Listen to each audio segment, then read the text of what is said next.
ratio. Yeah. Hello. We're live. We're here.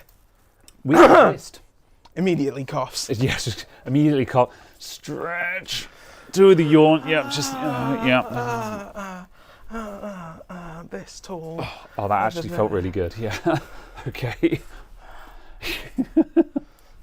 Hello, everyone. Welcome back. Good. Welcome. What time of day? Oh, the deuce, they're on time. We're more than on time. We spent like an hour sound checking. I'm going to immediately open with just a statement on the state of mics and stuff like that, just because I want it at the start of the VOD. So obviously, last week we were having issues with the mic because, you know, again, there was comments and lots of people in the chat going echo and stuff like that. I know, we knew, there was nothing we could do at the time. That was the problem. And that's why it makes me so irate, because I'm just like, I can't do anything about it now. Because contrary to popular belief, no, restarting the mics doesn't just magically make the problem go away.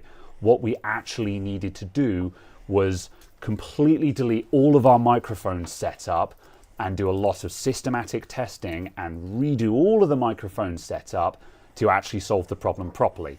And also possibly discover that some things are slightly, maybe, possibly a little bit not quite functional. Exactly, and so that's what we've just spent the past like hour and a half doing, and we actually had a very, very productive session. So the microphones should, theoretically, the microphones should sound brilliant this afternoon. We might be a bit quiet, so if you're finding us too quiet, do say, because we do need to adjust loudness levels and things like that. That's just something where we just need to test it and find out.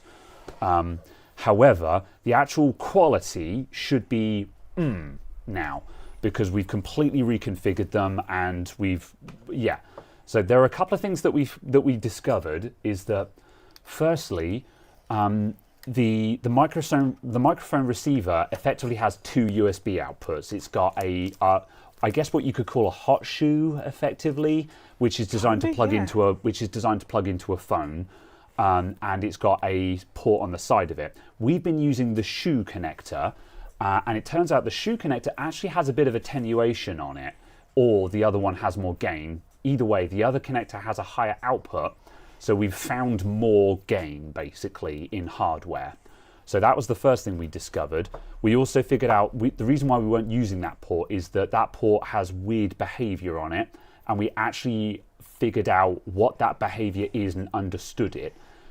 Whether it's a bug or a feature is another question, but the point is we can now predict how it will behave depending on how we plug it in, which means we're not getting just weird sporadic behavior that was causing us a lot of frustration before, where we were just like, sometimes that port works, sometimes it doesn't, we don't understand why. Now we know when it will and won't work. We also discovered that the previous Type-C port on the streaming PC that we were connected to, we think that is the cause of the echo. We think when the receiver is plugged into that Type-C port, which is an adapter onto a 3.0 header, we think it was not negotiating the USB connection properly. So maybe it was negotiating just a bad connection speed, or it was causing undesirable behavior. Did we plug it back into that one in the end? I think we forgot to, didn't we? No, but it's also a case of we think that there is possibly an issue with the actual, effectively, shoe phone connector. Yeah. Just because the way that connector functions doesn't seem to quite line up with what the device thinks it's doing. Yeah. So it's just a case of it appears that some things aren't quite doing what the device thinks they're doing. Yeah. Certainly, we've discovered that the echo it's not caused by crosstalk. It's not caused by someone sitting closer to the receiver. It's not caused by whether you restart the microphone or the receiver, or what order you turn them on. It's to do with how the receiver is talking to the PC over USB. And by using the other USB port on the receiver and going into different ports on the PC, we have found what looks to be a more reliable thing. So, fingers crossed, USB polling rate, that sounds likely, it's along those lines. It seems to be that that's what's going on here. And again, this is one of the reasons why I was getting very annoyed with people telling us that there was echo and stuff, because there was no way we would have been able to do these diagnostics in the middle of a live stream. You just can't. Yeah. What we needed to do was an hour-long sound check, and that's what we actually made time for today. So, fingers crossed, Yeah. the mics are all sorted now. It's also just a case of, annoyingly, it seemed to be quite intermittent. And sometimes just plugging it in didn't do a thing. Yeah. But then plugging it in again without actually changing anything, it did something different, and Yeah. so on. So it's just a case of every now and then we seem to get unlucky. Yeah.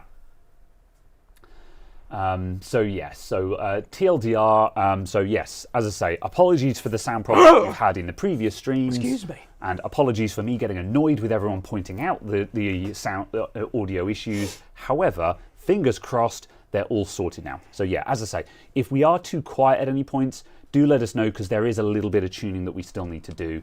But fingers crossed, I think we've figured out the core issue, because yeah, I was getting super annoyed, because I was saying to Caradog earlier on, the reason why I was getting very, very annoyed with the whole thing is I'm just like, I just spent £300 on these DJI mics and they don't seem to be very good.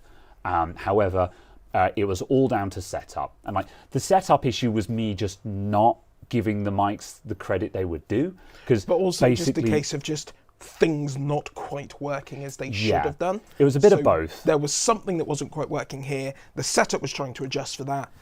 The output was therefore made worse, kind Yeah. of thing. And it was just everything kind of was a little bit off, and it made everything worse. Yeah, and also like the setup that we were doing, it was the same setup that I do for all of my other microphones, which are cheap microphones.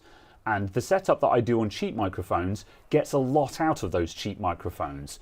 But that was not the right setup for these microphones. And that was the other thing. That's the reason why the quality just wasn't there, I think.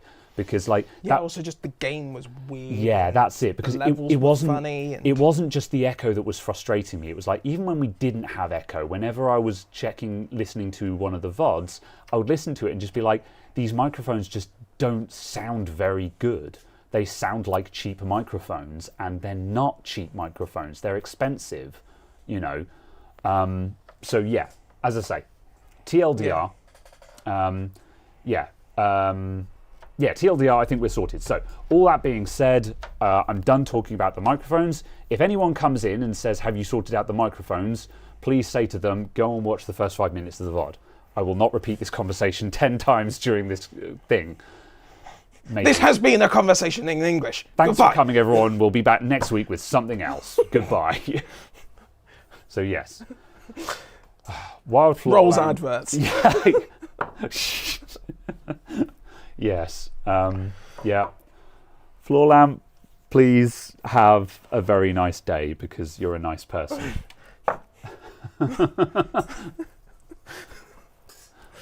I think describing them as a very nice person may be a stretch according to some people. Well, it was either that or me telling them where to go, because they've just come in to say, have you sorted out the microphones? And I'm just like, don't you start. Don't you start with me. Anyway. Good. All right. So yeah, as I say, if we do need to do any tweaking, do let us know, because we do need to. There is some tweaking that we do need to do live. So yeah. All right. Do I do VHS to digital? I do. Not very often, but I do have the equipment to do it. I don't know how much I charge though, because I haven't done it for like over a year, so I need to restructure my pricing plan for that. It depends on how many tapes there are and stuff. Like the most recent similar thing I did was before Christmas, someone came in with a mini DV camcorder, and there were 6 tapes to do, and I think I charged them like 60 quid. You know, I was just like £10 per tape kind of thing, because like once you have the tech setup done, it's just a matter of just pressing record, hitting play on the camcorder, and walking away for an hour, because the tapes are an hour long. Yeah. And then afterwards, once you've done that, swapped out the tapes, you've got 6 hour-long recordings. Then you just need to quickly just scan through the recordings and look at where the tape cut off, and just trim the recordings, just so you don't have like half an hour of dead space on the end of the video file. And the other thing I say to the customer as well is because it's a tape recording, there'll be a bunch of different clips within that tape. What I say to the customer is, if you want me to cut out certain sections, just watch through it and tell me the timestamps, and I will retrim the videos for you, because that's extremely easy to do in Handbrake. And I will do that for no additional charge. However, you've got to bring me timestamps. I'm not going to sit and watch your family movies and figure out where the timestamps are. I've got better things to do. So yeah, I don't charge a lot for it, but also it's not very labor intensive once you've got the tech setup done. Yeah, the thing that's the most difficult about it is kind of finding VHS players these days that work well. Yeah. And give a half decent output. Yeah. That's kind of a difficult thing without... difficult in the sense of not putting effort into it. Difficult. Yeah, this is also worth noting. Yeah, because like I don't stress on it too much, because I don't consider what I'm doing to be restoration of the video. Yeah. And in addition to that, like usually the source is going to be bad anyway. So like for example, these mini DV ones, I because of the setup that I had to do for complicated reasons, it was a difficult tech setup for this one, and I could only get a 30 FPS recording when the camera would have been recording at like 49.9. So I lost some frame rate, but also like the source footage was terrible tape recordings anyway. So it's and it was standard definition. So I'm just like, I don't think anyone's really gonna care. They just want to get that footage of a wedding, So I didn't worry about that too much. If someone is looking for like a restoration, then I'm the wrong person to be doing it in the first place. So yeah, but also a case of it's going to cost an awful lot more, because the person's going to have to spend a lot of time cleaning it all up. Kind of. That's it. Finding out whether cleaning it up requires video settings or whether it requires Yeah. VHS player settings or whether it requires input settings and so on to try and get the best out of each thing. Yeah. So yeah. What do you use for chopping? So what I do is I need a VHS player, or in this case the mini DV camera. Then you need to get a video output from that. So that's typically like from a VHS, you're probably going to have SCART, or you might have component or RCA or something like that. You're going to have some kind of analog output. I then run that into a whatever to HDMI converter, so SCART to HDMI or component to HDMI or whatever. Then from the HDMI, I can then go into a capture card and I can record in OBS. And at that point, I will then usually upscale to 720p if the box isn't doing it already. And I will just record in like H.264 or something like that. And for trimming and chopping, Handbrake, which is video transcoder, Handbrake allows you to set a start and end point of the recording. So, for example, if you've got 10 seconds of black space at the beginning of the recording because you pushed record and then it took 10 seconds for the video player to wind up and start playing, you can say begin 10 seconds, end at 24:36 transcode, and it will transcode just that section out of your source recording. So again, that's extremely easy to do if you have the timestamps. So yes, as I say, Handbrake and OBS, free software, it can do all of this very easily. Doesn't the S60 capture card you've got doesn't have an S video in? I believe it does, yeah. I don't know where the wiring harness for it is though. I probably have the wiring harness for it somewhere. Yeah, just because obviously if you had a thing that could do 2S video, you could effectively skip a step on that. Potentially, yes. Just because S-video capture cards exist and S-video output VHSs exist in very limited numbers, so if you happen to cost them... Failing that, my old Elgato that has S-video input, I believe it had a wiring harness that can do component to S-video. And like the VHS player that you brought in recently and said, do you want this? That's got component output, and that's why I said yes to that, because I've already got a VHS player, but it's SCART. Because that one's got component, if I can find the wiring harness, I should be able to go from component directly into the capture card. And then I've cut out a box, because also like a lot of the analog to digital boxes are usually cheap adapters, and again the source footage is usually so bad that it doesn't really matter. But obviously, if you can reduce steps, then it's always a good thing. Yeah. So yeah. All right. Used to have a Panasonic SVHS camcorder and a Panasonic editing street, both of which are long gone. Yeah, a lot of the old stuff is no good anyway.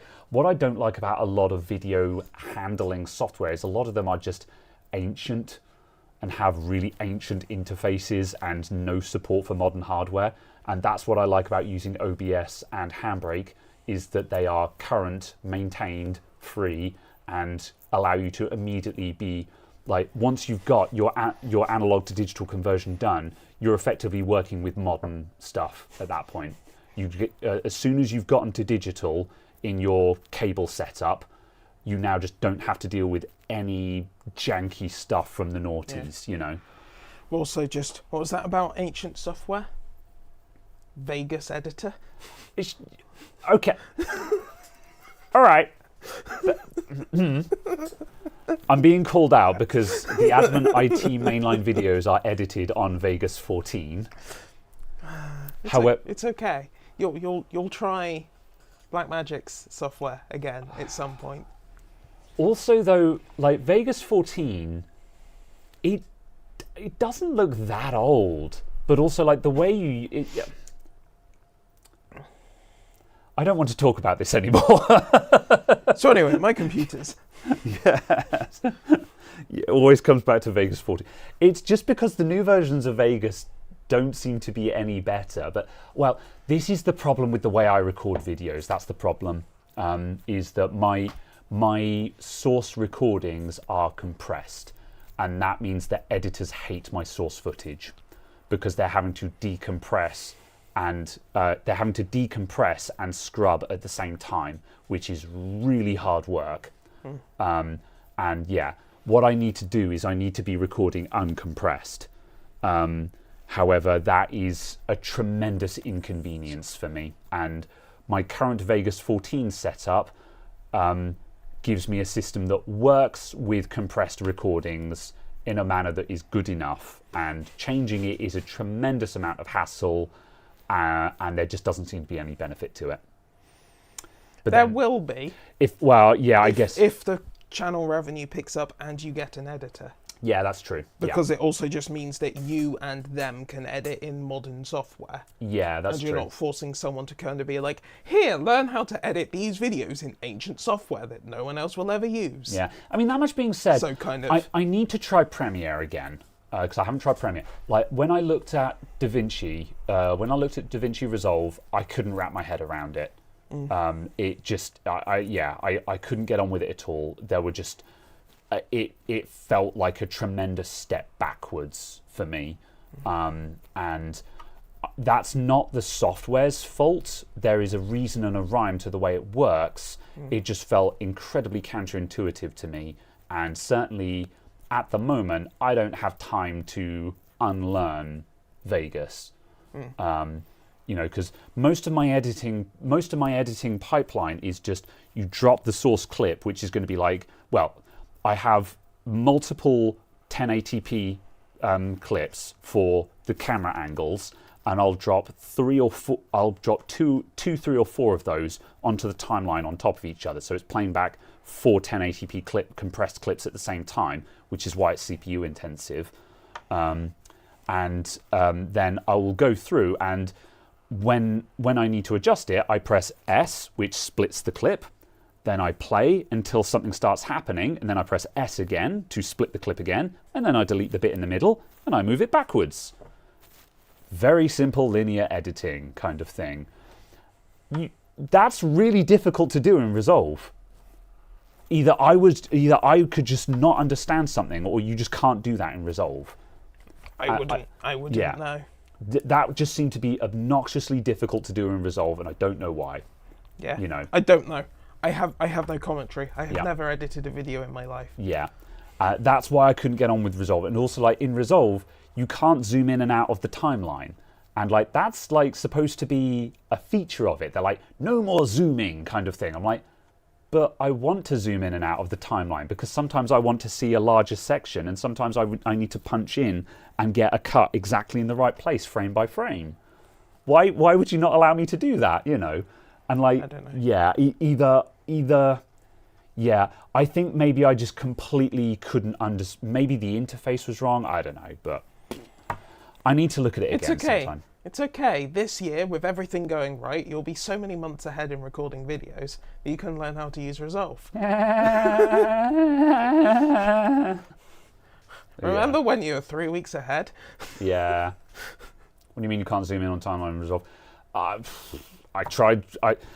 This was like possibly 2 years ago, maybe 3 years ago when I tried Resolve. Wasn't this also before you'd really got into Vegas and you were trying to iMovie everything? Was this? No, I was already deep in Vegas. Okay, I couldn't recall. Yeah. Yeah, maybe just the interface just didn't make sense to me, because one of the problems with Resolve is its interface is designed to be used with the Blackmagic editing suite. So I think all the default keyboard controls are bonkers and don't make sense because they're like, well, no, you're not supposed to use your keyboard. You're supposed to use a Blackmagic editing suite, you know. I mean, I was going to say, zero context of a comment, but someone says you can do that by using the wheel on the mouse to zoom in and out. So I'm just like, I'm sure, if so, something sounds very broken with what you were trying to do. Yeah. And therefore, I understand why you were having problems. Yeah. There's one or two things. Yeah. The other thing possibly is just maybe the software has changed, because that's the other thing as well. Because the last time I was making complaints along these lines was when I was complaining about Photoshop, because someone was calling me out for still using Fireworks. And I was just like, it's because you can't do this, that, and the other in Photoshop, and blah, blah, blah. And we had a huge back and forth argument over it. And then they just posted a screenshot of the thing that I was saying Photoshop couldn't do. And I'm like, oh, it can do that now. If you posted that screenshot to me an hour ago, this conversation wouldn't have happened. But you weren't posting evidence. You were just saying that it could. You were just saying, nah. And yeah, that was just my information being out of date. And when someone showed me an up-to-date modern version of Photoshop that I hadn't seen, I was like, okay, this has changed. It works now. Yeah. It does the thing. Yeah, Photoshop formerly could not do this. Now it can, you know, so. The last version I used of Photoshop was CS6. Yeah, same. Just because I bought a full suite of CS6 because it went on special offer like after they brought out Creative Cloud for like 400 quid for a perpetual license. That's the thing. That's like what 300 quid or something. Yeah, this is why I don't like Photoshop, because the last version I used was CS6, which doesn't have a lot of stuff in it that modern Photoshop does. Yeah, although there's like a Photoshop Lite or something now, which is like a one-off purchase, it seems. That sounds like modern Photoshop Elements, which has been around. Is interesting. Yeah.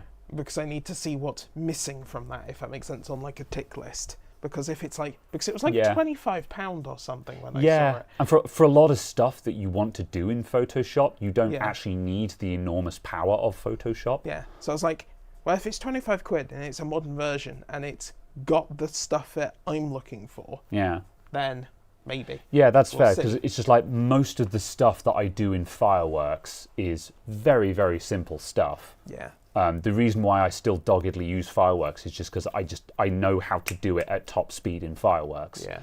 But again, modern Photoshop, from some of the screenshots that I was sent, I was like, oh, this is more like what I'm expecting to be able to do. Yeah. If I was given modern Photoshop, I would probably find that it does everything I want it to do. However, I'm not paying a subscription just so I can put a picture on and place some text over it. I'm going to use my old pirate copy of Fireworks. Thank you very much. I mean, what? So why wouldn't you just use the legitimate copy of Fireworks CS6? Oh yeah, CS6 is free now, isn't it? I think so now. I should probably look at that. I think Fireworks went free on it. Yeah. Elements is 86 quid. Ugh. Oh, okay. Yeah. The last time I tried to use GIMP, the user experience was atrocious. Yeah, like just the last time I tried to use GIMP, I was like, okay, I want to add a glow effect to this text, because most of my text is just white text with glow, so it stands out from the picture background. And when I looked into how to do that, you have to take the text, copy and paste it, and then on the on the layer that's behind, blur that out of existence so it becomes a smudge or a glow behind. And I'm like, why isn't there just a glow filter like Fireworks has had for decades? Yeah. You know. So yeah, last time I tried to use GIMP, I was like, no, this is not fit for purpose. Yeah. So yeah, I think it was CS2 that went free. I thought like Fireworks CS6 went free Yeah. or something like that, or it might have been like free upgrade on something. Yeah. Anyway, I had to use the also, fair enough.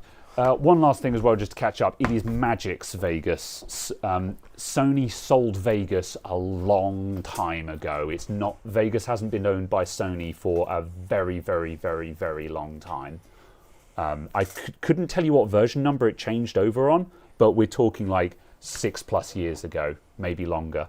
Might even be 8 or 10 years ago, but when Sony got rid of Vegas. So yeah, it has been Magic's Vegas for all recent history, basically. Anyway, what are we doing today, Brain? The same thing we do every week. Try and take over the world. One of them's a genius, the other is insane. Speaking. Okay, fine. You're not interested. I am kind of. That's why I made the joke in the first place. But not 90s Saturday morning TV cartoons. I'm not going to start singing it now. Very well. And yes, I do understand the reference. That's why I made it in the first place. You just seemed to, lights on, nobody's at home. Yeah, but also I'm like sort of okay. But seriously, tell the people what we're actually doing today. We are swapping parts around in my computers because I need to take them out of computers because I have sold some of them. Yes. So the test bench is gone. So the Aorus Master and the 5950X that's on the red test bench it's all sold and gone. So yeah, you're swapping a bunch of stuff out, and you sold a bunch of other stuff out of these computers. So what have we got, and what are we changing? Is that on your home PC? No, that one's my work PC. Okay. That one's my home PC. Oh, right. Two identical cases. Yeah. Okay. So what's going in what? I don't know. I haven't decided yet. But I need to help me out here. Take out the motherboard from my work PC. Okay. And replace it with something, so I have a working computer again. I don't know what I'm going to pair with what, and I need to take the AIO out of that one. The EIEIO. Oh yes. No, that's the 420 that you kind of. This is the 420. Oh, fine. Yeah. Yes. I was going to say the one that you was like sort of get in there. Where the one where you were fitting it and you were wishing that you weren't on camera while you were fitting it. I was just like, oh, this is not a good advertisement for the process. I remember watching you do that, and I'd be like, that's the face of a man who wishes he wasn't on camera right now. He's just like, I'm doing crimes, and I don't want to do crimes on camera. Indeed, they're not crimes if there's no evidence. Yeah. Yes. Did any of you go watch? I haven't been watching the CES coverage. There's been a couple of videos that have come out. They've been like, oh, that looks interesting. I'm excited to see the new OLEDs on the way, although because we don't know how much they're going to cost, I'm not that excited. I'm imagining they'll cost the same amount as the current ones do, and then the current ones will get cheaper, basically. That would be good at least, yeah. Because that's the way around I expect it to go, for the new stuff to slot in at the current price points and the current stuff to obviously migrate to lower price points. Yeah. I think I'm excited for affordable 27-inch 1440p OLEDs. That's what I want, I think, because we've had this conversation about monitors before, and we've been like sort of, oh yeah, you kind of want to go 4K, but also, and like that means you kind of want to. There's no point in going 4K if you're not going to like 30-inch, and I'm like, I don't know if I want 30 inches or not, and like, but then on the other hand, it's kind of that issue where. Every time I have a monitor, I'm like, yes, this is the ideal size. I wouldn't want anything bigger. Then the next time I buy a new screen, because just sizes have increased, you end up getting something bigger and you're like, oh no, this is much better. So you think that what you've got is the perfect size, but maybe if I got a 30-inch, I'd be like, oh no, this is way better. So like, I think that 27-inch 1440p is perfectly fine, but if I actually had a 30-inch 4K, I might be like, no, this is better, So. However, at the end of the day, what I want is affordable OLED. Yes. I want OLED in front of me. Yes. So yeah, I'm excited interested. that I'm excited that they are developing OLED PC monitors, because that means that the affordable ones are coming. Whereas there was a bit of questioning before where it looks like there wasn't really a lot of interest in OLED monitors because they wanted to make TVs instead. Yes. Thing that I'm interested in is the new 4K WOLEDs, because their LG display and their dual mode, they're 4K 240 hertz, 1080p 480 hertz. 480 hertz. Yes. Bloody hell. Yes. I mean, so would you that's like cool. That's cool tech. I just don't care about refresh rates that high. Ah, well, you're wrong. Please convince me why I should care about frame times of 1 millisecond versus 5 milliseconds. Because it's 5 times faster. But the diminishing returns. There aren't any. Unless you're old. Unless you're admitting ancientness. I'm 37, man. Like, the heart is willing, but the body ages, you know. But no, I'm very interested as well, just because it means that effectively esports TM panels are pointless now. Yes, that's good at least. Because 480 hertz OLED versus 500 hertz TN. This is true. If it kills TN, then I will support it.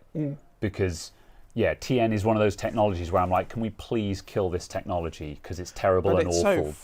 But it's so fast. Yeah.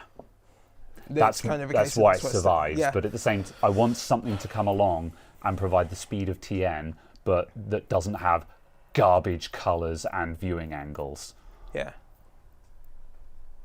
So, yeah. But it's a case that I just like that because obviously it's dual mode. You can have a 4K 280 hertz screen for when you're doing, single player immersive. Yeah. I mean, let's face it, it's not like 280 is slow, man. No. But, 240. It's not like 240 is slow. Yeah, but obviously it's a case of you can put it in that for like single player games, super high fidelity, it's 4K, lots of pixel density, etc. Yeah.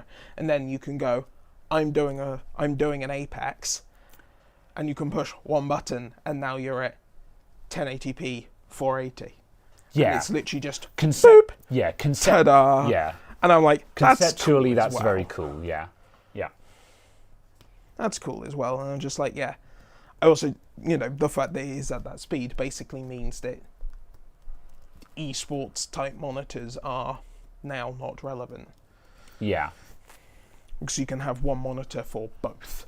Yes. Yeah. Because it will still Agreed. have the OLED color accuracy potential. It will still have the OLED HDR and The so on. response times. The OLED pixel response and all of that with the actual refresh rate. So yeah, it's just like, yes. Good. Yes. Very well. Absolutely. But yeah, what else has been? As I said, I haven't watched much coverage per se. Just a couple of bits that have come out from Gamers Nexus and LTT, and yeah, there was some interest. One of the possibly interesting ones from LTT was I forget the name of the presenter, but one of the guys did some coverage of some VR tech. From I forget the name of the brand, but they had some new VR tech coming out. They had some interesting controllers that were flipper side controllers that I was like, interesting concept, but I don't really care. But also he also mentioned that they have a new headset coming out that looks like it provides very similar to performance to the big screen Beyond, but without the custom molded to your face nature of the big screen Beyond. Because and I kind of support that, because that's one of the things that puts me off about the big screen Beyond is the fact that it has to have a custom face gasket, and I'm like, that kind of makes it annoying for potential resale value and stuff like that. It seems like an unnecessary complication, basically, that I don't really support. but the big drawback of it is that the price was quoted to be like 1,200 something, but it wasn't.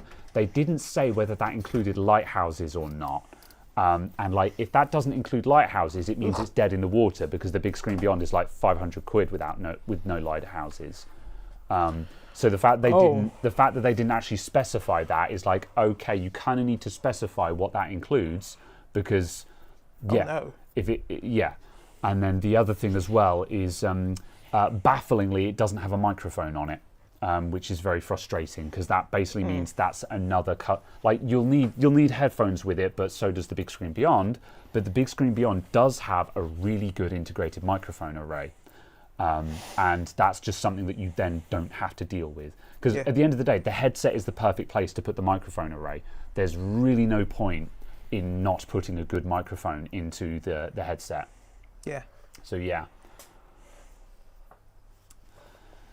yes, take a look at Kit Guru's coverage. What did they show that was interesting?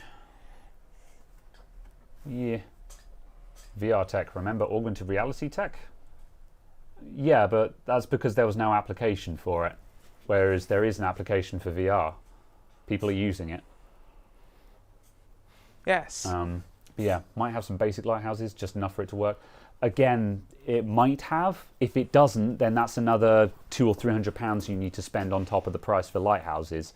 That's why it's kind of important to know whether it actually has them or not. Are you looking for the big screwdriver? Yes. It's been around this week. Hold on. I should hope so. It's just whenever I'm looking for it, I can't find it. Whenever I'm not looking for it, it's right there. Here it is. It's on the windowsill, as all things should be.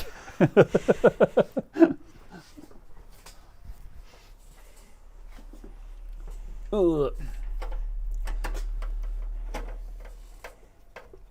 Oh yeah, people were making rumblings about 3D TV again, and I'm just like, why? Why does anyone believe that 3D TV is somehow now going to be viable? Because I think partially just because we've actually got OLED, and we've got OLED and we've got mini LED, so you can actually have HDR, you can actually have 500 nits, and you've got a pixel response time that isn't measured in weeks. Yeah. Do you think that was the problem with 3D? It's just that the tech wasn't there. A little bit, because obviously if it was active shutter glasses, they were only 24 hertz, which is going to set anyone's head off. Whereas if you can run the glasses at 480 hertz now, people are going to see way less flickering. And you don't need to replace the frame 480 times a second. Yeah. But if you're alternating the 3D effect 480 times a second, it's going to be much more comfortable.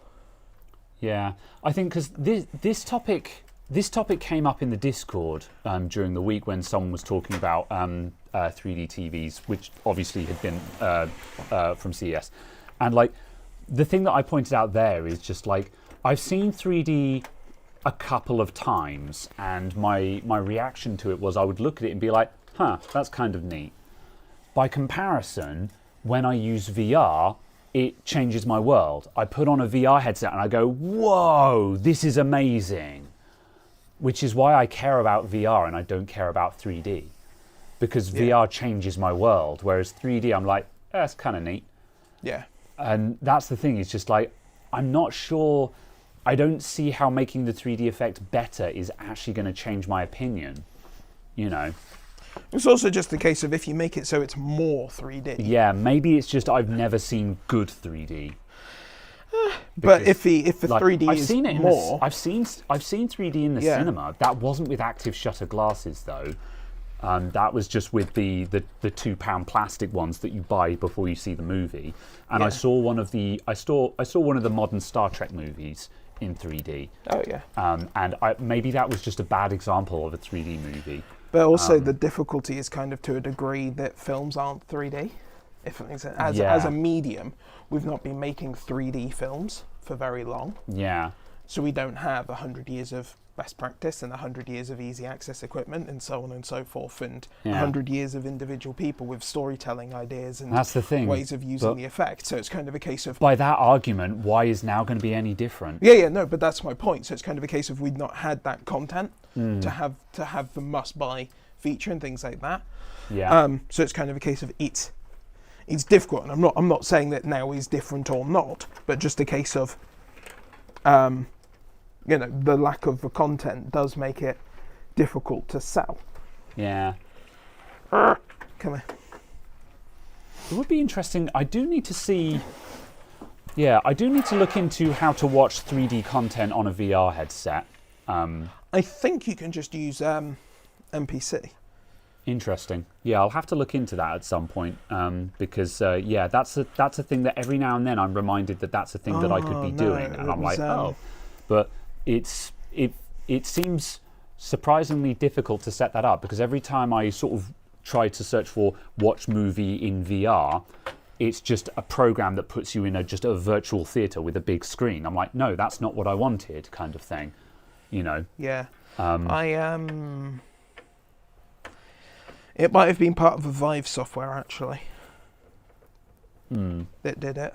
Yeah, I'll have to look into it because Cool. I was going to look into this at some point and I forgot, so that's just a reminder to check into it again. Oh yeah, I saw rumblings of a transparent TV and everyone was raving about it. And yeah, it's the and like, second gen transparent mini LED. I still don't understand why this is something that anyone wants. Why do I want to be able to see through the TV? Because it's in your shop window. Okay. It's an advertising hoard and things like that. All right. It's not a TV in the sense of a consumer consumption of media so device. it's interesting for the technology, but it's not something that certainly not. People aren't expecting to put one of these in their living room. I think you could do and use it for like other features, other functions, but it'd be kind of that art piece installation. Yeah. Because this is one of the old gallery. This is one of the old stories. Is that in every sci-fi movie, everyone's always got phones with see-through screens that you can see from both sides, and it's like it looks very cool in a sci-fi movie, but that would actually be awful to have in real life because you'd be like, oh, I can't see anything because there's a light behind my phone or something like that. Yeah. So it's just like that always feels like that bit of technology that everyone thinks looks really cool, but actually is functionally useless. So yeah. I do agree. I'm sure there are some applications for it, but at the same time, it doesn't feel like something that I'm kind of like I question why anyone is excited about it. And kind of like office spaces and things like that, because obviously you can just split up spaces and have different displays and things showing on it, but because it's translucent, you can obviously still see through it, so it doesn't put a wall in the space effectively, and just kind of stuff like that. Yeah. So I can see it being interesting for kind of commercial spaces and things like that, but I don't see it being a thing that's relevant for 99.9% of people's houses. Yeah. Yeah. There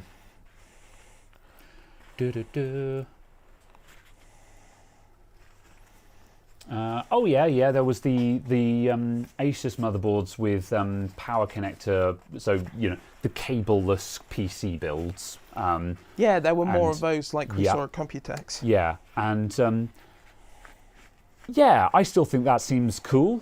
I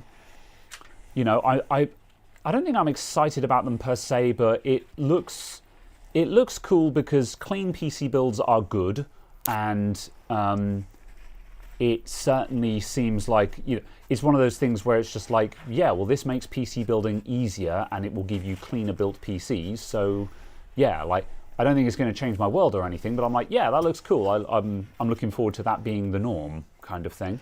As long as the motherboards are built to support a kilowatt of power delivery. That's the only slight issue. Is just it's kind of it. If I now have to look at the specification of the level of power delivery my motherboard can do. Yeah. Hopefully it won't be too difficult because I'm assuming that they're not going to overcomplicate it to the fact where the motherboard is doing any kind of power conversion. Because essentially you're just you're just moving all the connectors to the back, so the motherboard just simply has to pass through, and it still has to have a trace that's big enough. Yes, it shouldn't be too difficult to build the trace to overspec the traces. Basically, Apple were doing this with Apple Display Connector decades ago. Yeah, but weren't they also only supplying like 60 watts? Probably. So the point is that the concept isn't new. So theoretically, it shouldn't be too difficult to just have some big bus bars going through the motherboard. on the assumption that they don't completely cock it up, it seems like a great idea. Yeah. So yeah, I don't think I would build a new PC for it, but if if I were building a new PC anyway, and that was available as an option, I'd be like, yeah, I like the idea of this. Although I probably, the only slight issue, of course, is that if you had a if you had a graphics card that was designed for that, it means that you would now require a compatible motherboard if you needed to test that graphics card. So there's going to be an awkward crossover period, potentially, where your graphics card will only fit certain motherboards, which could be annoying. What might be nice is if graphics card manufacturers have the 12-volt high power connector on them as well, or something, so you could use either. But the difficulty is you'll need clearance. Because obviously if there's supposed to be a connector here, and there isn't a connector here, there's a capacitor there. Yeah, well, you still put the... oh, yes, I see your point. The tang off of the graphics card will still be there, and will still crash into the capacitor. Yes. Therefore, it's not compatible with my motherboard. Yes, that's true. Yep, I get you. Yeah.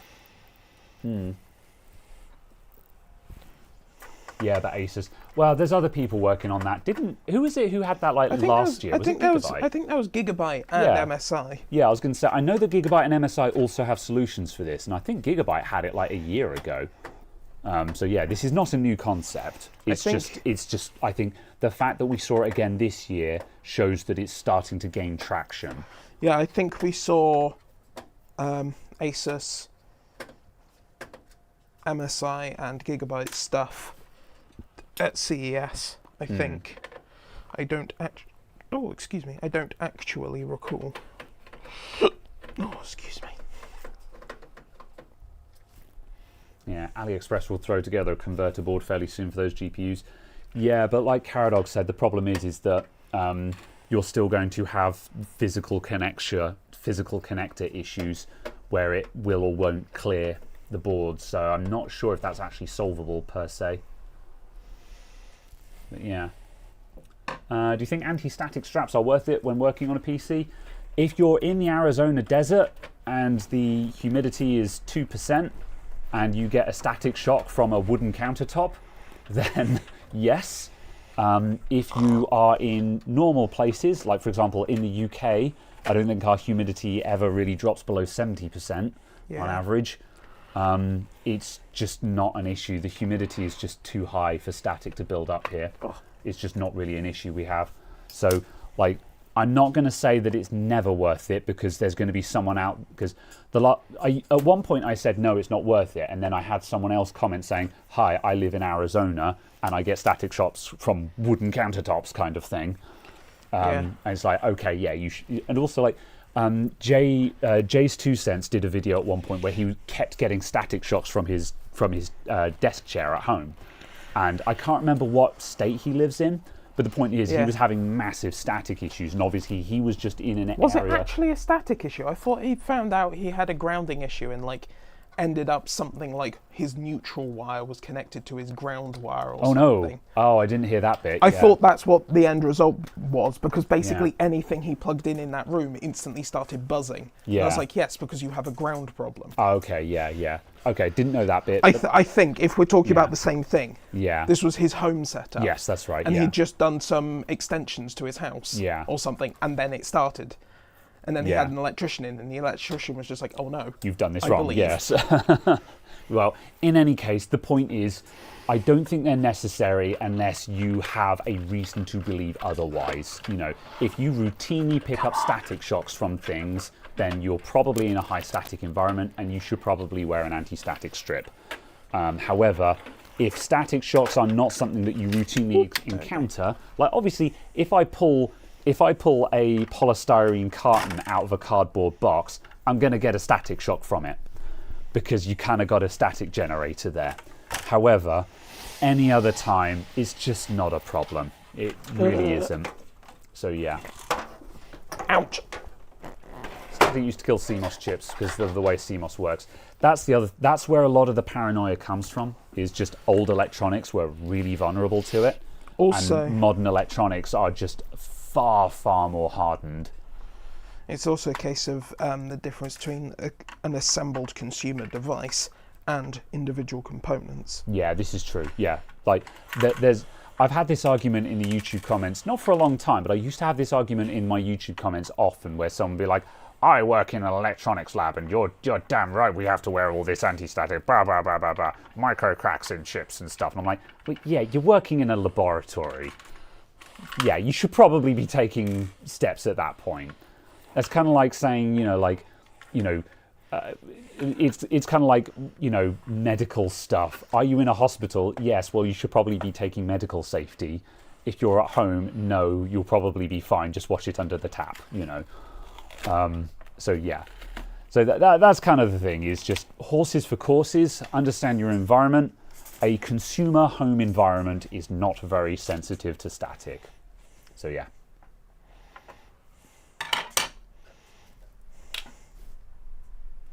Electronics engineer in the UK for 30 plus years. Have you ever killed anything with static? Like, really?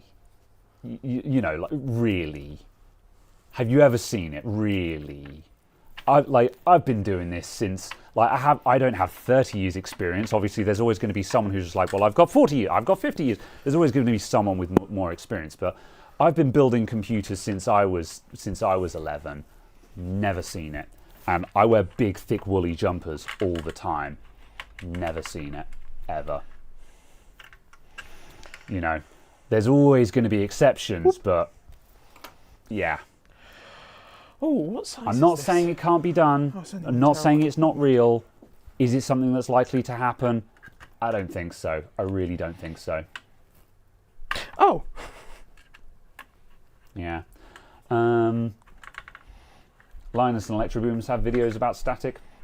Yeah, the LTT Electroboom crossover video. They had the hacking and the static testing gun, and I think they did manage to kill stuff, but man, they were really having to try. They were having to sit there and just fry stuff with the static testing gun to actually kill it. So it was a case of theoretically possible, but it's also kind of that thing of it's that line of you have to be unlucky, but also a case of what's the difficulty. Yeah, this is true. I think that is the point. If it's a 1% chance of happening, say, that's really unlikely to happen. But if your 1% moment is when you've got your brand new 7950X CPU that just cost you 800 quid, and you get unlucky the moment you take it out the box, you're going to wish you'd worn an anti-static wristband. But on the other hand, it's a case of anti-static wristbands are also a pain in the ass. So yeah, I don't know. It's not something that bothers me. I'm very confused by this. Yeah, hand on heart, yeah, you have more than once. Yeah, fair enough. One day, maybe it'll happen to me and I will start to worry about it. But that day has not yet come to me, if I'm honest. Yeah. Jay lives in Claremont, California, according to the internet. Yeah, it can get pretty dry there, but it is also a desert. Yeah. However, as we suspect, it sounded like there was a problem in his house there, because also he had really extreme issues there that were I think that's it doesn't surprise me that there was problems in the house, because when I watched the video, I was like, holy crap, dude! He would touch his chair, get an electric shock, then touch his monitor, and his monitor would blink, and just it was kind of wild, Yeah. But also the fact that he hadn't actually killed anything was also testament to how hardened those electronics actually were, I think. But yeah. What kind of horsepower is in Caradog's PC? I don't know. So which one are you working on at the moment? This is my work This PC. is the office PC, yeah. Yes. And so what was in there and what do you... Right. It's another 5950. How many 5950Xs do you own? Oh no, you got a 1. Yeah, you got a 5800X3D in your gaming PC, Yes. haven't you? Yeah. Because for a minute I was like, did you have 3 5950Xs? Yeah. No, only 2. Yeah. A mere 2. Yes. A smattering. This is a brick. Yes. Yes, this is your 7900 XTX? There you go. Yes, 7900 XTX. Yes. Oh, yeah. Okay, yeah. So it's a 5950X and a 7900 XTX in the work PC. Yes. So, yeah. For work. Big spreadsheets. Big. So, yeah.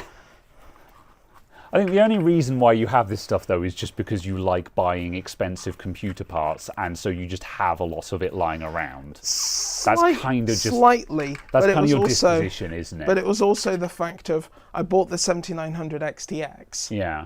And then someone offered me a 4090 for less money. Yeah. And, like, the 4090 is faster, so you may as well use it, right? Yeah. Yes. But this is my original X470 Gaming 7 motherboard, which has been sold. There you go. And in there is going the 2700X, which is in this box. Ah, the 2700X lives on. Yes. I was going to, but we never got round to it. I wanted to post to HardwareBot 2700X in the crosshair, under the freezer, and just be like, here is the most ridiculous combination of parts. Yeah. Yeah, you could be one of those guys where it's just like, yes, I have the world record in something completely arbitrary that no one has thought of. Technically, I hold a world record simply because I'm uncontested, you know? Yes. That was kind of like when I tried to dip my toes into the speedrunning waters with Ori and the Blind Forest. I'm like, yeah, I'm on a world leaderboard because there's only like 20 other people who've actually tried that category. So, like, I'm number 7 in the world because only 7 people have submitted time. Exactly. Yeah.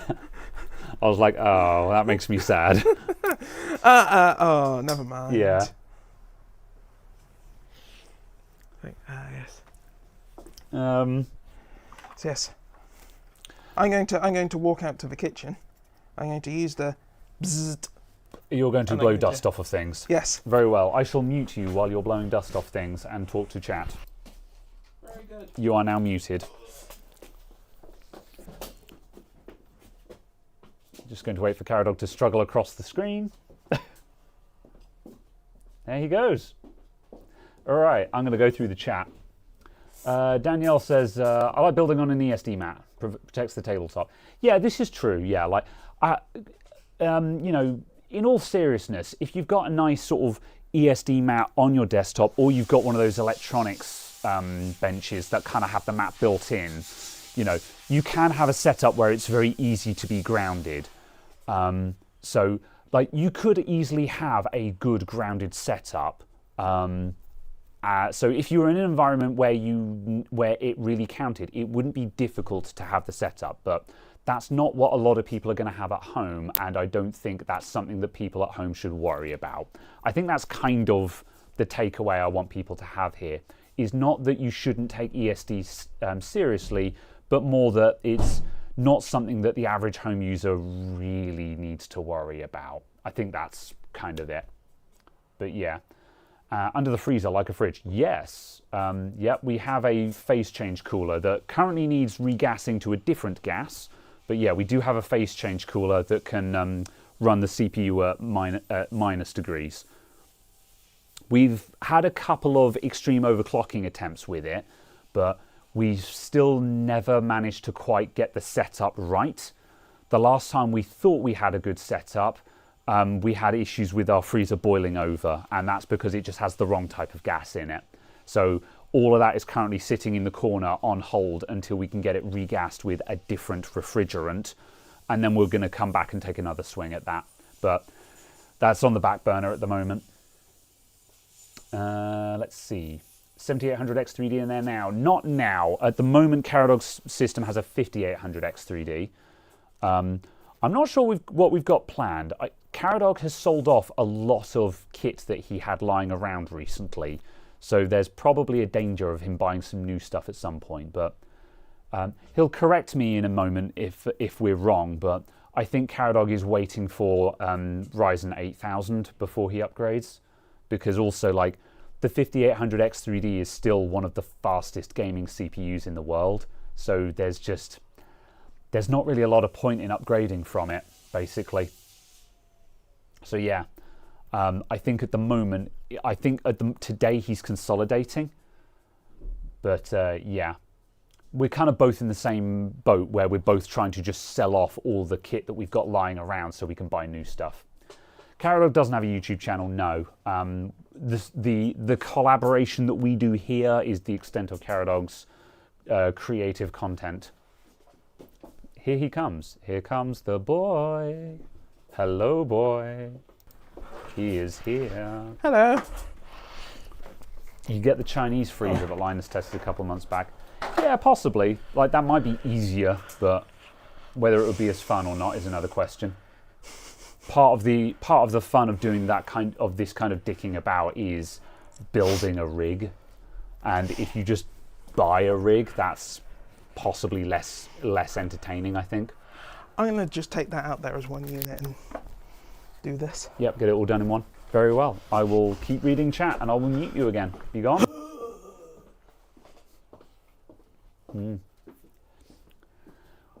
Which are better, 3-fan or 2-fan GPUs?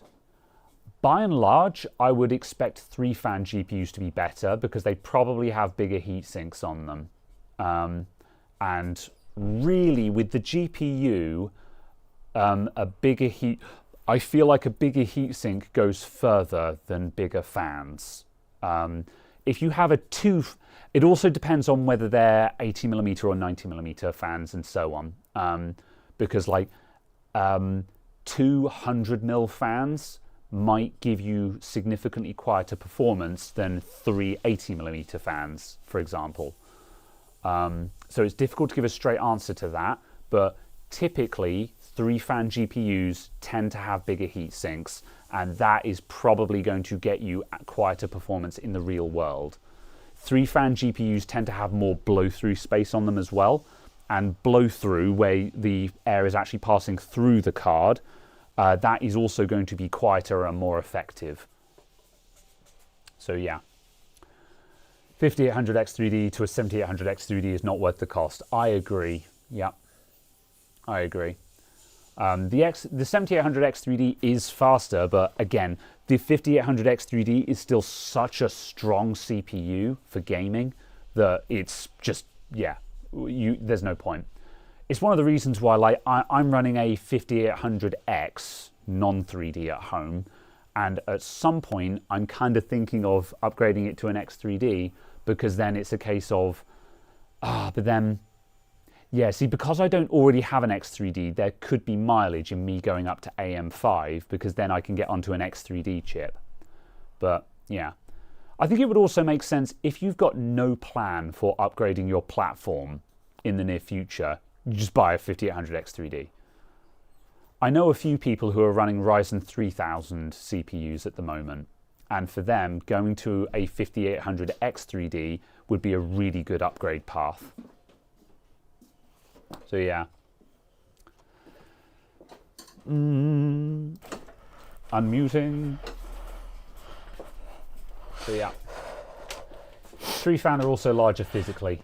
Oh yeah, that's true. Yeah, this is assuming just raw cooling performance. Obviously, if space is a consideration, then that's going to impact your decision. But like, if you're working in a small case and you can't physically fit a 3-fan GPU, then it's kind of a moot point. Which is better?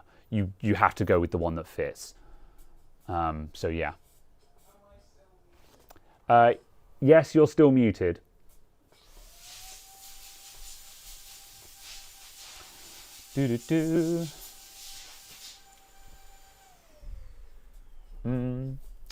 Orun says just get a Corsair 7000D in a 420mm Arctic. Yeah, this is true. Yeah, that's certainly the solution that Caradog went with, basically. Yeah. Right. Are you done with all of your blowing? Yes, it's clean enough. You are now unmuted. It's Very in the good. state of being clean enough. Yes. Just building on that, we've just been talking about 5800X3D versus 7800X3D and stuff like that. I assume, are you waiting for Ryzen 8000 basically?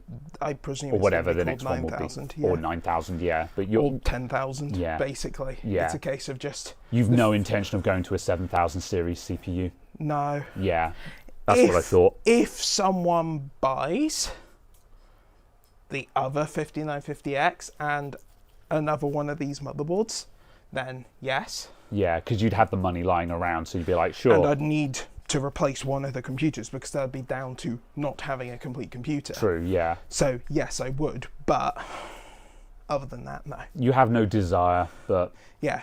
I have no intention of doing so just because I don't need to. Yeah. Right. 8000 will be mobile. Yeah, that makes sense. 8000 is the APUs for AM5 Yeah. as well. Oh yeah. That's got the right CPU in there. That's got the right in there. Oh, I require the voltage measuring device. The multimeter. Yes. Yes. Checking that BIOS battery. Where is the Manymeter? It's there. Yeah, it's the big yellow glowing thing. Yeah. Oop. You are. I see it's cold in Shaftesbury. Yeah, it's been, the UK in general has been bitter the past sort of 2 weeks, really. You are, what? Oh, there you go, 3.2 volts. Yeah, that's fair. I put it on there the first time and it said 700 millivolts. I was like, no, funnily enough, no. Clear CMOS.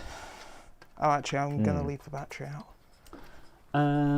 Pete Just says I got a 5700X, would like to get a 5800X 3D, but probably not worth 320 euros that it costs here. Yeah, I don't think so. The other question, of course, is, are you CPU limited? Because like the vast majority of people are GPU bound anyway.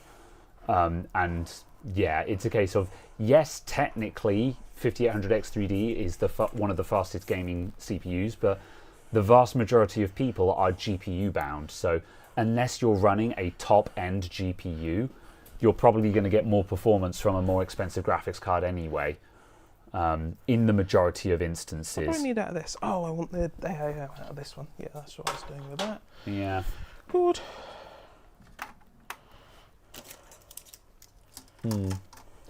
Minus 35 wind chill in Canada. Yeah, I would not survive. Or actually, I probably would because, in Canada, you guys have probably got the equipment to deal with that.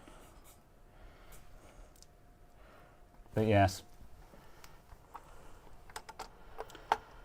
But no snow. Interesting.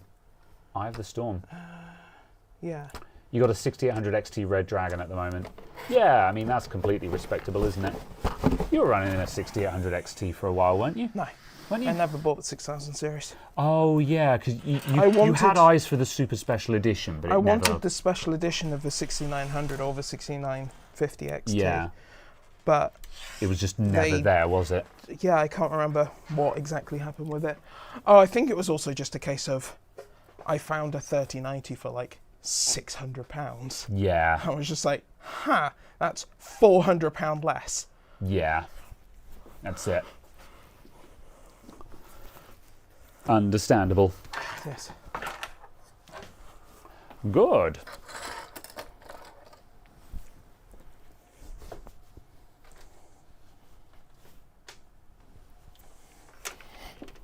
Cheese. Excellent. Good. Much benefit for a 7600X versus 7600? Ooh. You'd have to look at a comparison chart. I think the difference is a sub 10%. Yeah, from because memory. I think it's just power target and thus a little bit of boost clock kind of thing. I think it's purely all core boost. Yeah, I was going to say you should check a comparison chart just in case, because sometimes the difference can be that one of them has got more cache than the other, and we know that Ryzen loves level 3 cache, so having that extra cache will be a big difference. However, I think the 7600 to the X, I think that is just a power target and by extension, boost difference. Look. Surely it's cider time. Yeah, I'd agree with that. Look. You've got all the screws in. You don't need that many screws. Like, I'd just, like, a radiator, just put in 4 screws. Motherboards only need 1. I'd accept... No. Because also the motherboard is extremely vulnerable to flexing. That's why the motherboard needs to be screwed in properly. I was about to say, by the same argument, I guess the motherboard only needs 4 screws. But it's like, no, because it will flex. It needs to not flex. We're not doing this. Oh, you've got another AV Media in this. Yes. Interesting. It's the same one as over Yeah. there. What do you use that for? Oh, do you just use it for camera capture? Yes. Yeah, that makes sense. Because it does 4K 60. Yeah. And because it actually does 60, whereas the Camlink doesn't, maybe. The Camlink should do 4K 60, I think. No. Oh no, the Camlink 1080p. It doesn't seem to do 1080p 30. 60 port Yeah. properly. I seem to have an issue with it. Yeah. Okay. It just doesn't capture properly on some stuff. Sometimes OBS can be really fussy. Yeah. And just It works fine in OBS. It doesn't work in other stuff. Oh, I see. Yeah. Fair enough. Yeah. Do you want a cider? Yes. Do you have any desires? I was going to have the vintage. Very well. Here is a vintage. Or the cider.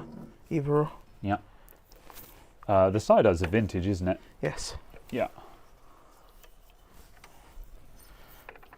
I was just going to have it because I feel like it's possibly less appropriate for you to have it. What's that supposed to mean? Just you know, the alcohol content. You know, the irony is that on New Year's, I was like 3 or 4 ciders down and felt fine. I'm sure you felt fine. Yeah, like obviously I had a lot of alcohol in my system, but like I wasn't buzzed at all. I was Was anyone else confirming that you were in fact upright? Yeah. Or communicative? Yeah, just weirdly. It was kind of just an odd thing. Like obviously I wouldn't drive, but I my god. Yeah, no. Obviously I wouldn't drive, but I was very much thinking like I could drive a car right now. Like seriously. Therefore you were very drunk. No, it wasn't like it wasn't a matter of like, oh, I could drive a car, mate. I'm completely fine. No problem whatsoever. I was very coherent kind of thing. Again, obviously would not have driven, but that's the point is like, you know, I believe I'm a reasonably good judge of when I'm drunk and when I'm not, you know. Like, don't get me wrong, obviously people have seen me drunk on stream and it's obvious when the alcohol is hitting me and I am aware of it at the time. But yeah, just at that particular instance, it was kind of weird. Okay. Right, I'm going to give people a different view for a bit. We're going to bench cam with face. So this is your home PC. So yeah, Yes. That's your 4090. Yeah. Oh yeah, that's the Supreme. Yeah. Remember when we first got hold of that and we were testing it on the 4th gen Intel box, and like it was mega CPU bottlenecks and we couldn't get it past like 60% utilization or something. In the CPU would just heaven. cap out. In heaven, that has 0% CPU utilization Yeah. for most things. Yeah. And we're just like, ah. I see.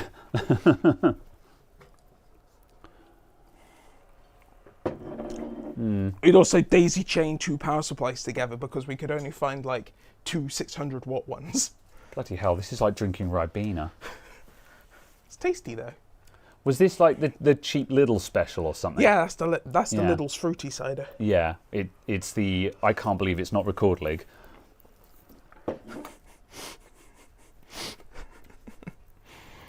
Yeah, that is literally alcoholic Ribena. Right. Come here. Also, where was it? Yeah, Scotty is cringing because you spin the case on its side. These cases are not in good condition, so I kind of. I'll have you know they are entirely rectangular. Are they, or are they not fulfilling their duty? Do you still use optical drives? I do. Really. Yeah, I was going to say I've got one in the Lianli behind us here has a Blu-ray drive in it for when I need one. I've got a USB one kicking around somewhere. However, I almost never ever use them. But you tend to do a lot of Blu-ray imports and stuff, don't you? Or have been known to at some point. Yeah, it's just having the capacity to. Yeah. So yes. Hello, Doodalicious. We're currently maintaining Caradog's PC. So what are we actually doing with this one at the moment? Taking the AIO out. Yeah. Okay, so that's a 360 and you're going to put the 420 in there. Yeah, because that's what I've got left. Yeah. Oh, have you sold this 360 Yes. or something? Okay, yeah. Whoop. It's gone. It's returned. Blu-ray was also a money grab. I mean, no, because it's the only HD optical disc format that matters. Remember, DVD isn't HD. DVD standard definition. I can't remember if this is plugged in, so we will find out. Yeah, like a lot of DVD players will upscale, but DVD is not high definition. Oh, that needs another pass. Yeah, DVD is not 720p. It's upscaled, but it's not 720p on the disc. Also, Blu-ray does 4K at 50 megabit. So it's just like, no, it's not a cash grab at all because there isn't another physical media that can do that. I will concede, though, that there is an argument to be made that Blu-ray had a very short lifespan because almost as soon as it was actually taking hold, we just had digital delivery. But then on the flip side, a lot of digital delivery just sucks compared to Blu-ray as well. Digital delivery is like 6 megabit. Yeah, exactly, which is kind of the problem. And it's like, or I could watch the Blu-ray at 50 megabit. Yeah. But then also it comes down to how well mastered the Blu-ray is, because there are some pretty bad Blu-ray masters as well. It's still going to be better than the streaming copy. Yeah. Oh, well, yeah. I suppose so. Yeah. That'll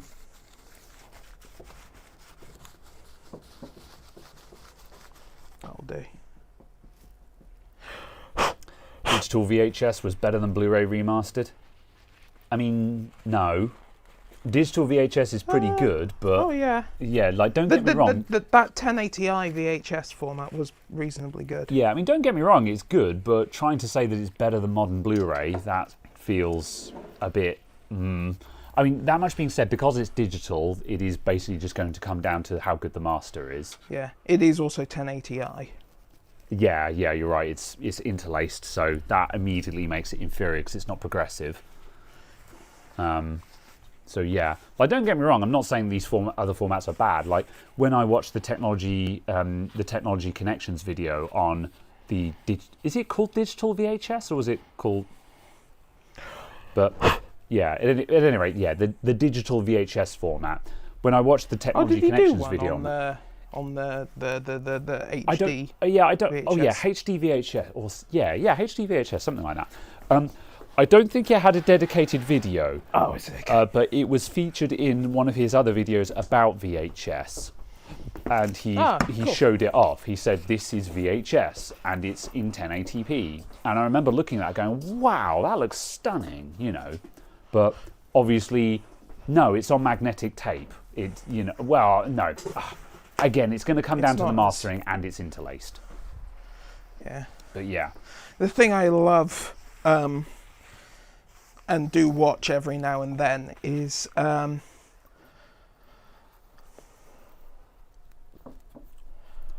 I've forgotten the name of the channel. Oh, that's very annoying. But they have a second channel called YouTube Pedant, and they just dump random video on there. Yeah. And one of the videos they've just dumped on there is an HD recording around New York from 1993. Oh yeah. And it's just watching the 80s in pristine HD kind of thing and just being like, This is weird. wrong. This is Yeah. wrong. This is wrong.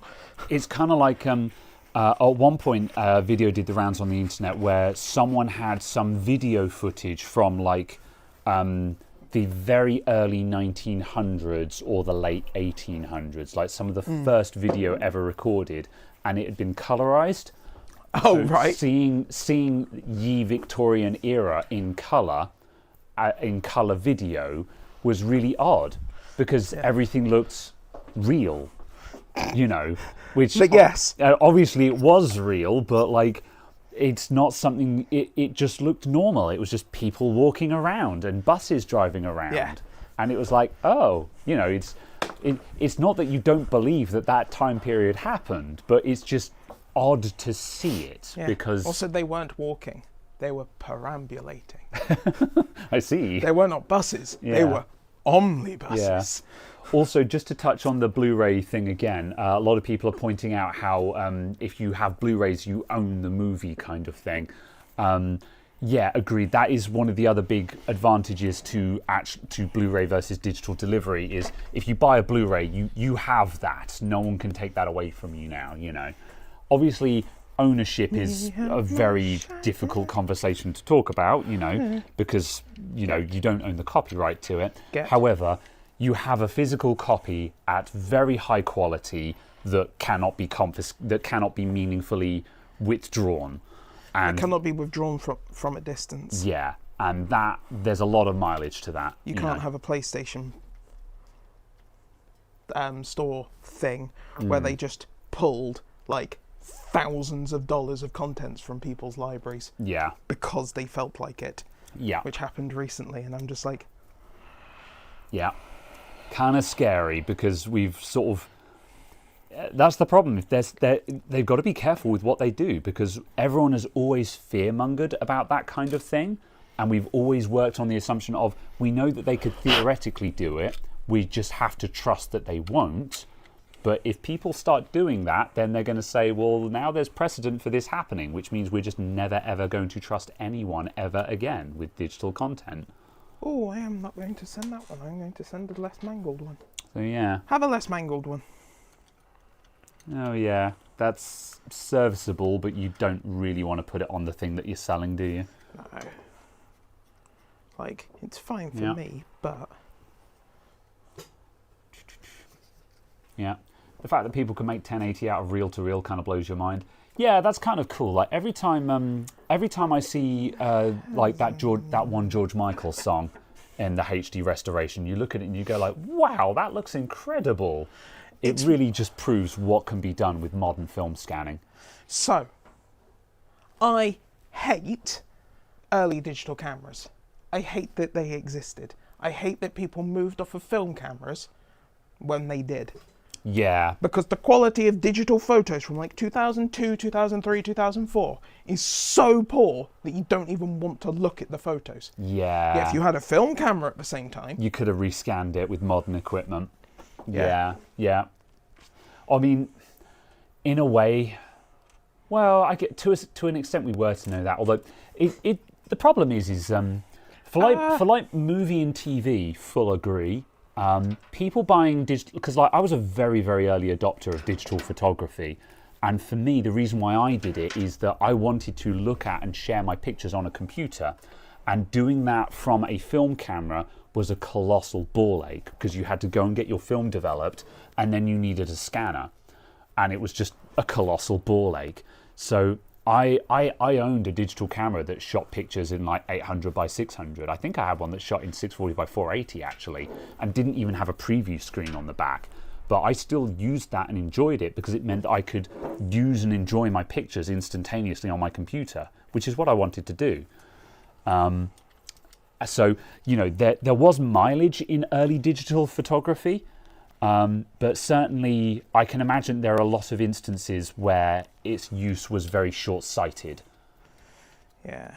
Where, you know, there are probably some movies and TV shows where the director was like, no, we're going to shoot it on digital because that's the new wave of the future. It's like, it's kind of not because it's not there yet. It's not ready, you know. Something, the room, you know. Also, just the room. Well, yeah, but yeah. Huh.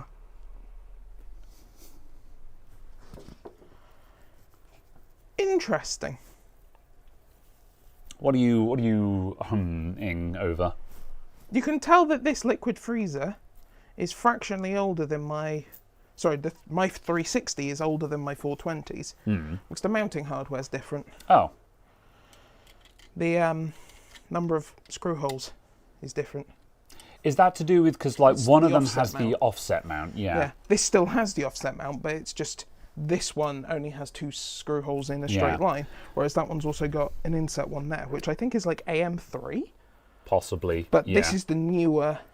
Oh, this is the older mount.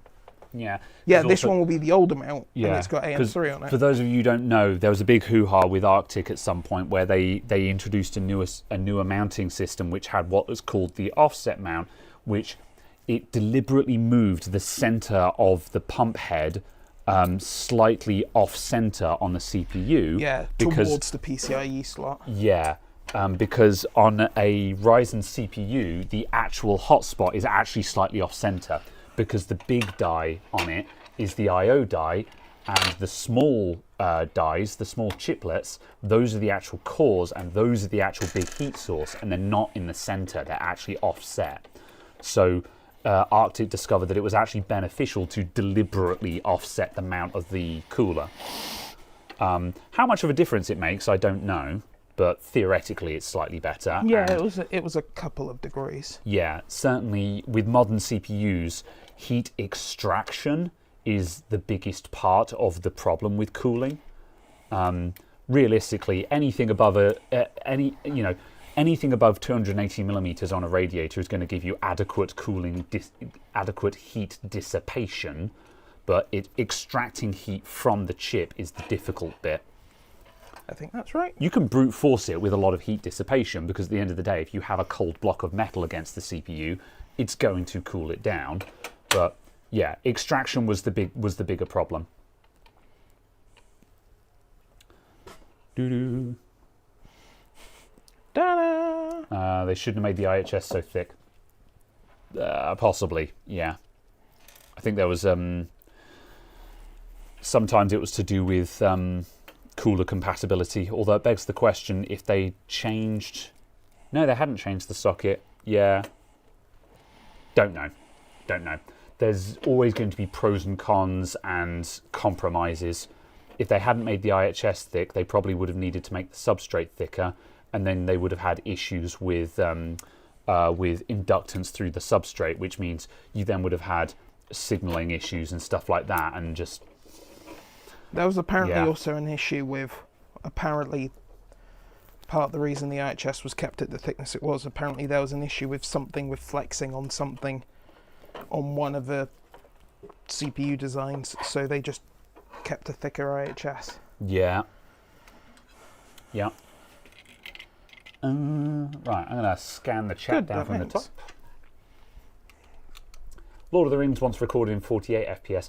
I still haven't seen any of that. Oh, The Hobbit, yeah. Yeah, I need to watch it because I want to like the idea of high frame rate because I like high frame rates, but also everyone is just like, no, the soap opera effect just ruins it, and I'm like, yeah, but I haven't seen it, so I can't decide. I fully understand how the soap opera effects could ruin the cinematicness of it. My counterpoint to that though is I don't find motion blur cinematic.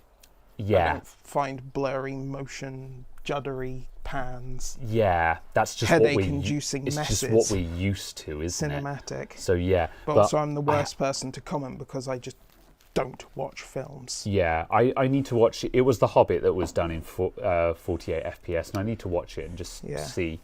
Because I feel like that's probably one of the better examples as well, because it's the only one. Yeah, because given that it's a Lord of the Rings film, you know, the cinematography should be top notch. So that seems as good an example as any. There you go. Yeah. You think it's an age split? I don't know. I may or may not have accidentally your Discord. Oh, that's fine. Yeah, just close everything. Hell, you could shut down that PC. Accidentally, everything's. Yeah. Suddenly, there's a whole bunch of random just in the Discord.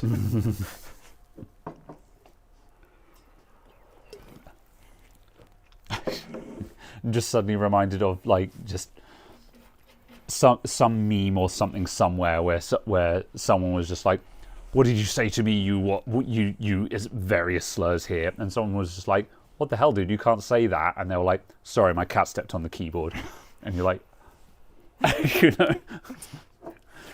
Anyway, Don't you know who I am? I'm a trained sniper with the US Marines. yeah. They probably didn't have the time to do post-processing to make it not like soap opera. They have to do double rendering on the CGI shots. I don't know. Like, I don't know what post-processing. I don't know what post-processing you could do to stop it from being soap opera, because, you know, the soap opera effect. It's not something that can be avoided. It kind of is. I mean, the soap opera effect is just high frame rate. It's telling people, no, this is just what motion actually looks like.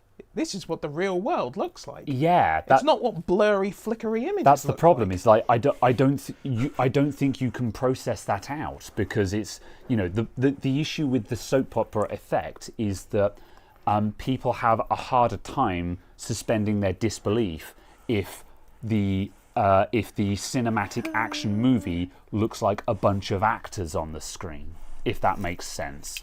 That's what soap opera effect means, is when it looks like it's a bunch of actors on the screen. And, you know, 24 FPS cinematography reduces that at the cost of being a blurry, smeary mess. And again, you know, you can avoid it because, like, They will part of cinematography is doing shots that is avoiding shots that are a smeary mess and stuff like that. But it just means you can't do any pans at all. It means you can't have any fast movement. Yeah. And it's just kind of like... It's almost tempting to say this is probably part of the reason why a lot of modern films have an obsession with super slow motion stuff, because suddenly they can show really detailed action sequences that otherwise wouldn't be possible. Because if they actually tried to do a detailed action sequence, it would just turn into a smeary mess. So, I don't know. But yeah, I need to watch The Hobbit because I feel like I can't weigh in on this because I haven't seen it. Tidy this. So yeah. What am I doing? I don't know. What am I doing? I'm going to stuff that through there. Am I keeping this motherboard? What motherboard is? Oh, in this case, is that your Aorus Master version this is 2? Yes, this is the X570S. Yeah. Aorus Master. Am I keeping this motherboard with this CPU? Yes. I don't see why not. Because that's your favourite motherboard and to all intent and purpose your best AM4 CPU for gaming. Yes. Like that's the best combo you have. Yeah, it was also just, am I going to keep this RAM in this board, or am I going to put the 5950X in this board with this RAM, this CPU in this board, and then just put this graphics card in the other computer. Yeah, because like you're not looking for serious overclocks on your gaming PC because it doesn't care. Well, also just you can't do CPU overclocks on the 5800X. Yeah, so there's no point in having it in your overclocking board. Yeah. And I would get benefits from the better RAM on the 5950X. Yeah.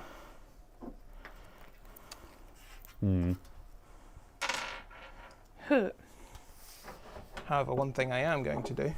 Slow-mo in new films is thanks to the low cost of cameras that can shoot high FPS. That's part of it as well. Not entirely, because obviously to a certain extent with films, to an extent, money is no object. But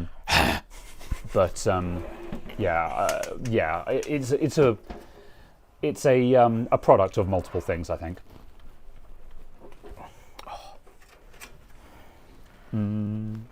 The Hobbit is like a 9-hour version of your favourite 30-second advert, just doesn't translate. I agree with that to an extent. I still love the fact they made 3 films out of 1 book. Yeah, I think the thing with the Lord of the Rings movies in general, like I've not sat and watched the director's cuts. However, I want to at some point, and if you watch the director's cuts, or if you if you watched modern Lord of the Rings in general, one of the things that you need to understand is that it's not supposed to be a super tight, a super tight, well-rounded, all the fat trimmed off movie kind of thing. It's a celebration of cinematography because it is a money no object, no outside interference. This is the world of Tolkien kind of thing. Because also, like, the Lord of the Rings books are slow as hell. You know, the Lord of the Rings is not a tight story. It is a slow, meandering story that goes off on tangents for pages at a time, for stuff that doesn't matter, but is a rich world-building exercise. And the movies are doing the same thing there. And so, if that's not something that you care about, if you're like, please get on with the story, then it's simply not for you, you know. But that's what Tolkien was kind of about. So I'm not saying that it's a good thing or a bad thing. It's just a thing that exists. And if you don't enjoy that, then it's not for you, kind of thing.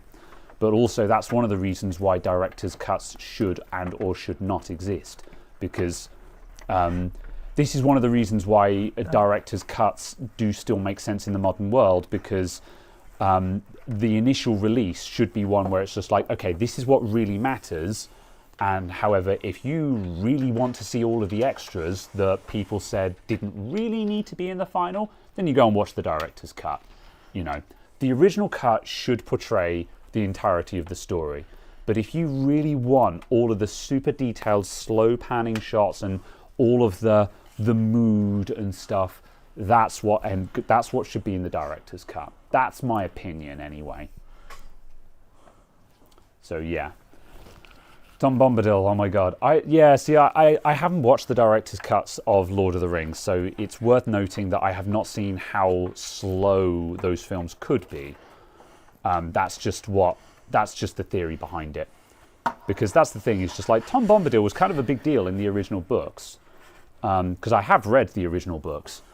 But also, the actual cinematic release, the cinema release of Fellowship of the Ring, told a coherent story without having to put Tom Bombadil in it.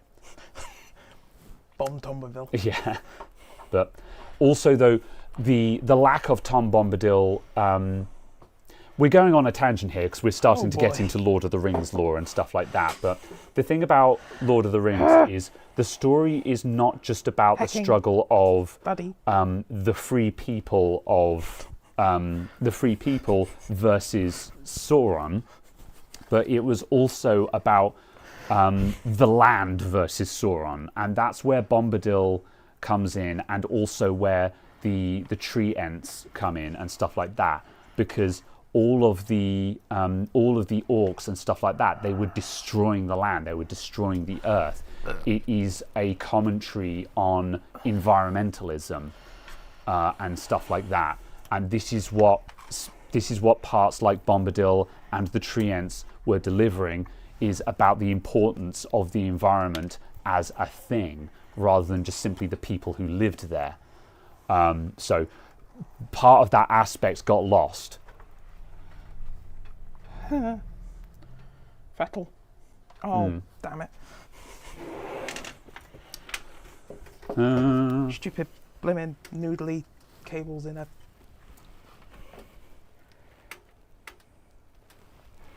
Does the internal Blu-ray drive play 4K UHD discs?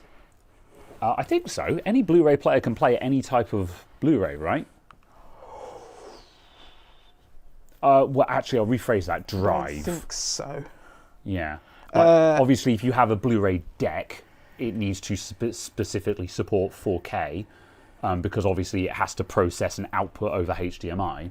But any Blu-ray drive can still read the contents of the disc, right? You just need to have software to support it.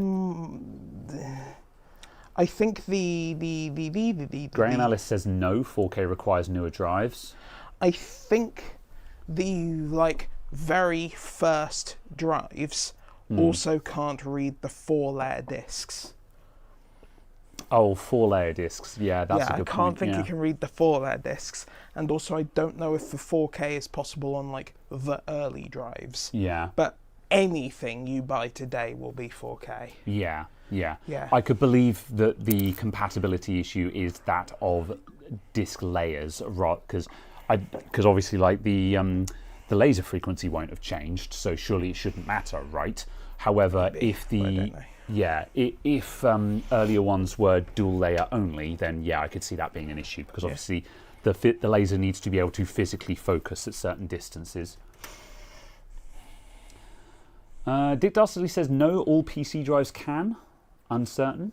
I think I would say that the very first PC drives probably can't, but literally the ones that came out in 2011, 2012, those super early, very much the first gen ones. Yeah. I would imagine what can't. Yeah. But I'd imagine anything after that can. Very well. Just because they did change the Blu-ray standard. Yeah, that's fair. Right. Nicky Knocky Nacky Noo. Love the name. Thank you very much for the $5. Hi guys, what immediately comes to mind rebalancing a PC build where the main aims were watching 4K movies at 60 Hz, very quiet, no AIO, 2 or 3 SSDs, few games. I mean, that's not a tall order, to be honest. So if you don't want an AIO, that's fine. Just get a big air cooler, something like, something like either a Noctua or a Silent Assassin or something like that. Peerless Assassin, Peerless Assassin, that's the one. Assassin, yep. NHD 15. NHD 14, 14U. Any of the big air coolers should manage just fine and be really quiet. Dark Rock 4, Dark Rock Pro 4, those you'll be fine. Yep. On the GPU side, just anything modern, really. Anything above the bottom end, basically. So anything one step up. So the 6600 XT, the 3060 Ti. The 4060 Ti as opposed to the 4060. Yeah. The 7600 XT. Those, just because they'll give you a smidgen more performance, and if you want to get into it, you can knock the voltage down by 0.1, and you can then run the fans even lower. Yeah. And just stuff like that. Yeah. And with the graphics card, look for a graphics card that is a bit more beefed up, because with the lower end cards, you can often, especially with AMD low end cards, a lot of the 7600 XTs will have the cheapest cooler they can manage on them. Whereas if you look at 3060 Ti's, they're more expensive, but you'll probably find some of them with triple fan coolers on them and stuff like that. And an overspec'd cooler on a graphics card makes a big difference to noise. Not theoretically, you shouldn't be seeing a lot of noise just for video playback, but if noise is a factor, look for overspec'd coolers on the graphics card. So that would make a big difference there, I think. SSDs, M.2 on the motherboard is the only thing there. And yeah, that's about it. For the CPU cooler, I'm a big fan for the Peerless Assassin right now, just because it's, in the UK it's really cheap on Amazon. I was raving about this last week.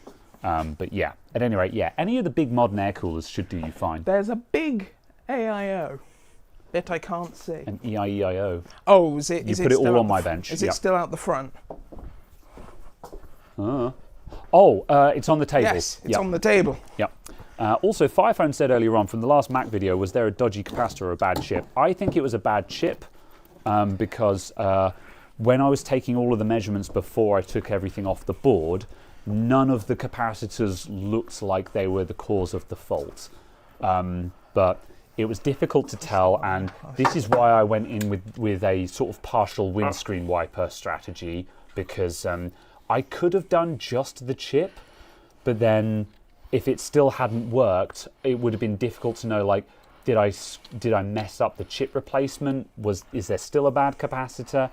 There is a time interest trade-off where you want to do things one by one to figure out what the fault was, but also you're there to do a job and you need to get the job done in a reasonable time frame. And sometimes you get to the point where it's just like, we don't actually care.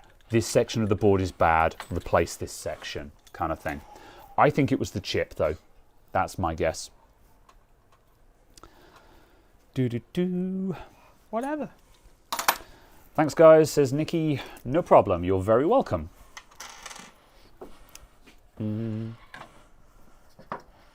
Prepare for crimes.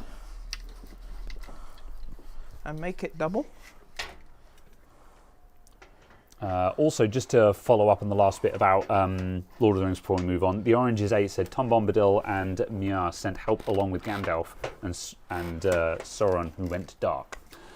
Yeah, I may be misremembering some of the Bombadil stuff because it's been approximately 20, it's probably been 20 years since I've read the books, so I'll concede that point. My memory of Tom Bombadil is very, very loose. I just remember that he was the one who spoke for the trees. He was also, like, the most powerful being in existence. Yes, I know he was, like, kind of a big deal, but yeah. That's not gonna work. Can we make it work with crimes? Caradog is about to do terrible things again. I'm sure you've achieved this once already, so... Yeah, but I want it the other way around. Oh, I see. I want to see if that's even remotely possible. Ooh, maybe.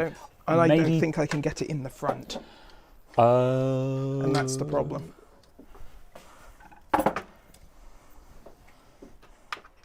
Yeah, I was going to say maybe take out the Blu-ray drive and see where you stand, because then you could put it in diagonally and see if you can straighten it once it's in situ. Don't tell me I screwed this in. Let's see. Civilab said, do yourself a favor and get Intel and NVIDIA. If you want quiet performance, Intel is not your friend. Intel uses a ton of electricity. Intel is modern Intel is incredibly thirsty. And hilariously inefficient. Yeah, and that means more heat, which means more noise. So no, if you want quiet performance, Intel is not your friend at all. Yeah, like, remember people, Intel are not in a good place at the moment. They are not okay. The only thing that's making them competitive is just pumping in all of the electricity ever.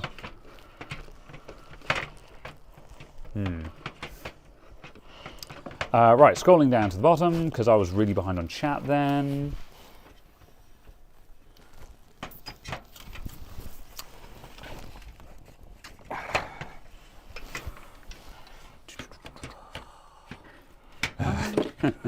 AJ says it's Dremel time.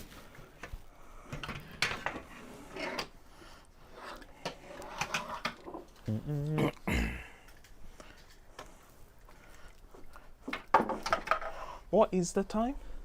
5:30. Yeah, how far into the thing are we? Let's see. Oh, and coming up to 2 hours. Fair enough, yeah.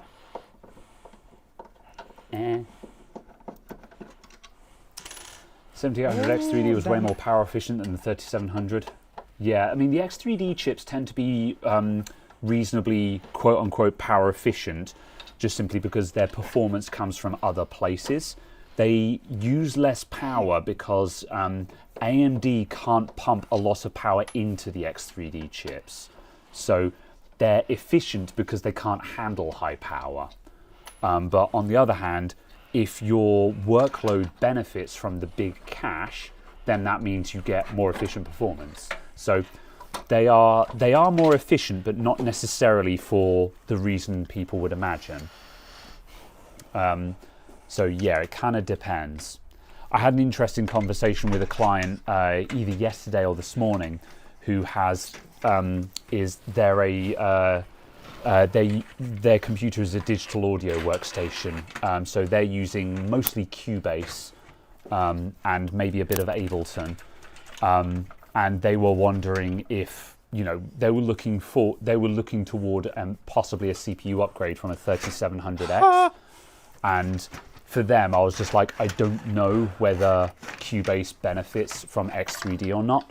A lot of productivity solutions don't care about X3D, whereas but like CFD does, is a random example. What does? Computational fluid dynamics. Oh, I see. Yeah. So yeah, it really depends on the workload as to what you want to be running there. And yeah, if your workload doesn't care about a 3D cache, then that extra efficiency isn't going to be worth anything because it's not actually going to go faster. And in which case, you're just losing speed. But you will be, yes, you will lose speed, but you'll also be lower on the VF curve. So effectively, the efficiency will still be higher even if the performance is lower. Yes. Yeah. Really starts getting into the weeds, but yeah. I think. But it's also the case of if you're super concerned about efficiency, use the 65-watt eco mode. Yeah. Yes, that's true. Yeah. Or not necessarily efficiency, but like heat output to noise. Performance per watt, or if you're concerned about the noise, if you use like a 65-watt eco mode, you'll lose some performance. But certainly on the smaller core ones, so the 6 and 8 cores, you won't lose anything meaningful on lightly threaded stuff. Nikki says, never used AMD, only Intel. Can they run many games pre-2017 apps without problems and kludges? Oh, absolutely, yeah. Yes. Certainly if you're running old stuff, then performance is basically a non-issue. And yeah, AMD, you're not going to run into any compatibility issues. Yeah, that's just not a problem. You're more likely to run into compatibility issues with modern Intel because it's heterogeneous design as opposed to homogeneous. Ooh, true. And you'll run into potential issues with old anti-cheat software. Yes, that is also true. Yeah, I mean, you could say the same thing about like the 7900 and 7950 X3D CPUs. Because but you won't run into issues where de novo bans you. Yeah, that's true. You'll just get wonky performance. Yeah. So yes. Right, you got it in, but at what cost? Yes, I may require your assistance to try and get this fan in. Very well. Because you have the smaller hands. I do have the flexible fingers. I do have. I described them earlier on this week as I have the anime hands, girly anime hands. I will require a third hand, I think, to hold this AIO. If I may borrow one of your appendages. Caradog needs some assistance finishing the build that he's currently working on. All right. Oh no. Petite hands in computer work is a blessing. It sure is. Yeah. What is your malfunction? Like, legitimately, what is your malfunction? I'm standing by. Tell me when you want me to do something. Oh, there we go.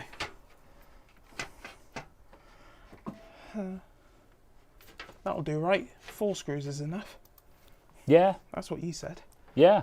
I mean, what my litmus test is always, is it going to fall out?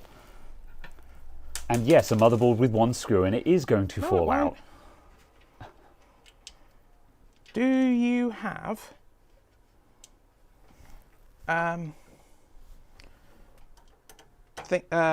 washers? Probably. Or big-headed.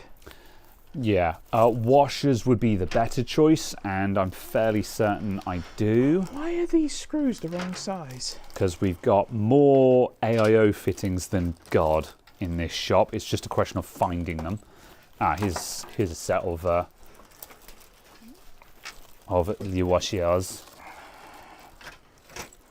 Oh, there we go. It is okay. I have fished out the rubber womit. Oh, wah, wah, wah, wah, wah, wah, wah. The rubber womit. Oh, wah, wah, wah, wah, wah. Okay, so do you still need washers? I don't think so. Okay. I think my need of washers has been replaced. Usurped. Understandable. Descent has been disseminated. Fine. I will finish separating these screws from washers, just in case I want washers in the future. Mickey, there we go. What power delivery kit are you using for powering different Mac and laptops, Graham? So, the actual PD charger that I use is a Dell unit. I have a Dell 130, can't remember if it's 130 or 120. I'll check actually because it's accessible over here. I have a Dell USB power delivery charger that claims to be 130 watts. I don't know what actual standard it is performing there, but it is a Type-C power charger and it has 130 watts written on it. So yeah, I haven't actually got any devices that use any more than I haven't got any devices that use more than 65 watts to be able to put that to the test. But it claims to be 130 watt output. I have that running into a Paul Daniels Type-C power meter, which is how I get the on-screen display. And that is incredibly useful because I've got a visual display on the power meter itself. I also have the software display with the usage graph, which is very, very good for visualizing faults. And then finally from there, I can use either a Type-C to C cable to a modern MacBook, or if it's a MacBook Air with MagSafe 2 on it, I have a Type-C to MagSafe 2 cable, which is not official, but does work. And that's made for a good setup. And I'm very much considering, I've also got Type-C to DC cables, which would work with most other laptops. And I'm considering using that as a mainline bench charge because having the Type-C power meter is so useful for seeing what is wrong with a laptop that I'm like, yeah, I should be doing this for everything. The complication is that certain devices like HP or Dell have sense pins on them, and I don't think the USB-C to DC cable I've got can emulate those sense pins. So there are some laptops where you just need the original charger. Is the OSD free of use? If you own the power supply, yes. However, you need the power you need the Paul Daniels power meter to use it, and it's currently not available for sale. No. Paul is working on it, but it's complicated because it's a niche product that was built for personal use, and Paul is kind of in a stage where he's like, basically Paul's dilemma is, if I make this ready for mass manufacture and sale, the cost price on it is not something that anyone would be willing to pay. Or by the time I've brought the cost price down low enough to the point where people would be willing to pay for it, my profit margin is so low that it's not worth the hassle of producing this. No. That's kind of his difficulty at the moment, and I think that's his dilemma, is trying to balance that to the point where it's actually a worthwhile project. He sent a couple of units out to friends and other content creators just because he can, because he's a bro, and Paul does genuinely believe in helping the repair community. But yeah, whether or not it's actually worth producing as a commercial product is another question. So yeah. Have you finished? Now I need a P1 driver that's this tall. Okay. To drive screws into this. Okay, let me see if I can get in there. When this is... Because I have a bit of a deft hand for getting in screwdrivers at funny angles. Yes. Might be able to do that. And where is my other... Have you got any of my wearers over there? I have the red-handled P1 Oh from yeah, up there. that's close enough. Yep, yep. That might go in there. Right, hang on a sec. I'm just going to quickly pick up one more thing. Kurt Dorr says, is DDR5 6000 the highest value of current memory that a person should get for most motherboards? Caradog, you're the memory guy. You answer this, and I'm going to try and put fans in. Swap places. Yeah, basically. I'm up to there in the chat. Yeah, basically. I wouldn't bother going faster than that. There was a screw in there. Apologies. Yes, basically, I wouldn't bother going faster than 6000 unless you're looking to do stuff with RAM, in the sense of actually spending time learning about it and how to set it up and what timings are and so on. It's also a case that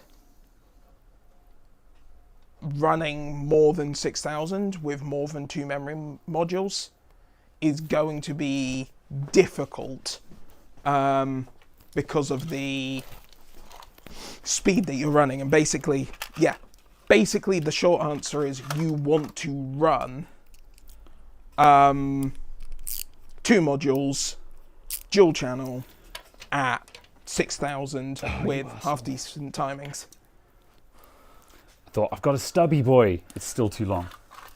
Yeah, that's why I'm just like, ugh. It's a pain. But yes, yeah. If you can,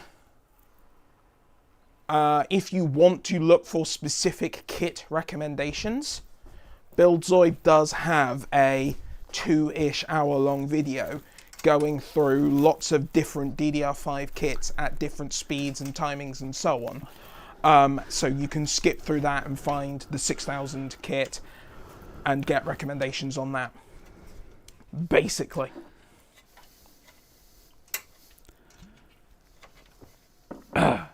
Yes. The general rule of thumb seems to be that you can't really go far wrong with a 6000 kit, though. Yeah, basically. But it's just a case of, it's also the other thing to be aware of. There seem to be an awful lot of like 48 and 50 timing based 6000 kits. Okay, and that's super slow. Yeah. You want to be looking at like 30.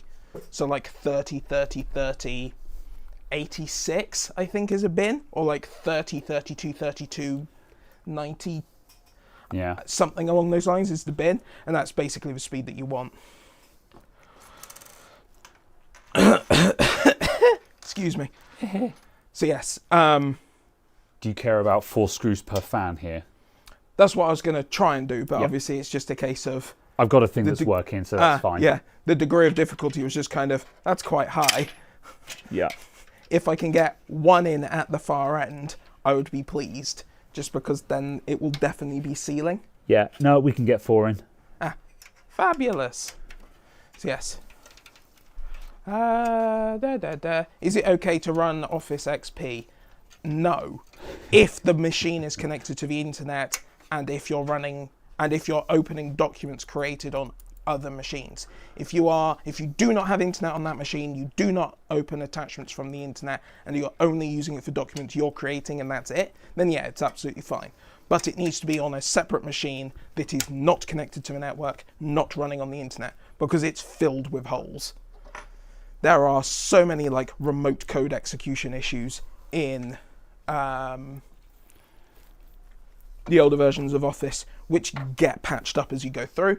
Obviously, there are still issues with the new versions of Office for security anyway, so you still need to be aware, but it's worse on older, out-of-date software that isn't getting security. So yeah. I'm surprised you, well, I guess it depends on the version of Windows. I was going to say, if you're running Windows 10, I'd imagine you'd probably be having just major compatibility issues with Office XP at this point as well. I haven't tried it in a while, but certainly... Yeah, like hell, even Office 2003 is getting 18? really dodgy now. I think 2018, 2019, I didn't have any issues at all. Yeah. Oh, eat me. There might be the heatsink clearance issues. Yeah. Yeah, I'm probably not going to be able to get in the back 2 screws. Yeah. I'll have a quick go in a minute, but that's not looking positive. But I think I can get in 3 and 2 at least. I'll see what I can do. Oh yeah, that one's going to be super hard, isn't it? Yeah. But yes. Oh, I'm going to quickly scroll back up. Use the Office, Excel from Office from 2 days. Yes, it's also just a case of, yes, don't use it on internet-connected machines. Reason to wait for 9,000 AMD cheaper RAM and boards then. Yeah, RAM prices are probably going to continue trending downwards, certainly for non-exotic speeds like 6,000. And boards are, yes, going to trend down as long as they're the old boards, you know, so the current X670 boards, the current B650 boards. Obviously, if there are new boards released with the 9000 series, those new boards will be more expensive because they're new boards. 24 and 48 gig RAM kits are already out. They've been out for a little while. If you can do, and if you can run in 24 gigs, 24 gigs is arguably a better place to be for the RAM kits, just because they're newer RAM kits. They're actually easier to run for the memory controllers, so you'll generally find fewer memory related issues because they're easier to drive kits. So you're more often than not, if you were willing to take the chance, likely to get a 6200 or a 6400 kit to just work. Because yeah, they're easier to run kits. Yes, the orange tape is there just to hold the AM4 backplate on there. So if I take all the mounting hardware off there, it won't immediately fall away. And it's just enough resistance just to hook a screw into when it's on there. So you don't have to take the back panel off and hold it in place with one hand and drive a screw in, basically. The actual stuff I'm doing is not particularly exciting, by the way, otherwise I would try and show you guys. I'm essentially just fumbling to put screws into places, so it's not very exciting. The thing that I was considering, given that I have one, and it's reasonably easy for me to do. What colour are you? You are gold! Gold! Always believe in your soul. Yeah, something I was going to do, but then I realised I had the 120s, not the 140s. Oh, yes. I was literally just going to be like, I'm going to put a pointless gold fan on the back here. Yeah, it's the Alpha Cool metal fans. The Alpha Cool ones, which had the shiny metal frame on. And it was just a case of, because I had them, I was just going to be like, oh yes, I can put one of these on the back. But it's 120 and I don't want to put a 120mm fan on there.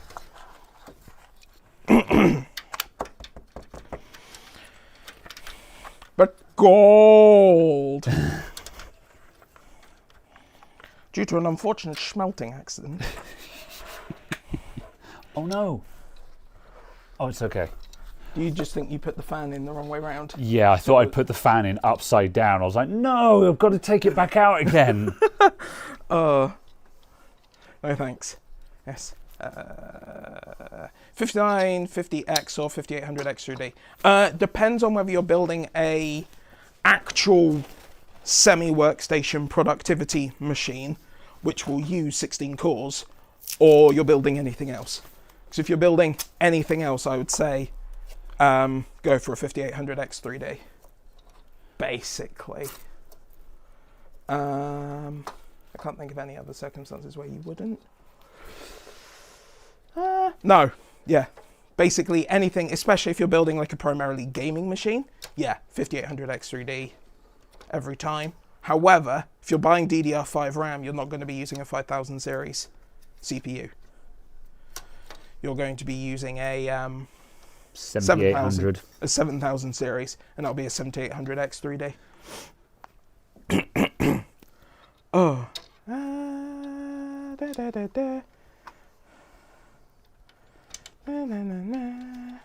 Yeah.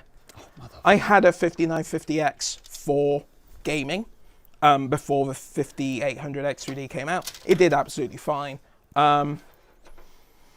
The thing that's quite nice about the 5950X as well, certainly at least the couple I got, they boost really hard. So you will see a lot of the time in gaming your frequency being 5.1 gigahertz. So you're not actually losing that much performance in the sense of not having an X3D.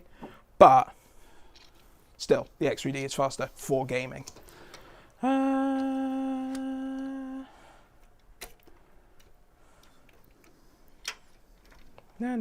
Spandau Ballet? Gold. Always believe in yourself. Yeah.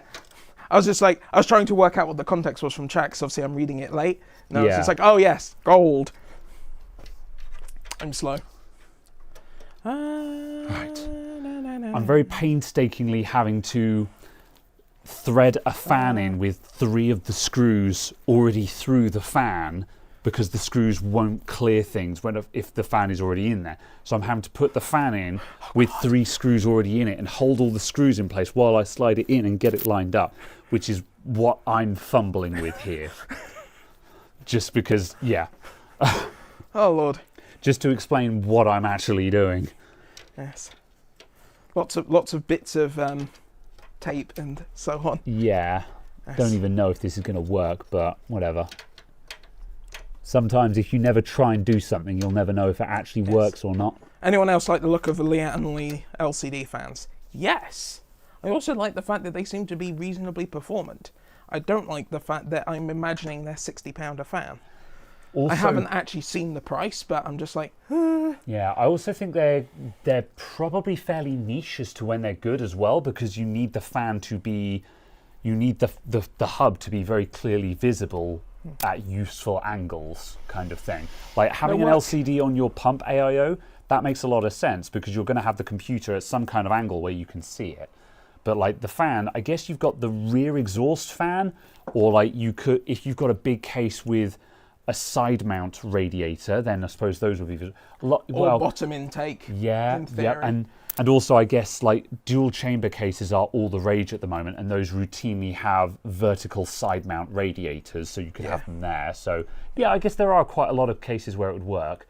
You've just got to think about that before you splash out and buy them, and then suddenly realise, oh, I can't see these through the front dust filter of my case. Yeah. You know. Also, I was thinking the front panel might work for some cases, depending on what it kind of looks like. There's probably a couple where depend upon your porosity. Yes. They're just under £50 a fan. Yeah, that's what I thought. And I'm just like, that's a lot of money. Yeah, don't think it's something that I would buy anytime soon. No, I would. I don't hate it. You know, it's not like Corsair charging 50 quid for just an LED fan. I'm like, that's not worth 50 quid. Yeah. I think that price is warranted because there's a freaking LCD in it, kind of thing. But also, I'm not going to pay that much for fans. What if you put the computer on the top, rotated it 180 degrees? Would that help? So you were screwing down as opposed to up? Possibly, but also I think that probably would have helped me about half an hour ago. Sorry. Wow. Asshole. But yes, I was looking through my selection of fans last night, and I was just like, oh, do I have any fans that I want to replace my case fans with? I was just like, actually, no. Yeah, I'm not super into fan performance, because I think, to be honest, unless you have a really awful fan, I don't think it makes a whole lot of difference. Airflow and fan configuration, I think, makes an awful lot more difference than what the actual fans are. One of the things I noticed recently was you linked to a video in the Discord of I forget the channel name, a guy who'd done Hardware Busters. Hardware Busters, his OnlyFans video. Yeah, the Hardware Busters OnlyFans video. And one of the things that I noticed that was very interesting in there was that the Corsair fans just weren't very good. Yeah. Corsair fans were constantly at the bottom of the tables. Yeah. They were on the tables. Yeah. You know, however, considering the expense of Corsair fans, they were not competitive in the slightest. Yeah. And that's not to say that, you know, I'm never going to buy a Corsair fan ever again, but the fact that Corsair fans seem to be doing the job just fine in every instance I've used them proves that I don't think it actually makes that much difference. Yeah. However, it does show that you shouldn't necessarily spend extra, because Corsair charge a bloody premium for their fans. So the fact that they're technically not very good is kind of telling that you shouldn't focus on the price point per se. Yeah, it was mostly a case of I was just looking, because I was just like, oh, I have all these fans sat in boxes not doing anything. Do I want to swap these into cases so they're doing stuff, kind of thing? Yeah. I was just like, actually, no, they're the wrong size, and so on. Right, I can solve this one just by taking the rear fan out temporarily, so I'm going to do that. This is a really ridiculous amount of effort, but I've kind of gotten stuck into that I'm gonna do this if it kills me kind of thing. Like, we're past the point of time spent here to it's just like, I will do this if it kills me. Well, scientists spend too long considering whether they could. Indeed. Right, that gets me 3 of 4 screws in position. Yes. Yes, absolutely. Have you seen Cooler Master's new 1.1 kilowatt passively cooled power supply? Interesting. Damn. Yeah. Was that? I think Jay just put out a video on that because I saw a thumbnail of him with a Cooler Master power supply. So that must have been it. Yeah. Again, to plug Hardware Busters have that on their website a good set of reviews of a whole bunch of power supplies on there. Because for those who don't know, the Hardware Busters YouTube channel is the YouTube channel of Cybernetics, who do the power supply gradings. It's the other power supply gradings as opposed to 80 plus. And they also do a whole bunch of other, paid for lab work for people because they are ISO certified labs and so on. Oh, that explains a lot, because when I watched the OnlyFans video, I was just like, this is very high-end work for a channel that has like 10,000 subscribers or something. Yeah, it is the YouTube channel of Cybernetics, effectively.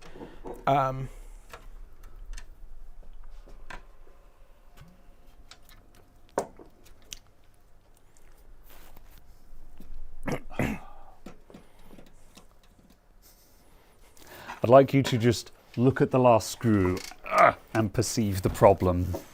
I have already perceived the problem. Yes, I have. I realised that as you put it in there. Yeah. And I realised what possibly we should have done was taken out the motherboard. I probably would have taken less time, actually. Yeah. If the screw lines have you got 3 of them in there? Oh, I've only gone and done it. I've picked up the thread. It's not going to be in properly, but it won't fall out. I think that's the main thing. Yeah.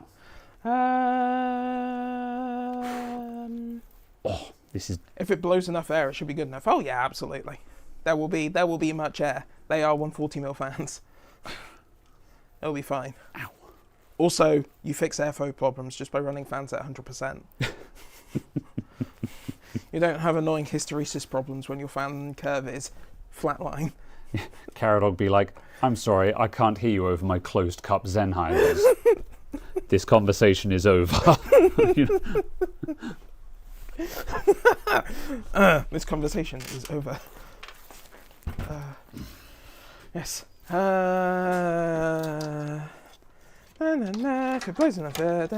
Busters only fans. Yes, it is niche, but it's worth watching, viewing, subscribing. Anyway, moving on. Do you service any women gamers in your shop?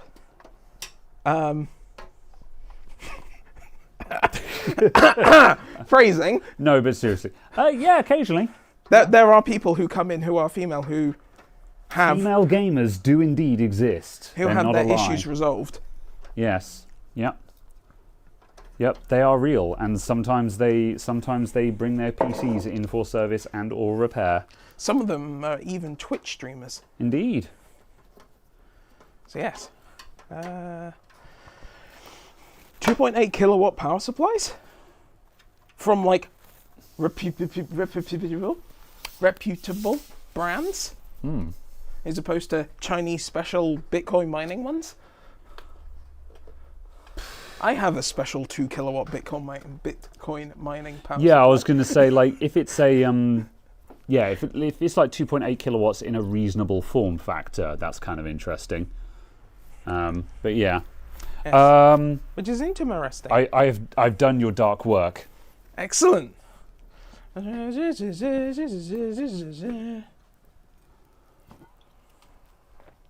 Yes. Good. Now the real question will be, can I put the drive covers on? Yeah, this is the point where, like, have you actually just checked if the pump head will actually curve around and fit on? Yes, good, yeah. Just in case we suddenly realise, oh, this isn't going to work, we need to take it back out again. No, I had already measured. Good. I had already double checked. Very well. I was just like, oh, yeah, no, it does. Good. Phew! Oh yeah, is the optical drive still going to go in? I think it might do. I think the hoses will... Yeah, I think the hoses are going to flex. Yeah. Because there's a surprising amount of space actually in the bay. Yeah, that's not bad. Yeah, that's not hideous. There is a little bit of a bend on the hoses coming out of the rad, but nothing that I would say is horrifying. Yeah. So yeah, yep, it's actually okay. Yeah, just because it's actually a triple height optical bay. Yep. As opposed to... It's a bit much smaller. The other thing I'll actually do is plug the fans in. Yeah. Incidentally, speaking of Cooler Master, they seem to have some good hardware in the works at the moment, because again, like talking about the OnlyFans video, the Cooler Master fans were consistently competing for the high spots in those tests. I can't remember which model it was specifically, but I kept seeing Cooler Master fans being the high-ranking ones there. So like, it feels, because Cooler Master have been in a bit of a weird state for a while now, where they're an old brand, they're an old school brand that used to be big players, but they've kind of been stuck making mediocre stuff for a while. But it feels like they're actually bringing out some competitive hardware at the moment that is actually kind of serious.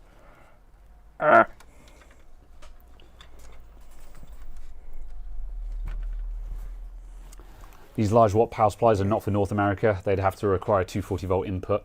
Yeah, this is true. Although, yeah, like they usually have the 16 amp connector as opposed to the 13 amp connector, which is only for specific rings. Yeah, I was going to say, like in North America, most North American houses, you can get a 240 volt supply in your house. 208. 208. Okay, yeah. Because it's the weird center tapping. Yeah. But it's 208 volt. Yeah, that's good. Probably good enough though, isn't it? I was about to say good enough for Australia, but well, good enough for North America. But yeah, it's okay. I'll theoretically a solvable issue. I'll stick with my 38 amp rings. Yes. Although that much being said, again, it's kind of begs the question of just like, this might be relevant if you're building a competition PC, but I can't think of any kind of home general purpose computer that requires more than a kilowatt in the real world, Hello, Turnet Gaming. Thank you for the £5. Good afternoon. You've got some good news. You've finally come to PC Gaming Land and you're enjoying some PC games. Good. What games are you playing? I hope you're having a good time with them. Here's where you get judged on which games you play. When my sister started going out with someone new this year, and she said, "Oh, met a new man. You'd like him. He's into tech and gaming and stuff like that." I'm like, he plays Destiny. And she said, "Oh, he plays Destiny too," and I said, "I'm so sorry, So that's not all he plays. And also, in all seriousness, he's a stand-up bloke as well. Yeah, but yeah, it was very funny. As you said that, my immediate thought was, I thought she was married. Was long story, not and then, for the podcast. And then I went, you have two sisters. Yes. It was that process. I was just like, hold on a minute. Didn't you say you? Oh. Yeah. Oh yeah, no. Yeah. I was my- being slow and Yes. confused. If my other sister had a new man, I'd be like, okay, this is kind of, that would be a fundamental fracture of the entire family. But yeah, anyway. But yes, it was very funny because my sister's new boyfriend plays Destiny 2, and I went, ha ha ha. So You went, oh no, I'm so sorry. could be worse, a Fortnite player. A couple of my friends have recently been getting into Fortnite, and they're just like, yeah, we weakened, and we're having a really good time. And I'm like, you know what? If you're having a good time, like I jest about Destiny and all the rest of it, but like, if you're having fun and you're not buying a lot of loot boxes and all the rest of it, then you know what? Power to you. If you're having fun, you're probably not playing Destiny 2. Yeah. Mm. Steve says, I've been disowned by family members for less than that. Fortnite FPS can sell PCs. Yeah, it's because what all the kids are playing. Yeah. Yeah. Fortnite is a very... There's a big conversation surrounding Fortnite as a platform that I think is extremely interesting. Like, how important... I think it's interesting for what Epic are trying to make Fortnite. I don't know how successful they are with it, but certainly, because in the eyes of Epic, Fortnite is a metaverse. It's a game platform that contains lots of other games. Because, I see. Yeah. Because hell, there's a new Fortnite racing. There's a new Lego game within Fortnite that is fundamentally not Fortnite, but it's a Lego game that you play from inside Fortnite, and it's like, okay, this is yeah. And I think there's a very interesting conversation about Fortnite racing. Well, that as well. I wasn't aware there was a racing game, but it doesn't surprise me. Our friend has played a lot of it. I see. He's now Diamond. Ah, very well. So yeah, A lot. Yeah. So that's the thing. It's just I think so like we all mock Fortnite and all the rest of it, and how successful Epic are going to be with trying to force Fortnite as a metaverse, a platform, a vehicle. I think that's time will tell, but. Fortnite is one of those things where you can mock it all you want, but it's something that people should be paying attention to because they're trying to define things there, Are they Robloxing it? Yes. Basically, yes. They are very much Robloxing it. And they've been trying to do that for a while. No. Well, no. Okay, they're not... dramatically less predating on parents' credit cards. True, yeah. Roblox is built upon community-created content. It's built upon the backs of other people's works. It's built upon the backs of child labour, yeah. Like the finest of... and, Fortnite does have community-created content, but that's not Epic's angle with it, as so far as I know. What are you looking for? The thermal paste that was here. Oh, I'm not involved in that. Unless is it under there? Nope. You brought it over here. If you lost it, that's on you.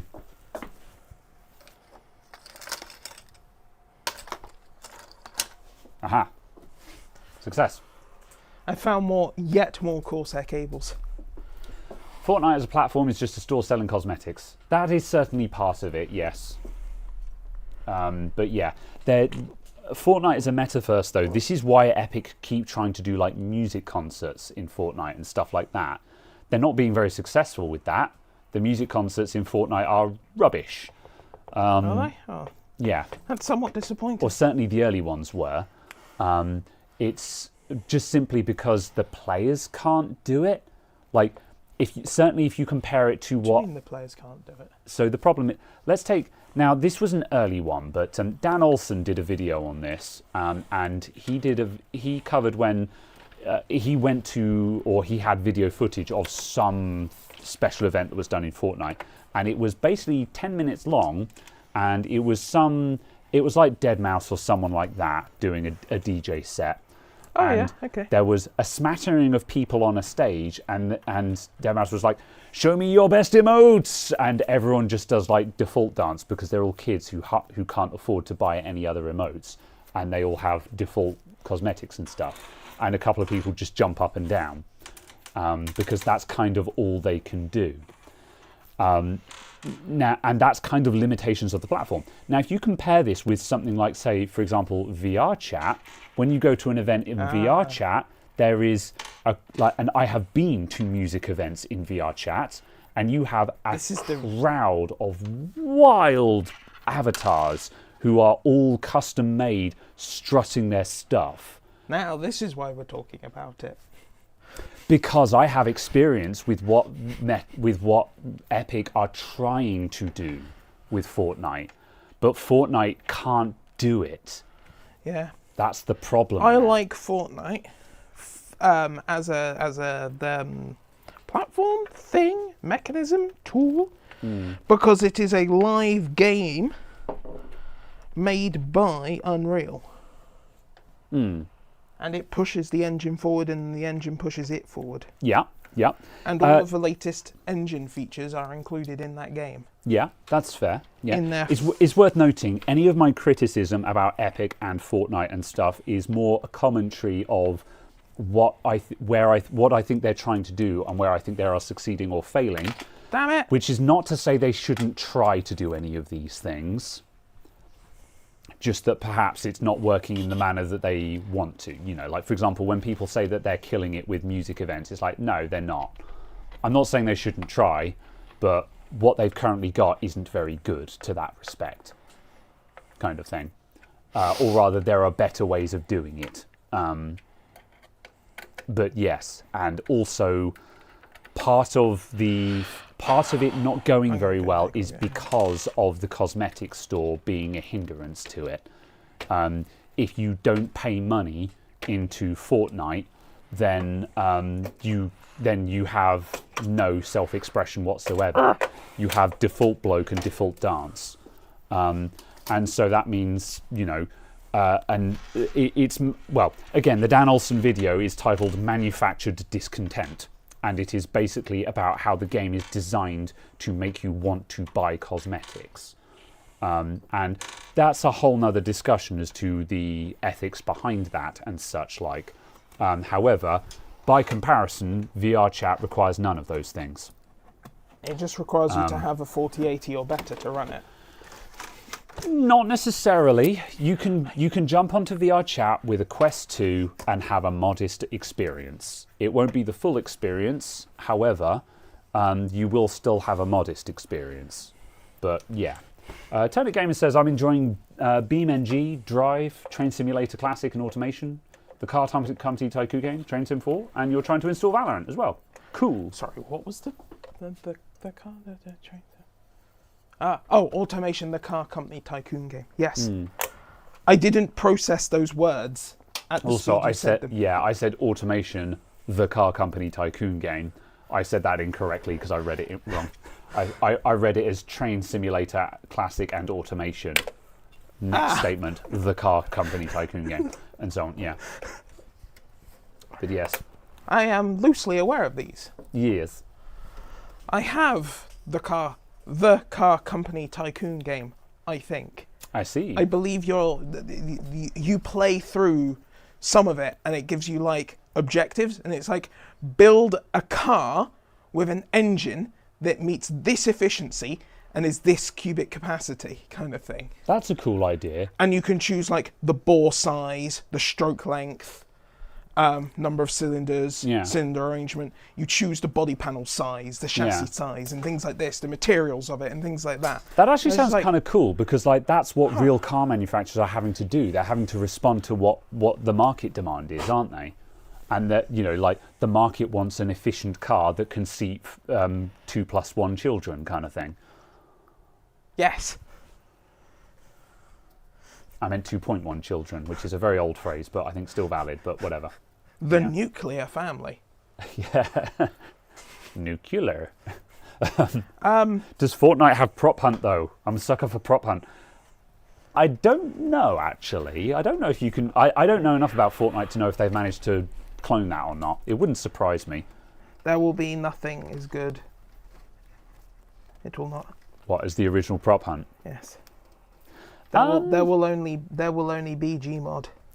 To be honest, will rule forever. Gmod prop hunt is still the funniest. I've played other prop hunt games. Like I went through. My friend group was playing a prop hunt game called Witch It, which is you had like stupid villagers hunting witches, and the witches could turn into objects. And they had special abilities like distraction. So if someone was about to find you, you could make a distraction to divert them and things like that. And kind of interesting. Oh, so were the things looking for you NPCs?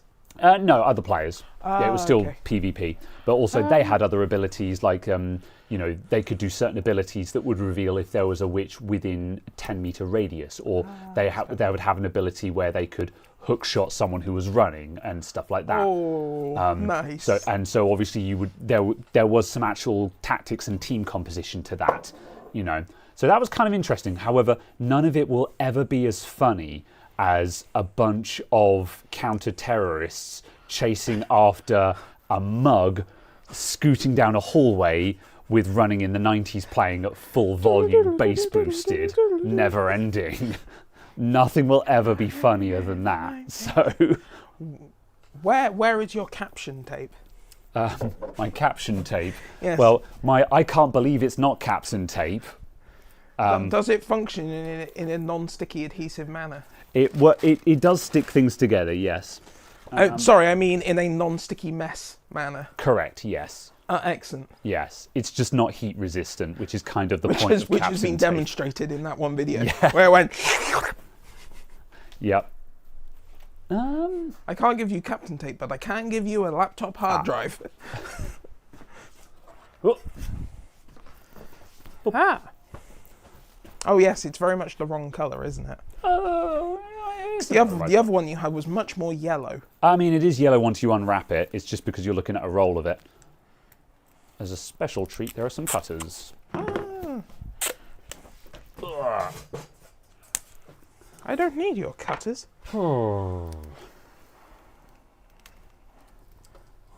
Let's see. You unlock emotes and such in the free battle pass of Fortnite, and you level up. You can get enough V-Bucks to unlock the full game pass. Okay, that's fair. Yep. Yeah. Also, apparently, And just it did have prop hunt. Apparently, yeah. playing for long enough, like enough years of gameplay time, apparently gives you free money as well. Yeah. All right. Yeah, that's which is fair. Not terrible. Yep. I'm probably being slightly unfair, and it's possible that Dan Olsen's video may not have accounted for long-term benefits there. What do I have in So there? yeah, as I say, I have no beef with Fortnite per se. But this is kind of why I wanted to talk about it, just because it's an extremely interesting case study for many things, both good and bad. I think so. Yeah. Good. You can test drive your automation cars in BeamNG. Oh, that's cool. Huh. Yeah. Fancy. Yeah. I don't know a lot about BeamNG other than it's a car driving simulator kind of thing. But the fact that you can like export cars from other games into it, that's kind of cool. Yeah. Do we have capture set up? We can do, yep. No, that's fine. I don't need it, but it was purely a case of did we have it, because I'd plug into the capture. If we don't, I won't. Yeah. No, it wouldn't bother. Literally all I'm going to be doing is going, where's your Windows 11 flash drive? I see. It is that one behind you next to the tap water. Excellent. It's the knockoff Equestria Girls lanyard. That sounds like a campaign slogan. Knock off Equestria Girls. I guess it's... Stop them. I guess that's fractionally better than knock up the Equestria Girls. Moving on. Is there a computer optical drive designed for golden ear audiophile community? Yes, any optical drive. I am sure there is one that will happily take your $2,000 dues. Yeah, literally any optical drive. If you really want to get anal about it, There are optical mind. drives that have a low error rate, and thus will get faster import. Like, for example, my friend imported a very, very, very large CD collection to FLAC, so for him, import speed was important because he had a lot of stuff to import. So obviously, faster imports was better. He got a particular drive that had a very low error rate and thus would import faster. And the thing is to remember that CD is lossless, and if there is an error, then it will reread, and it knows if there is an error because it has error correction check-in. So by definition, there can be no better quality. There is only how long it took to import. And obviously, we're talking import speeds that are many times higher than real-time playback. So just simply for listening to CDs, it's irrelevant. However, if you're trying to import, there are certain drives that have a lower error rate and give you faster imports. I don't know where, but if you go looking, there are lists. Someone has compiled lists where they've tested drives and found that this drive had the lowest error rate. Oh, did it blow out a load of dust into your face? Yes. Yep. Plexter are no more. Oh, that's a bummer, because, yeah, Plexter used to be good. Although that much being said, like, when was the last time I bought a Plexter drive? Yeah. When was the last time you bought an optical drive? Quite so, yeah. Drives that can slow down to 1 or 2x can read bad discs better. Yes. Again, that's a case of if you've got a disc that's in really poor shape, yeah, a drive that is more tolerant of errors may still be able to read through it.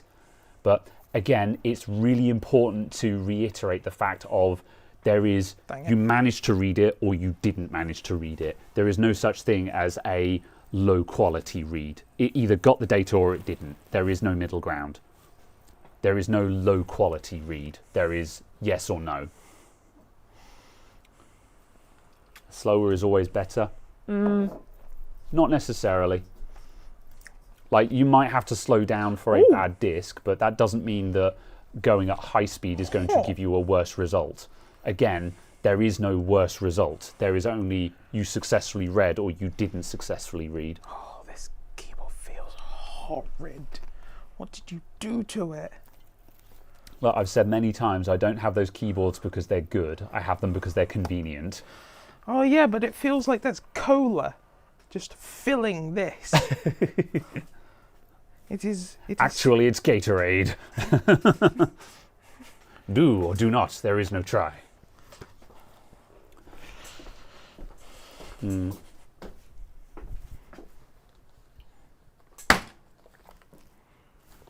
Did you just hit it on the desk? Yes.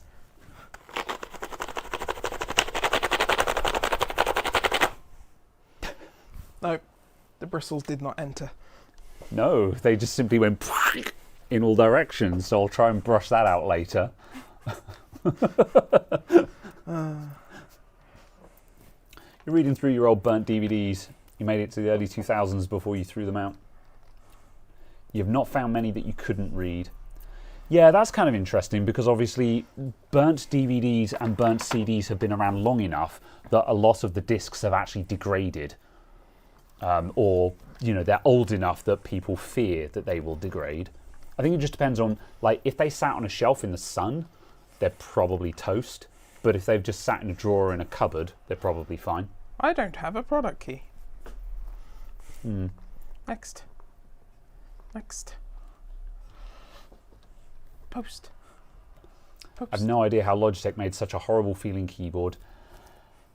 I mean, part of it is the fact that it feels like it's filled with cider. I mean, it might be because we've had more than one spill on this bench. Yes. Yeah. But also those keyboards have always felt gross. I've had like 3 or 4 of those, and they've always been awful to type on.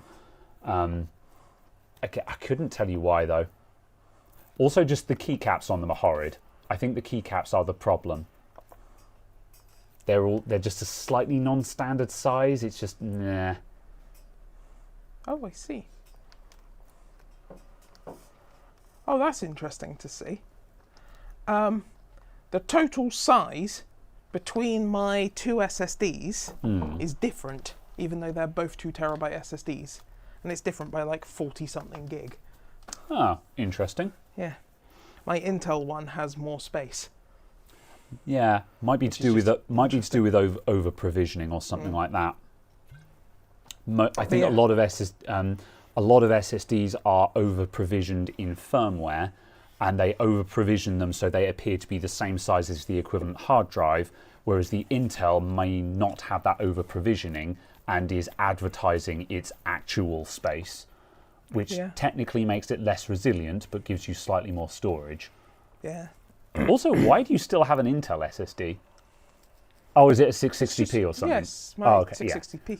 I don't. Yes, ignore that. It is not an X25. That was my concern. I thought you had like some ancient Intel 2.5-inch SSD, and I'm like, why do you still have one of those? It's probably SATA 2, you know. I'll have you know, I still have my OCZ SSD. Does it still work? Oh no. Windows cannot install the required files. Network problems may be preventing Windows from accessing the file. What? Bad USB port or something? Network problems? Yeah. Well. OCZ were good? No, they weren't. Yes, they were. No, they weren't. Yes, they were. They were good if you don't mind buying a new one every year. I never had a problem. Mine was absolutely fine. OCZ SSDs are like saying that a candle is really bright if you fire a blowtorch at it. It's like, yes, it will be, and it will burn out in about 5 minutes. I'll have you know, I also had OCZ Gold and Platinum RAM. Their RAM was good. OCZ destroyed their brand name with their SSDs. They sold well-priced SSDs and they basically factory overclocked the balls out of them, which gave them insane speeds. But however, because they were driving the nuts off of the controllers in the NAND, it was completely unsustainable, and their performance would completely collapse within a very short space of actual usage, which is why there were class action lawsuits over it. Like, this is not an opinion, this is established fact. There were lawsuits, people paid out a lot of money as a result of it. So yeah. The only reason why people thought they were good is because they were technically fast. It was the first gen SoundForce controller problems. Yeah, but also OCZ were just driving them at full. They were driving them at the red line, whereas everyone else using the same controllers were not driving them at the red line. So sure, they had the same problems, but those problems wouldn't surface for like 5 years or something, where you could say, okay, this didn't give 10 years of service, but no one really cares if an SSD dies after 5 years of service. But an SSD that was significantly down on performance by like the 13th month, that's kind of crap, you know. Would you like to install Windows from your optical drive? No, thank you. Your OCZ power supply exploded, then the RMA replacement exploded. Oh no. The OCZ power supplies, I thought they were okay for their day. Yeah, but I don't have a huge amount of experience with them. But yeah, they're now Toshiba, they're now Kioxia, aren't they? I don't know. Yeah, I think Toshiba bought the OCZ stuff and then it branched off and became Kioxia, I think. Obviously, they're completely unrecognizable from OCZ at this point. So, you know, that doesn't mean... I see. Yes, Toshiba did buy... Yeah, Toshiba bought OCZ and then I think it then branched off to become Kioxia. Toshiba made the subdivision into Kioxia. Yes. Yeah. Turner Gaming, thank you again. I should mention for portability reasons that you purchased a mid-range Acer Nitro 16 gaming laptop. Fair enough. Yes. Yeah. Fabulous. There was the early Team Group SATA SSDs with too many overdriven LEDs on them. were Team Group doing that as well? Because there was a notorious Kingston HyperX SSD that did that, and that was really, really, really, really funny, in my opinion. That it somehow got to market. Yeah, like how that got to market is baffling. Yeah. It was wild. Late to the show, but wanted to give a big hello to Graham and Caradog. Graham and Sea Dog. Hello, Minor. Is that Minotaur? Is that pronounced, I think? Hello there. Tough? Minor Tough? Yep. I don't know.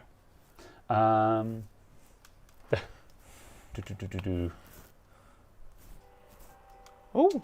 Is that you or me? No, it's me. Oh, yeah. That's the alarm that I use to wake up in the morning. So I just suddenly had PTSD of like, I've got to wake up. I'm like, no, wait, I'm live on the internet right now. Or am I? Ah! Is this real life? Or is this just fantasy? It's a song from a band called Spoon. Fair enough. Is that a Spoon a prog rock band? I don't know. I think they're prog rock. I might be wrong though. It was all a dream. It was never real. Dun, dun, dun, dun, dun. However, yes, Toshiba rebranded to Kioxia, and Kioxia are actually pretty good, seems to be the general sentiment of them. Certainly Yes. their enterprise stuff seems to be very competitive, and their consumer stuff is not high performance, but seems to be extremely good value for money. Although they seem to be fighting tooth and nail with Crucial over that at the moment, because Crucial are heavily pushing the bang for buck drives with like the P series at the moment. So yeah, I had an interesting fault today where a Crucial P3 Plus wouldn't work in an Intel Inspiron until I gave it a BIOS update. And like, it wasn't an old ass Inspiron either. It was a AMD Ryzen Inspiron, so it was modern. But I put Was in that this. the one? No. But No, that was a random MSI board, wasn't it?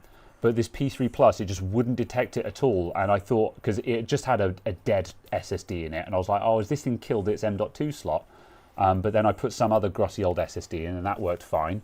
And I did a BIOS update, and that fixed it. And obviously, it was a Gen 3 to Gen 4 issue. It didn't like the Gen 4 drive. But a BIOS update seemed to fix it. And I was like, that's weird, but sure, okay. So, interesting fact. Again, one of those things where just any laptop, if you're having weird compatibility issues... Oh, yeah, it's a laptop, isn't it? Yeah. Keep your BIOSes up to date, people. Just, yeah. For a long time... BIOS updates are important. They are, yeah. It seems obvious to a lot, but if you've been in this game for a long time, certainly in the old days, no one cared about BIOS updates. But in this day and age, BIOS updates are really important. Once upon a time, they really didn't matter. No one cared. But yeah, very worth noting. I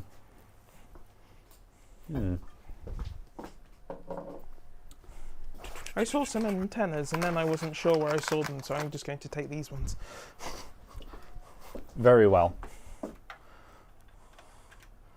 For those of you following along at home, all I'm doing is blasting Windows 11 on here.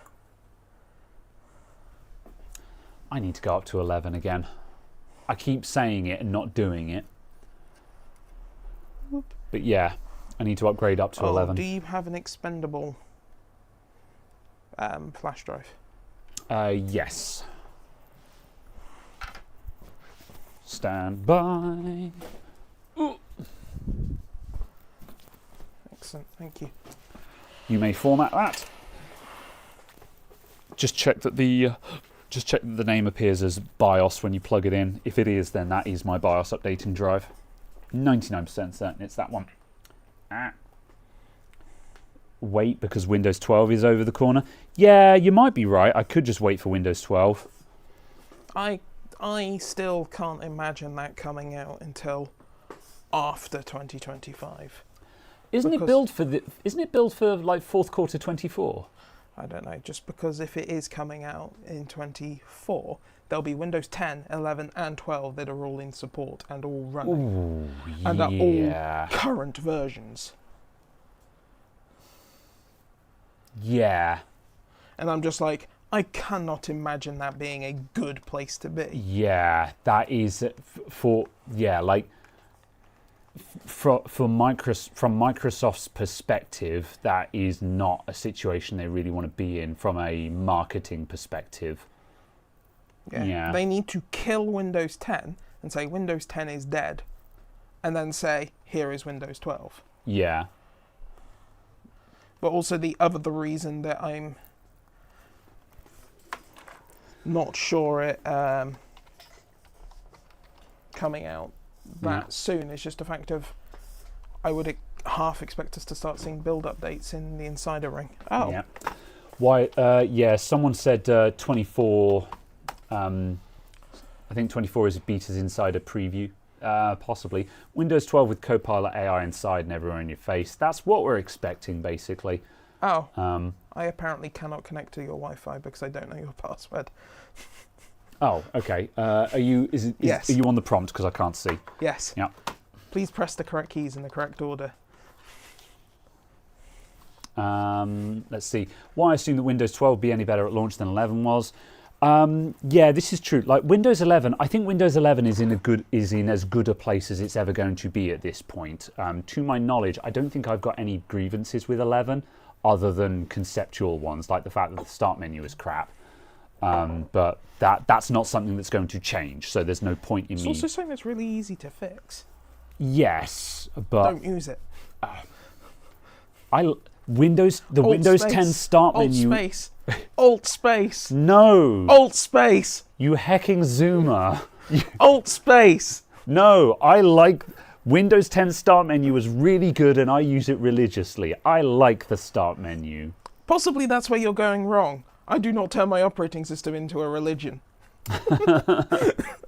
Anyway, I would skip up to 12 just because, like, when 12 comes out initially, I will need to look at it and spend time daily driving it at some point. Because I did that with 11 and ultimately rolled back to 10 because I spent time with 11, decided I didn't like it, and rolled back to 10.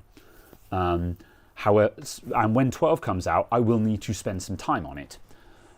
So my home PC is as good a place as any to do that because it's a computer that I will use daily, but also a computer that's not mission critical per se. Like, for example, I can't test stuff on my workbench computer because that computer needs to work. I need that to do work, so I can't be dicking around with that one. But my home PC, that's just a gaming PC, not the end of the world, you know. So, yeah, I don't know. Yeah. However, the future of Windows is really uncertain at the moment because this came up in the Discord during the week where there's obviously going to be a freemium version of Windows and a paid-for version with Copilot and all the rest. But is there? That's what it looks like is going to happen. That's the prediction at the moment, is that Windows will become software as a service. There'll be a cheap free version. Oh, interesting. And then a paid-for version that includes all of the Copilot stuff and such. I see. If it's literally just the Copilot, it will be the first time I won't buy it. Yeah, like for the record, this is speculation. This is what people think are going to happen, but it sounds very plausible. No, it wasn't. But the question is how much would they nerf the free version? Will you be able to personalize the free version? Will you be able to set your desktop background? You know, that's the thing, is we don't actually know what this is going to look like. Like, in the same token, everyone's saying that Windows 10 is going to lose support in Windows 25. Again, in 2025, I still find that very 2055. I still find that very difficult to believe, and my prediction is that it will go down to what was previously known as red support, which is critical security updates only. But also, the thing is that Windows 10 as a system is unlike any other previous version of Windows. So we can't expect it to get end-of-lifed in the same way that previous versions of Windows did either. It's already had the longest life cycle of any version of Windows in a meaningful way. So this is the problem, is that we can speculate a lot on what we think Microsoft are going to do, but Microsoft are so far off of their traditional playbook that it's very difficult to accurately predict what they'll do. So this keyboard is skipping inputs. One of the keyboards is possibly knackered, but I can't remember which one it is. The Enimax one is on top of the 3D printer. It's also duplicating inputs. Well, it wasn't doing that before you hit it on the table earlier on.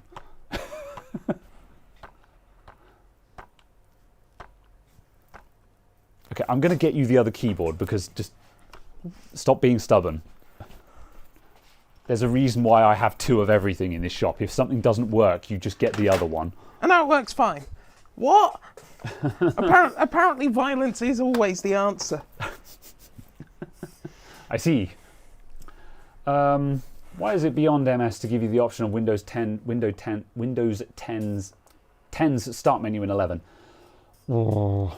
I still kind of want to script and make a video essay that is a debrief of Windows 11. Why I think it is the way it is, what I think Microsoft were trying to achieve, and why I think that they either succeeded or didn't succeed in that. And most of it is stuff we've said on this channel countless times before. Like, we've had the Windows 11 discussion many, many times where we've theorized on what Microsoft's plan for it was. But you annoy me. I kind of want to put it all together into one video. But also there are certain aspects to it that I feel like is my opinion, and I don't have industry facts to back up my opinion. So yeah.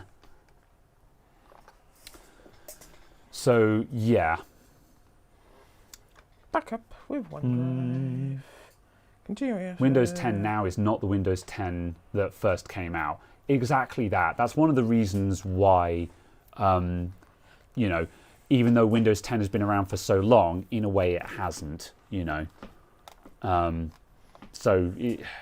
Windows is in just such an oddball place. Like I say, they're so far off the traditional playbook that there's many ways in which we could say Microsoft will probably do this because this is what they've historically done between Windows cycles. But again, we're in such different times for Microsoft that, and also just the landscape has changed. Windows 10 was the first version of Windows that was a free upgrade. So that completely altered the billing system for Windows. These days, the world at large believes that they are entitled to have Windows on their computer free of charge. And it's like, that's never been the case. Windows has never been free. You've never been entitled to have Windows for free. Everyone is just always like, I'm not paying for Windows. You've always had to pay for Windows, or you're pirating it. But the modern sentiment is people are just like, I shouldn't have to pay for this. It's like, but you've always had to pay for it. Whether you bought a license or whether it came with your computer, It's incredible the number of people who believe they have some sort of ordained right to just not pay for services. Yeah. It's incredible how many people believe they don't have to pay. Yeah, and this is the thing. I'm not saying that this entitles Microsoft to nickel and dime you for everything. Would you like to install I'm not saying that software as a service is a good alternative to that. I don't like having a million subscriptions, don't get me wrong. But make no mistake, these things have never been free. Windows 10 isn't free and never has been. It was a free upgrade from Windows 7, which you paid for, or you pirated, and that's something that a lot of people seem to critically not understand. And that means that I believe that the PC enthusiast community has a very, very skewed vision of what they believe Windows 12 is going to be. They believe that they deserve a free copy of Windows 12. And I'm like, well, maybe there will be a free version, but no, you are not entitled to that. Yeah, of course, that's just my opinion, man. But I think that's my hot take. So yeah. Let's see. Why is this pen drive? Why is this is 22H2?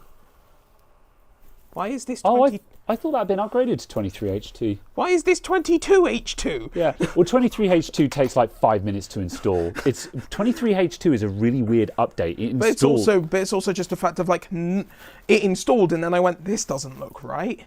Yeah. The start menu's wrong. Oh, that's I was like, we're a year out. Yeah, I was certain that flash drive had been updated, but fine, whatever. I was like, okay. Yeah.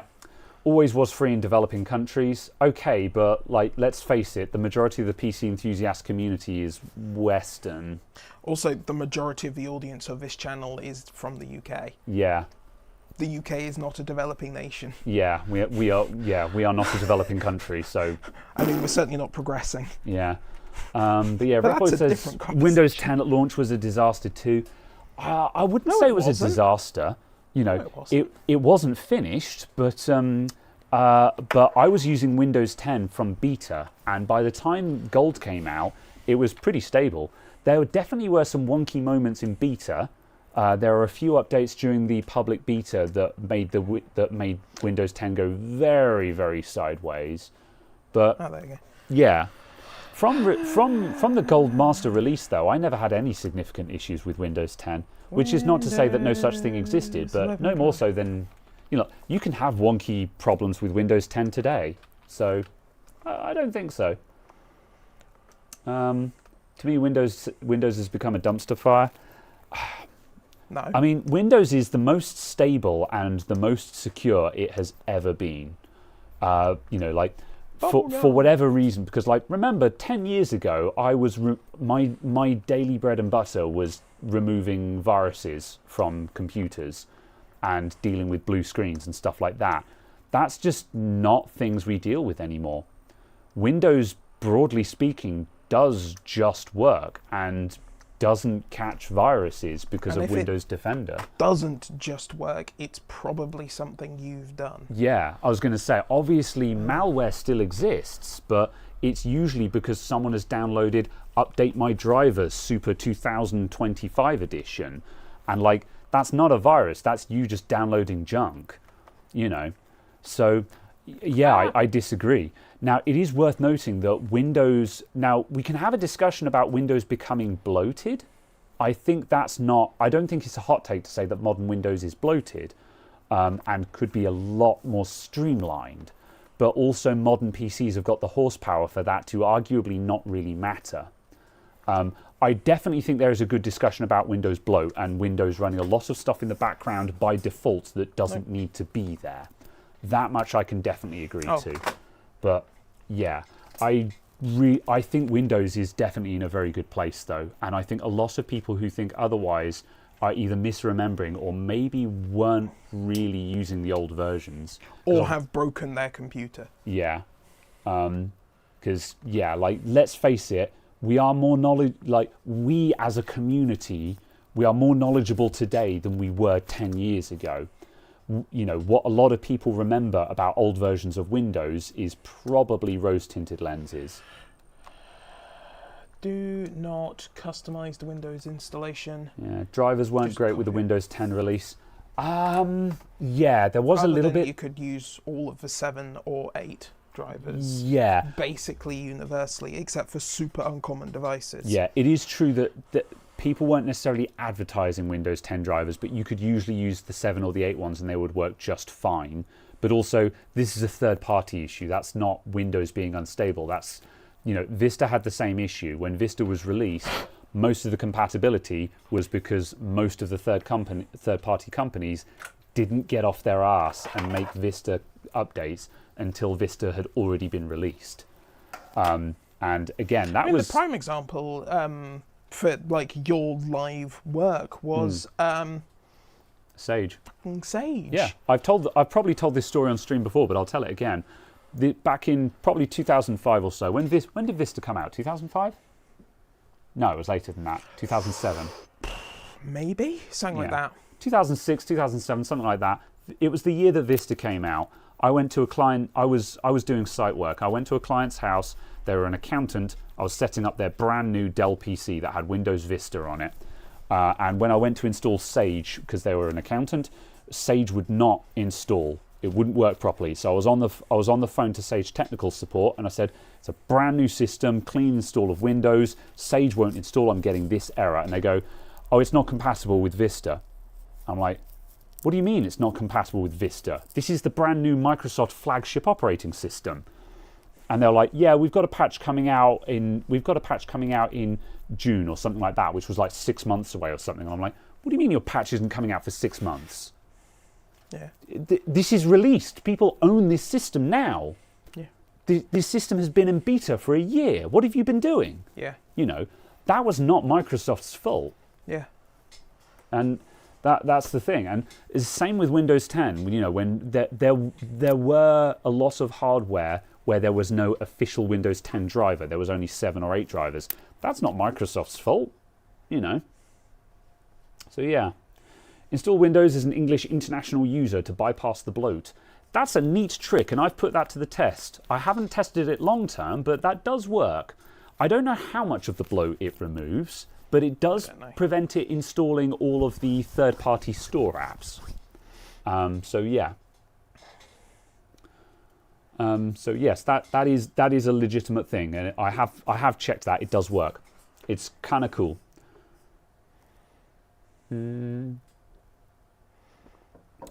The thing that I still think is magical, that I'm sure everyone else will disagree with, but is just how good OneDrive integration is if you actually let it do what it's trying funny to you do. should say that, because and you don't try and think you're clever. the next line of chat I was about to read was Oran was just saying we weren't being forced to use Microsoft accounts and being spammed with pop-ups and updates 24/7. Yeah, now I understand why people find it annoying, but also the other thing as well is that Microsoft are sick and tired of being the punching bag for security vulnerabilities and lost data. People have demonstrated that they are incapable of taking the responsibility of keeping their system up to date and backed up, which is why they're forcing it on people. I've also separately, I've intentionally run the test on 2 separate machines. Yeah. One where I've installed Windows 10, done a round of updates, so it says you are roughly up to date in the sense of, you know, it's done the first cycle of Windows updates. Then I've left the program open, running. Yeah. 30 days later, Windows has said once, oh, there's an update available. Yeah. And that's it. Yeah. I will still... You have to have not restarted in more than 30 days for Windows to even start nagging you. And I'm like, if you're not restarting once every 30 days, that's not Microsoft's problem. Yeah. Again, I will always say to people, both my workbench PC there and my home PC, I never see it installing updates. It just does it when I turn it off. It never interrupts me, ever, ever. The only when time... people complain about it, I don't understand what they're complaining about. The only time I've had any sort of interruption was where I turned on a machine that hadn't been on for something like 10 or 12 months. Yeah. And it just went, you are critically out of date. We would like to restart now to do updates, effectively. It was just like, you know, it was just like, there are critical updates available. Yeah. Restart now, remind me in several hours. Yep. And that was the closest to it nagging that it got. Before this, in the before times, the long ago of Windows 7, Windows was everyone's punching bag of being a virus and security death trap. And Microsoft were like, okay then, we're going to tidy this up then. And so they did. And now people complain about security updates. People complain about the fact they have to restart their computer once in every 30 days. Like, that's the thing. With the best will in the world, you've got to look at this from Microsoft's perspective and understand what they're trying to achieve. Now, don't get me wrong. Obviously, it's in Microsoft's interest for you to use their services. It's in Microsoft's interest for you to use OneDrive and pay for extra storage. This much is true. But it's also the fact of I am seeing with increasing frequency now Joe Blog's customers who come in and they are logged into, like I had an old lady this week, 90-year-old lady who came in with a piece of junk Lenovo laptop, and I immediately said, let's replace this with something better. and I upgraded her to a reconditioned Dell Latitude, and she was just like, oh, I don't know if my stuff is backed up or not. And I'm like, oh, I'm not sure either. And when I actually looked, because Microsoft had now, she was signed into a Microsoft account, she was signed into Microsoft OneDrive, all her stuff was backed up. Like, she's a 90-year-old lady, she doesn't know how to back up her computer. But because Microsoft had forced OneDrive onto her, she was backed up. Yeah. If her laptop had fallen into the ocean, no problem. Yeah. That is, considering people who fix computers for a living, we see people losing all of their precious photos every week. So this is mad. This is leaps forward. It is, broadly speaking, a good thing. And yeah, there's going to be some people who are like, well, I want to do it my way. Sure, uninstall OneDrive then. Yeah. Don't use it. Yeah. You're not forced to use it. Yeah, you're heavily required to. But Well, and I will concede. It prompts you to use it, but you can literally just go, Yeah. do not use. Now, one thing And I then you will can concede uninstall on it. is when you install Windows, yeah, there's no prompt to say, I want to use a local account. You have to do a command line hack to do that now, or some other hack. I will concede that point. If you really want a local account, there's no easy way of doing a local account from the out-of-box experience. I'm not saying it's perfect. However, I'm pushing back because a lot of people, I also don't think that's a problem. I don't think that's a problem. I think having a small button in the bottom left, which you also had to then say, are you sure? But I think what that was benefit does that give the average user? Well, I guess if they're then going to use OneDrive, they need to have a Microsoft account anyway, and just... I guess you could make a discussion about data collection and stuff like that. However, a lot of people who think they're dodging data collection aren't dodging data collection, so... But now we're getting into the topic of what's the problem with a Microsoft account? Is it because data collection? Is it because you need to be connected to the internet? Well, you're always connected to the internet, so what's the problem? Is it the principle of thing? It's also you don't have to be connected to the internet to use the machine. If that makes sense. Yeah. This is the thing. I do concede that this is a nuanced conversation and there are arguments and discussions to be had, but it's certainly not nearly as black and white as a lot of people think it is. You know. Did I just turn that off? Yes, good. Off. Out. You are done. Photos are on phones, Graham. Who does backup on phones? Anyone who has an iPhone or an Android? Because if you're on an iPhone, you have iCloud, and if you're on an Android, you have Google Photos. Or you have OneDrive. Yeah, or you could use OneDrive on a phone, yeah. Which backs up off of either of them. Yeah. Or you have your... That's the thing. This is a solved issue, but everyone hates the solution.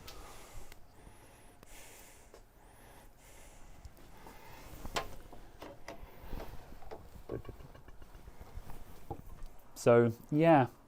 OneDrive is not really a backup, though. Why not?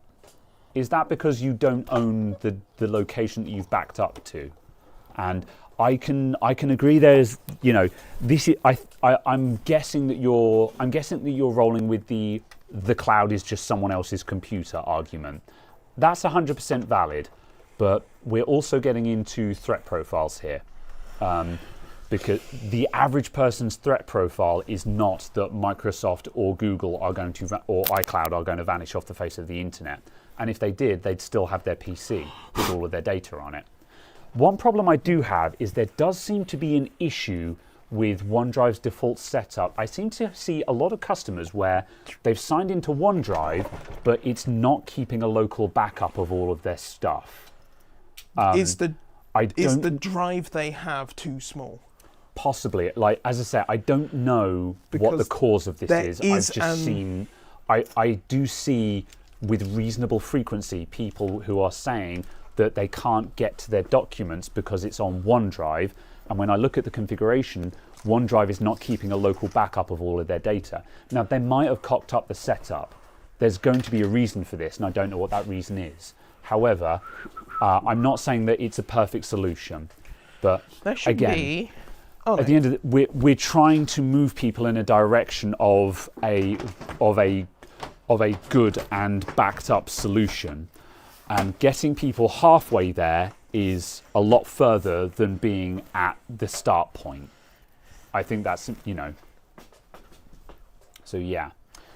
Do you, by any chance, have any spare Corsair screws? Probably. If you look over at the screw drawers, one of them is called thumb screws, and that's a collection of a bunch of thumb screws. Fair enough. You can have a rummage through those. Oh, that's the front panel not being on. Very. Wow.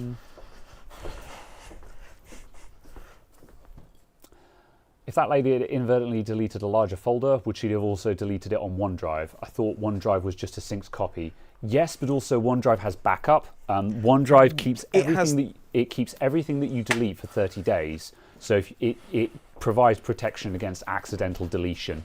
And there's a strong argument to make that the average person's backup doesn't defend them against accidental deletion. If you're running something like Time Machine, where you have historical backups, that protects you against accidental deletion. But if you're running just a simple mirror backup, which a lot of power users probably are, if you have a simple mirror backup, if you delete something and then you realize 2 months later that you deleted it, that's long gone off your backup. Now, if you've got something like Time Machine and you've got history for 6 months, no problem. Or if you've got cloud backup, then you'll have at least 30 days of protection. Also, if you delete a folder with lots of stuff in it, OneDrive will pop up and say, you've recently deleted a folder with lots of files in it. Did you mean to? And I think that triggers it about 500 items in the folder. Yeah, that's fair. Yeah. Oh, screw, yeah. So yeah, so that's a thing as well. Yeah. Because I had it because I went through at one point and deleted all of the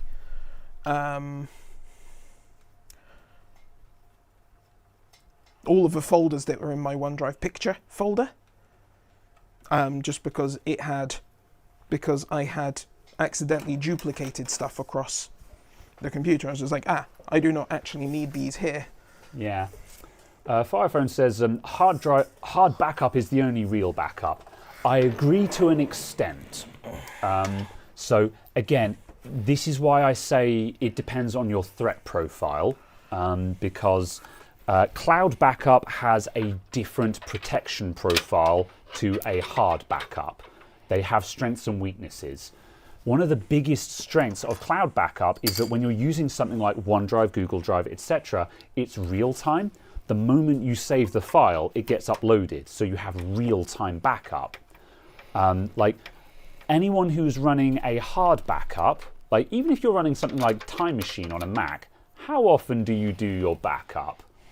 Are you so regimented that you do it once a week, once a day? You could still lose an entire day's work. Cloud backup, that's real time. Oh. It's the moment you hit save, it's backed up. So there are strengths there. Now, if we want to talk about the fact of if cloud is someone else's computer, therefore you could lose that. You could lose access to your account could get banned, something like that. I do agree. And that's the reason why my personal setup is I use cloud storage for backup, but I'm logged into my cloud accounts on at least 2 computers. Because that means that, let's say I logged onto my home PC and my home PC was completely compromised and it wipes my hard drive or my SSD, and it also wipes my Google Drive account because I turned it on and a nefarious program just deleted everything from Google Drive, then deleted all of my computer, and then exploded my CPU. It's still on the work computer. All I have to do is come into the shop, make sure that I unplug the network cable from the work computer and switch it on, and there's another copy there. In reality, I also have a cold backup, but that cold backup only gets done like maybe once a month because I forget to do it. But also because I have like 2 other local copies on computers and the cloud backup, if your threat profile is even more serious than that, well, we're kind of getting beyond what this conversation is about at that point. So you're not wrong, but at the same time, when we start saying that a cold backup is the only real backup, again, you have to consider what the threat profile is. Is this an RGB splitter? Yes, it is. Interesting. It is indeed. So yeah. Lead Farmer says, I got file history and normal Windows backup and image backup 1 monthly. Yeah.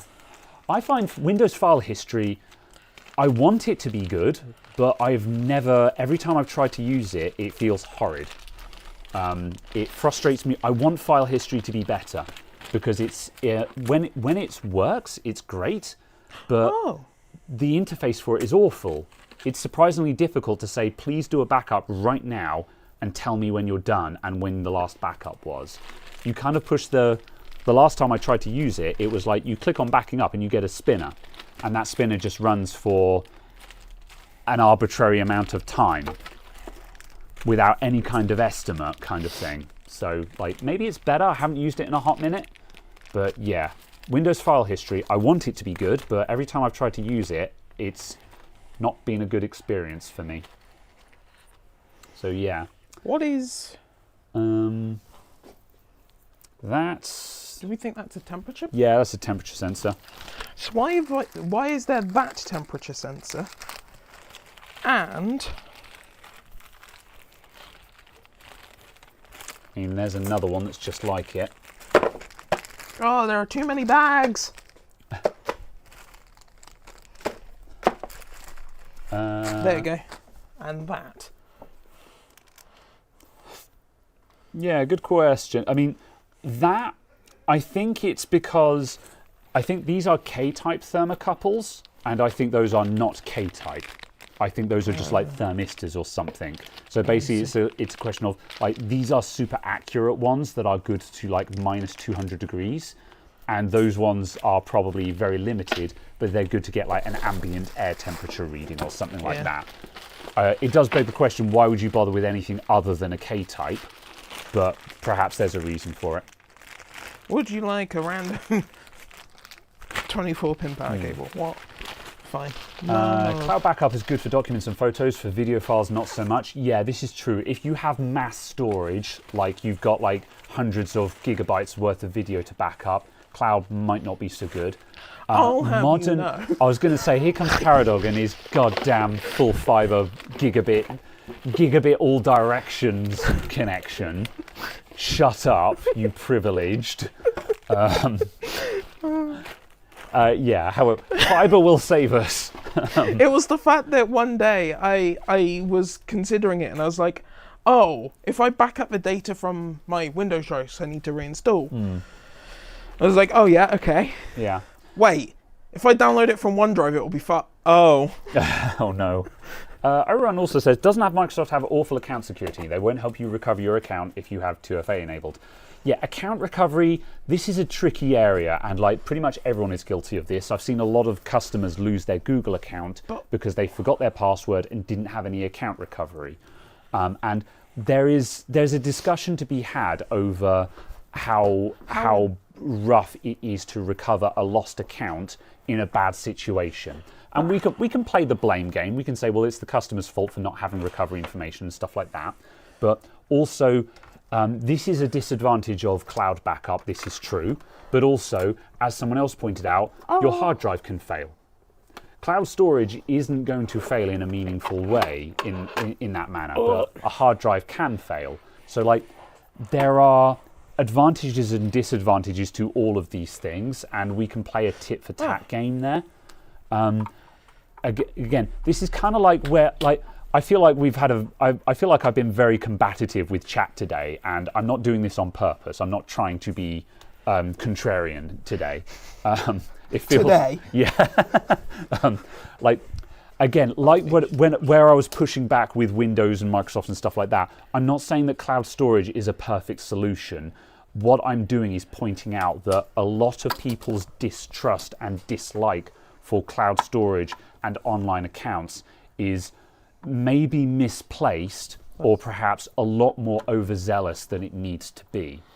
It's not a perfect solution, but there is no perfect solution.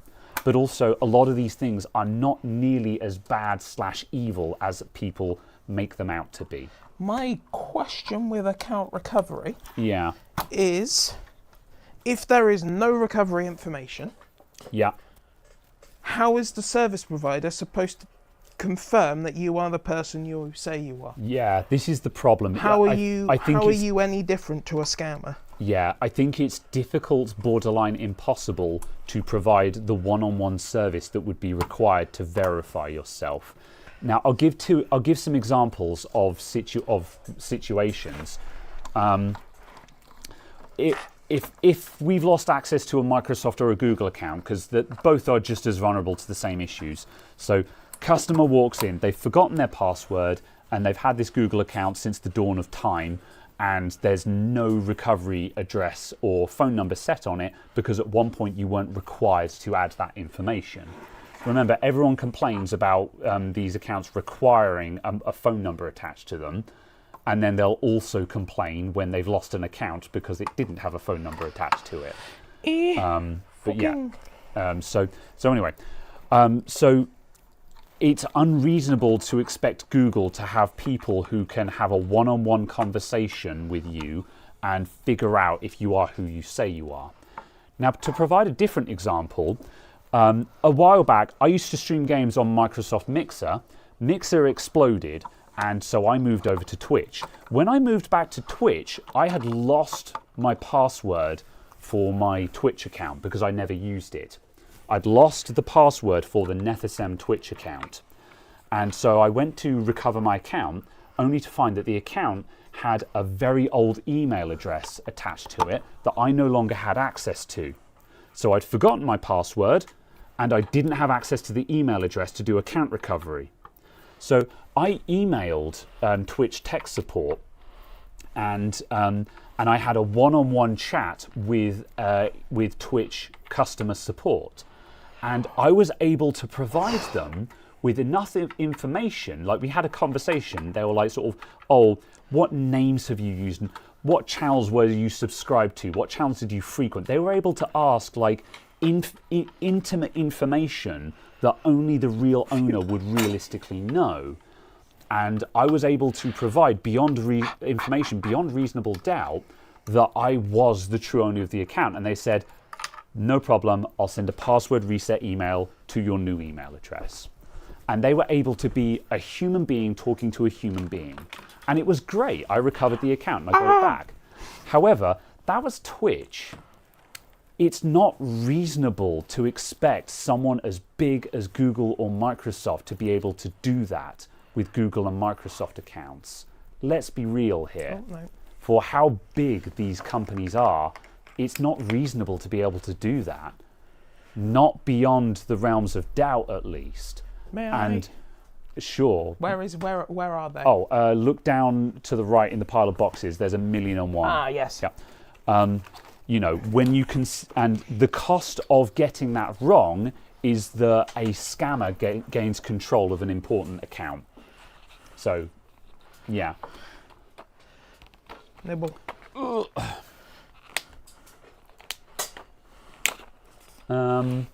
Yes, right. That's another big rant I've just gone on. I'm now going to catch up with chat. This is my tirade. Indeed. Yeah.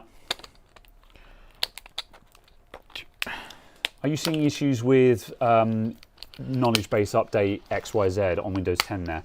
Is that an update that just keeps failing to download and install? Because, yeah, I've seen that on, like, everything. I haven't been paying attention to which update it is, but I've been having a lot of problems with computers this week where Windows Update is getting stuck. Normally, I just install... When I run into this issue, I usually install all the updates that I can, and if an update is stuck, I just don't bother with that update, because usually Windows Update will just sort itself out after a period of time, because Windows Update is good. Now? Yeah.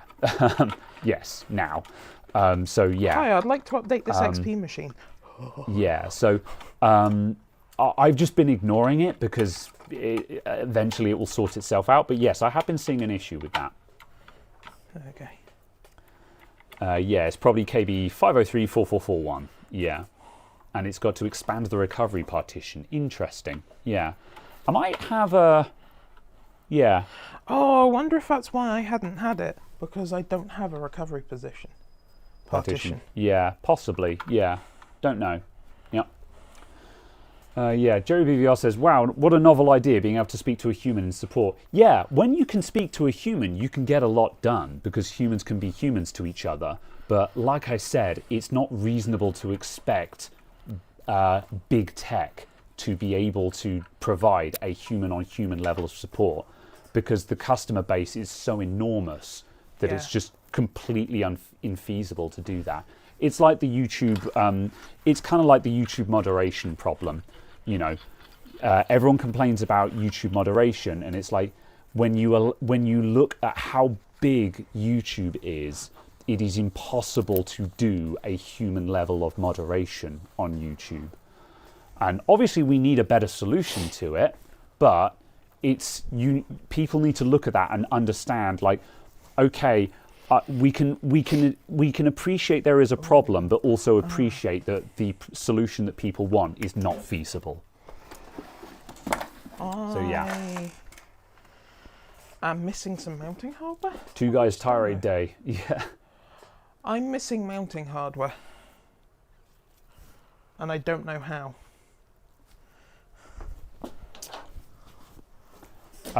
Because it's there. Yep. Good. All right. I was like, how? I've taken it off of one and put it on another. Is YouTube slowing down loading page because of ad block? There's been rumblings about this just in recent history, and apparently more rumblings about it because I think Brave's ad block got picked up by YouTube this week. I'm not keeping track record of this though, because I have YouTube Premium. YouTube doesn't pay for that for me. I have YouTube Premium. I don't have to deal with this. I have YouTube Premium that I don't pay for. Yeah, you actually need to nag me about that. Yeah, no, in all seriousness, please nag me about that. I will pitch in for that this weekend, because I should be paying that for that. We had an agreement and I was expecting to pay. I just forgot. So yeah. Where is the tape of some sort of strength?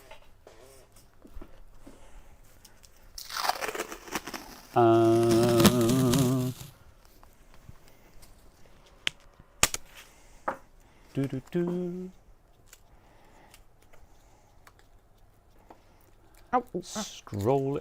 Assume the recovery petition. Adopt the position. KB305441 is related to BitLocker, so it's needed on systems not using BitLocker. Interesting. Yeah, that accounts for a lot of computers that I work on. Most computers I work on are not BitLockered. I generally don't switch on BitLocker unless there's a reason for it, just because it makes recovery difficult.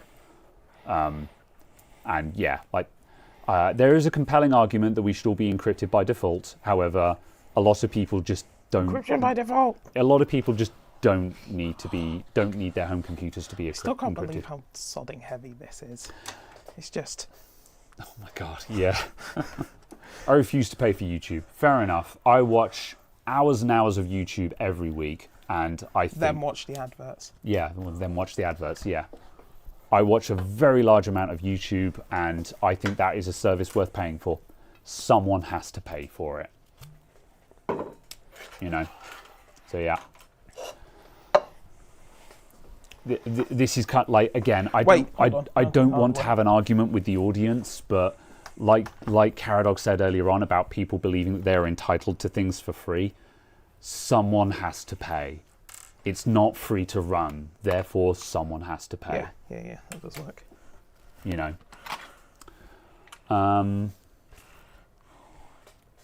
You pay for premium, but they demonetize too many creators. Ooh, that's going to get into a rough conversation about why they got demonetized. Damn it.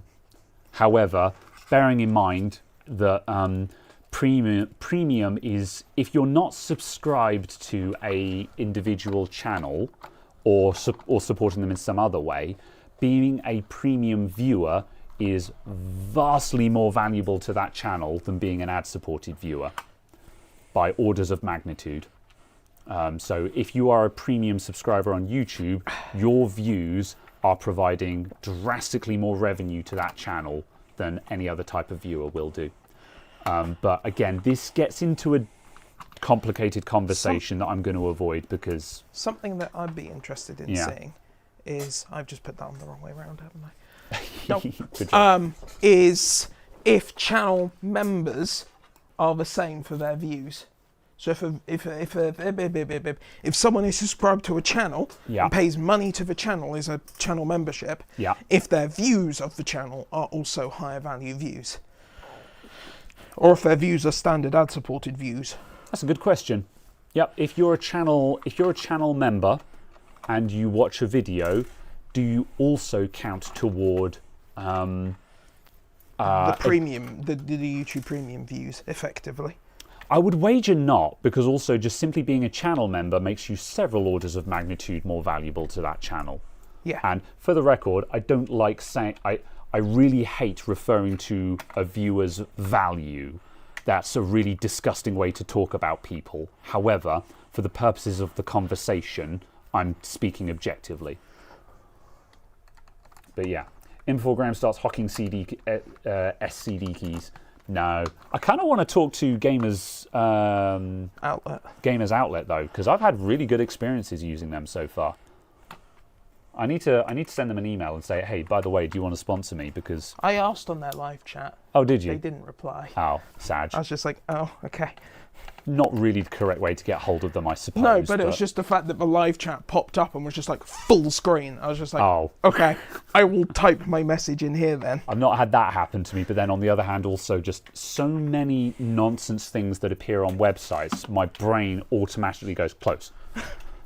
The moment cookie notification, I'm just like reject all.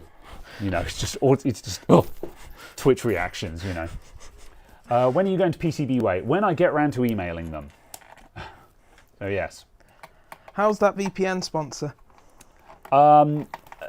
Slow, because I still need to make the integration bit, which is really hard work, and I'm bad at it. But yeah. How's that merch? Stop yelling at me! Donkey Kong, thank you for the 20 Donkey Kongs for YouTube. Thank you very much, dude. Much appreciated. Excuse me. It's the thing about fumbling with screws. If it wasn't for creators' time and effort, YouTube would not have a product to sell. But also, if it wasn't for YouTube, people wouldn't have a platform to put that product on. It is a two-way relationship. You know, that argument does go both ways. You're not wrong, but that argument does go both ways. And yeah, ultimately, YouTube is still the best. Like this subject has been coming up recently because we've got folks like, you know, Twitter is trying to get creators to post videos on X, and they're paying money. They are providing. Oh, really? Twitter has now got a revenue model for people to monetize their content on Twitter. Oh. However, the payout is garbage. Huh. It's garbage. Oh, do you also have to be a blue check mark? Probably, and like there's probably a return factor on that, you know. But yeah, like for example, LTT spoke about it on one of the recent WAN shows, and Linus actually showed the payout emails from X for how much they had received, and the payouts are I didn't look at them in detail, but it was like every 2 weeks, I think it was. It looked like the emails were 2 weeks apart, and they were like $1,500 sort of thing. So this is someone as big as Linus Tech Tips making $3,000 a month, which is bugger all. You're as big as LTT, and you're making $3,000 a month. That's nothing for a creator of that size. Yeah. Yeah. Do you have another tube of MX? Something? I think there is a large tube. Let me just have a quick rummage. Then I'm going to come back and catch up on chat. Generic, unnamed thermal paste. How dare you? It's a 5950X. Okay. It deserves a little something. You can have a little MX4 as a treat, yeah. Good. I'll do that in a minute. So yeah. Can we have an overhead? You can watch. Oh, okay, hang on. Everyone, judge Caradog's. Oh. I'm putting it in the case, then I'm thermal pasting it. Yeah. I'm not going to thermal paste it out the case. Oh, yes, fair enough. I'm not that mad. Yep. I thought we were about to get the overhead cam just in time for you to do your thermal paste application, and then everyone could yell at you for applying thermal paste wrong. But that's yet to come, everyone. You all. So yes. So my point is that everyone yells at YouTube and stuff like that, and a monopoly is bad. But the fact remains is that there is nothing that is anywhere near as good as YouTube and pays anywhere near as much as YouTube does by orders of magnitude. Unless you have an audience. Unless you are a top tier creator. If you already have an existing audience. Yeah. And you are in the space for it. Yeah. This is the problem. Ow. Nebula. Oh, yep. Also, jeez, what happened to those? Oh, wow, that got munched, yeah. Guess we're using the top one then, eh? Yeah. That's easily fixable, but job for another day.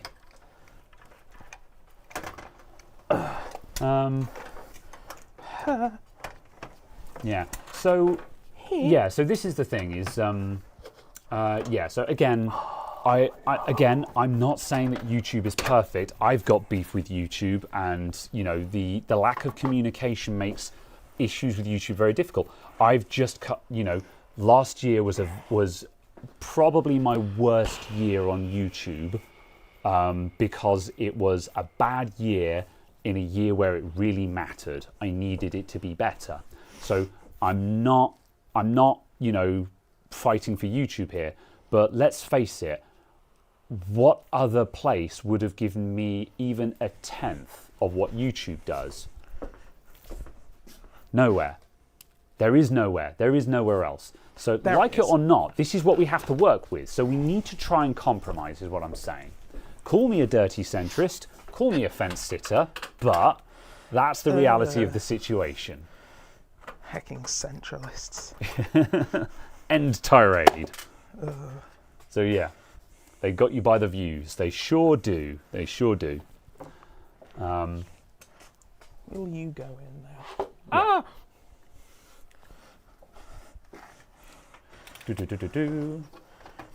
Only Noctua fans. Turns out Noctua actually aren't very good these days. I mean, they're solidly fine. Yeah, but they're not. Again, they weren't at the top of the OnlyFans video. No, they are solidly fine. Yeah. Right. Graham is definitely in the proletariat must pay mood. If the proletariat doesn't pay, who does? Oh, there is. I don't mean that facetiously. Serious question. The government? Who pays the government? Someone has to pay. Why does that screw hole, which appears to line up with that screw hole, not line up with that screw hole? I mean, I realise you can't see the screw, but why, when this is in here, does it appear to not align? Should do. Yes. I realise it should. Yeah. That's my question. Yes. Well, try it again. If it doesn't, then I will try it. And I will see if you're just being a pleb. Are you a peasant? Don't think you can have a blue tick and be a fence sitter. I see a blue tick and I think fascist, but that's probably just my feed. I wouldn't. I would question who you're following. Right, so it's very fun to bash blue checkers on Twitter. It's very funny when people it's very funny when people pay for Twitter, because that's not a good value proposition in my opinion. However, There are a lot of people for whom Twitter is their platform because they are political commentators or so on and so forth, and they have to be a blue check mark in order to have any kind of visibility. I've seen this a lot with artists. I've seen a lot of artists who have purchased a blue check mark because otherwise they get zero exposure on Twitter. And because they're artists and they need to get commissions, they need to have some exposure. So people will find their artwork and go, this is cool, I want to commission you. So I would be a bit careful before judging all blue check marks, especially judging them for being of the wrong sort. However, it is also worth noting that rage farming is also a real thing. Because Twitter allows you to earn money based on people reading your tweets effectively, there is now a monetary incentive for people to clickbait and rage bait and farm for engagement. And this means that this is one of the reasons why Twitter is even more egregious than it ever has been, because there are a lot of people who are saying really terrible things, not because they actually believe it, but because they know people will respond to it. And so that's kind of the issue there. So that's a complicated issue. Certainly, Twitter is not a good platform to be on at the moment, and I don't want to... I wouldn't say I'm an active part of Twitter. I do look at it just because I follow content creators there, but I do not post to Twitter. I do not contribute toward it. I appear to have lost more screws. How am I doing this? These are thumb screws. I am done with the thumb screws.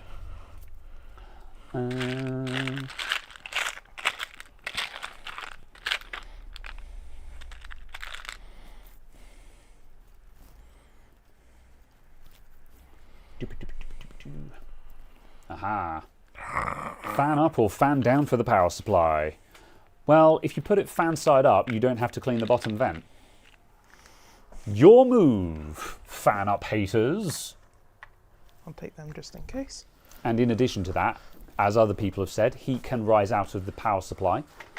And if you're running a fanless setup, that may improve it. Although I think a lot, sorry, not fanless, stop-start fans.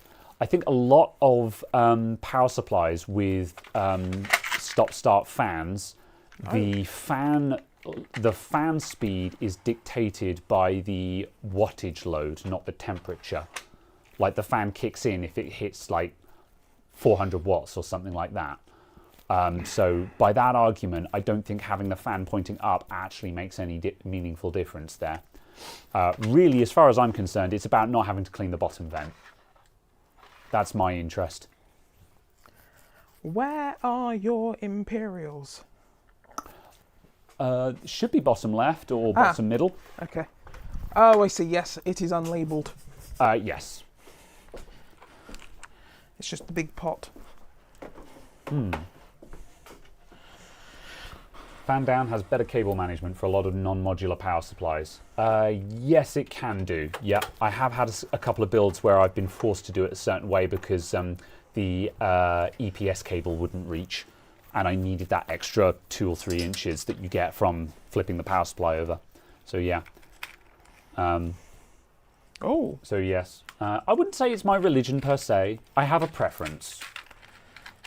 It's not you in the corner. Yeah. Yep, I have a preference for fan up, but ultimately it's whatever is best for the build. It's the same as like top mount radiator, front mount radiator, hoses up, hoses down.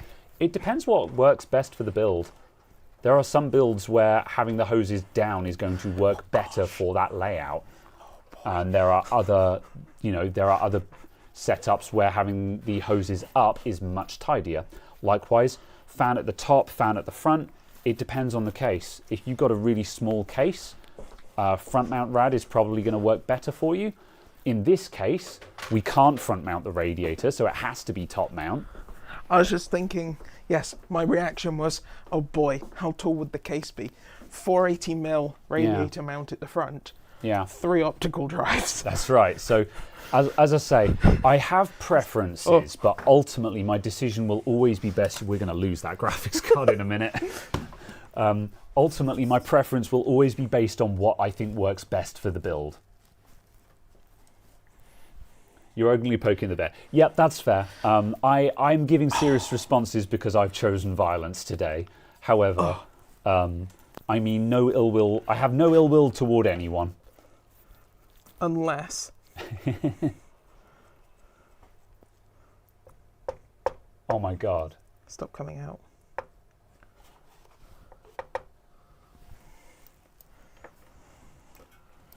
Wait. Hold it. Oh, what are those?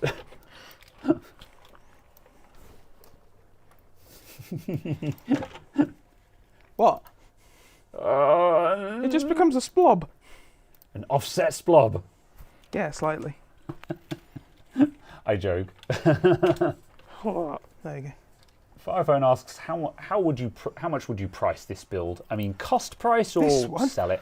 Whew. Yeah, this one's going to be Expensive. Yeah, I was going to say there's quite a lot going on in this PC. I mean, if you wanted to build this PC tomorrow, 4090 is $2,000. Yeah. So $2,000. Motherboard, 300, 250. 350, 400. Let's call it 350. CPU is what, 350 for a 5800X3D? Yeah. Yeah, so that's a 900, 2900, 100 quid for the power supply. No, more than that maybe. Yeah, no, 100 quid for the power supply. Yeah. 3,000. Cooler. £100. Yeah, 100 quid, so 3,100. A couple of SSDs in there, so 32, 33. Let's call it 3,400. Let's say they're 150 quid each, because 2 terabytes. Yeah, it's a 990 Pro. Yeah, so 3,400. Gotta be clocking on $3,500 this PC, I think. Yeah. Yeah, gotta be clocking on $3,500.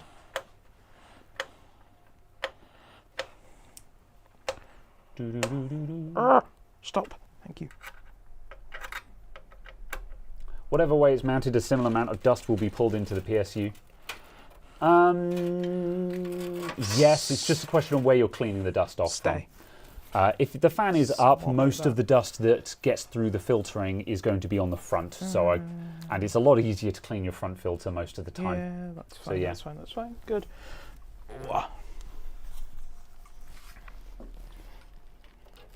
What maker screwdrivers do you tend to use, generally while working on systems?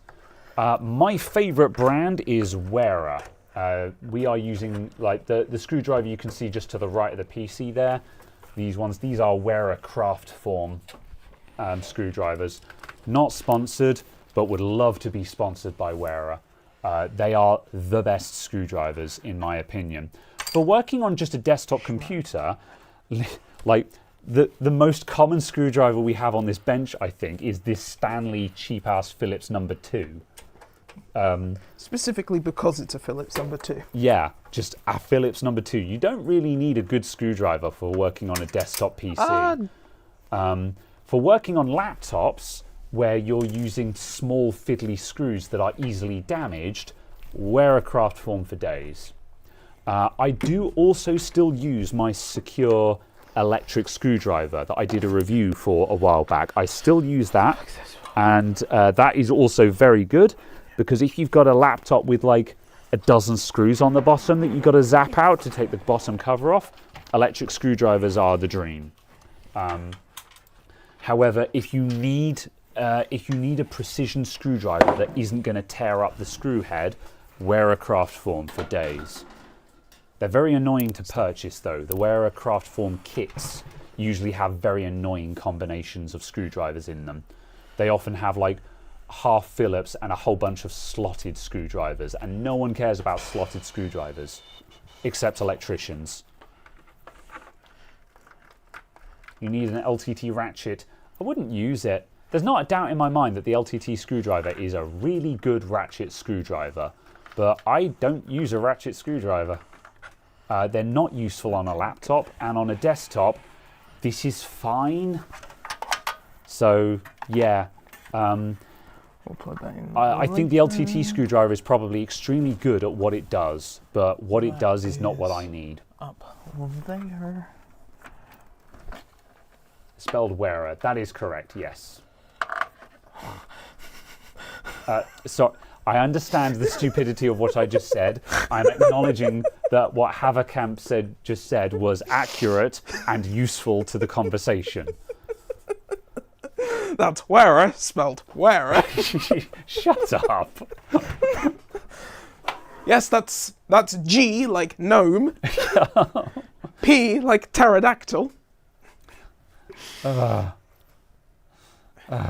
E for India. Yeah. I can be useful. You sure can.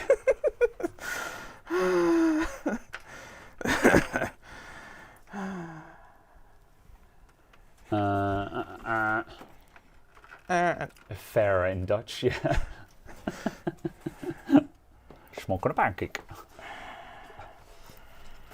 I was at a VR chat meet last night, and there was a Swedish person there, and someone made the comment that all Swedish people speaking English tend to sound almost indistinguishable from a British accent. And we were just like, oh yeah, that seems to be the case. And then they said, yeah, if I actually start speaking with a Swedish accent, and they put on a really funny over-the-top Swedish accent and then just started speaking Swedish, and the accent just completely changed. So yeah, it has been established that Swedish people speaking English sound British. It's been decreed. Get it? Have we got any Swedes in the chat today who can confirm this? 4-hour stream. Where are we up to at the moment? I've got the thing covered up. Oh my god, we're at 4 hours. Yeah. We're going to be. There was a good 30 minutes of crimes. I've been ranting a long time. Yeah. What happened? Okay. Well, for the 10 people who are still watching, thanks for being here, everyone. You're not required to be here, but if you're having fun, then... You're really bad at this influencer Good thing, stream. aren't you? Thumbs up. Good stream.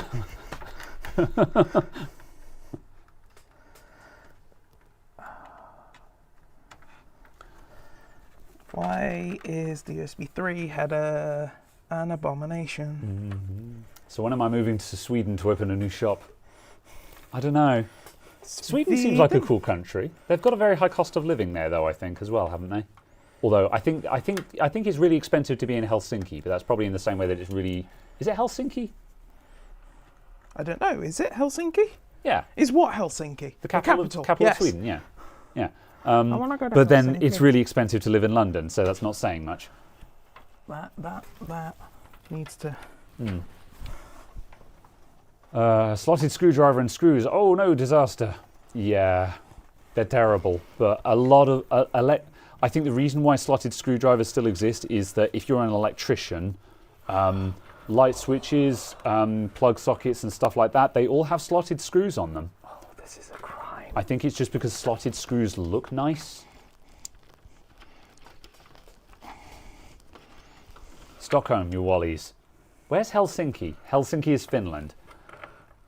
Scandinavia, it's all, you know, this kind of... Are they actually... all the same thing. Are they actually distinct countries? Like, you know... Okay, now we're about to lose all of our viewership. Well, all 2 of them from Scandinavia. I'm sorry, I'm joking. I don't... Yeah. The Baltic. No! I mean, if we had 2 of them watching, that would be like 20% of the population. Okay, now we're just trying to be edgy. Scandinavian. This is what happens when you go over 4 hours. International incident. Yeah. Are you in? I think you're in. It should be expensive to live everywhere in Sweden. So many mountains, not many roads. Oh, I suppose, yeah. Oh, I thought you were just saying, like, it should be expensive to live here. I don't want any of you foreigners being here. Lupara says, can Estonia into Nordics? No, Estonia. No.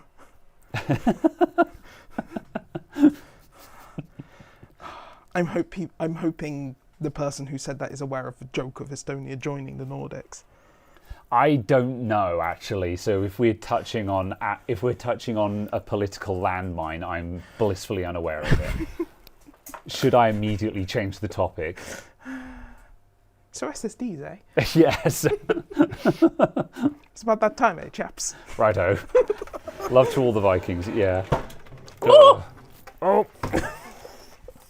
Also, though, I just saw we're getting comments about free healthcare and taxes, and it's like, oh, now we definitely need to change the topic because we can't go into politics. Politics is verboten. Oh. Verboten. Did I?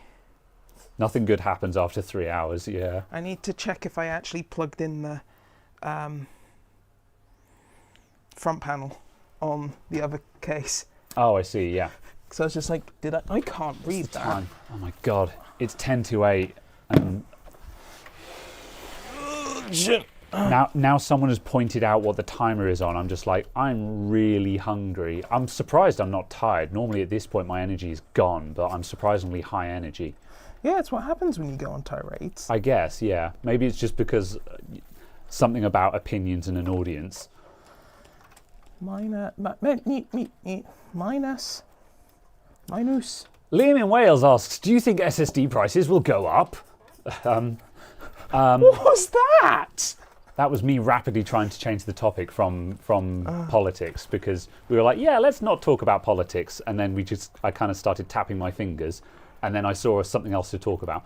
SSD prices have gone up. I think they're going to go higher before they go lower. I don't think they're going to currently snap down again. So if you want to buy an SSD, I would do it now, personally. Because also, SSD prices, they have gone up, but they're not devastatingly high. You know, if they do suddenly drop back down again, they're only going to drop down by like 10 or 20 pounds. So like, it's not going to drop by enough for you to really feel like you got robbed. However, if they continue to go up, you'll wish you'd have bought sooner. Help me. If that makes any sense. Are you okay? I'm being stupid. Do you need my anime hands? No, I need your processing ability. Okay. The power button, is it those two there? What the fuck is this front panel? It's Asus. Yeah. No, you're on power LED. Yeah, which it should be. This is the power LED. Oh, okay. I wish I'd realised that before I. Yep. Right, that is correct. Is that power button? Is the positive the left? Yeah. Yes. Yeah. Is the power button next to the LED? Yes, power button is to the right of the LED. Good. Yeah. Then below that you've got hard drive and reset. William says, great stream, bye. Cool. Thanks for coming, dude. Much appreciated. I understand if people are wanting to tap out at the 4 hours and 8 minutes mark. So, anime hands. At least you're not yaoi hands. What? That means gay anime. What? Oh, or are you going what about something in the computer? Get in there. There you go. Hello. That's what they say on gay anime as well, I'd imagine, but...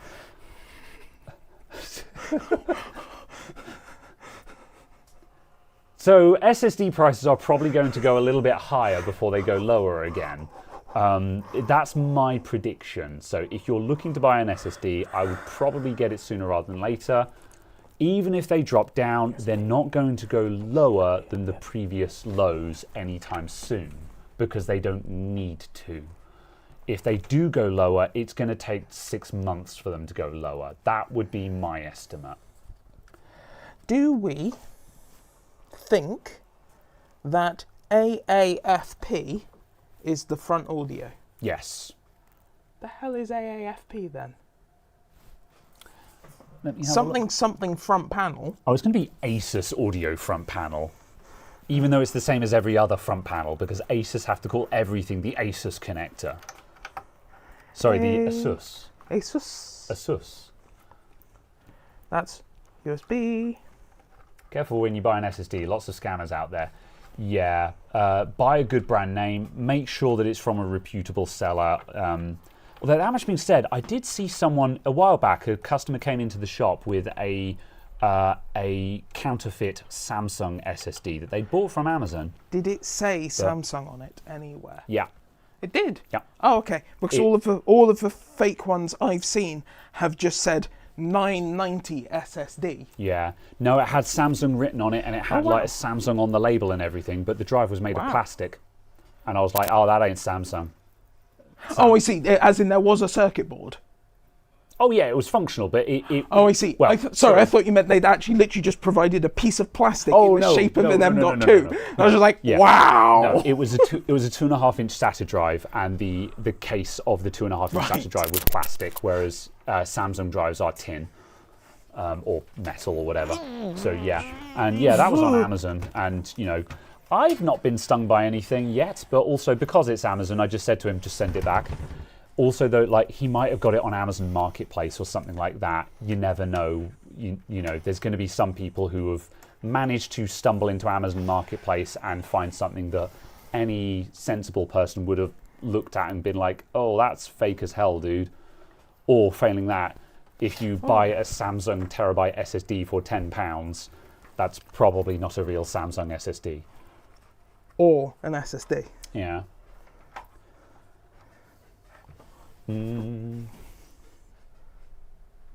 American audio front panel. None of that European rubbish. It reduces the loudness of voices by 25 to 50%.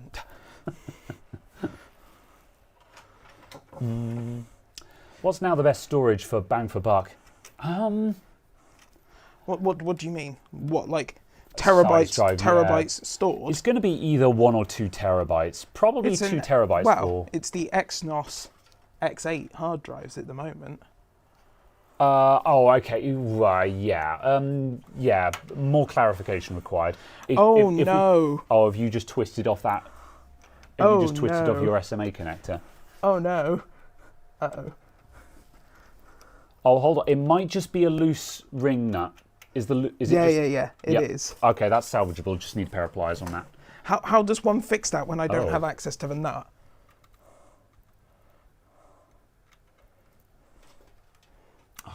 Don't know why I looked around there.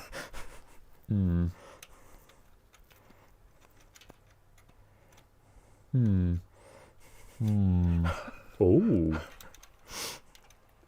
I'm loath to admit it. But I've been had. This elevator only seems to go up. The screw I was missing. The screw that's been rattling around in there for 10,000 days.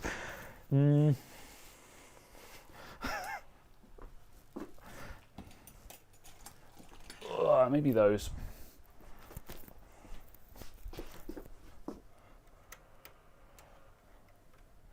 Wait, what? Oh, you can grab the outside of the nut. Yeah. I thought you were twisting the actual connector. I was like, how? Yeah, although because I'm doing this with tweezers, so I'm not going to be able to tighten it. But I think that's going to need motherboard disassembly to solve properly. Yeah. So basically, the antenna connectors on the back of the motherboard, the ring nuts on them have come loose. So the antenna connectors are spinning.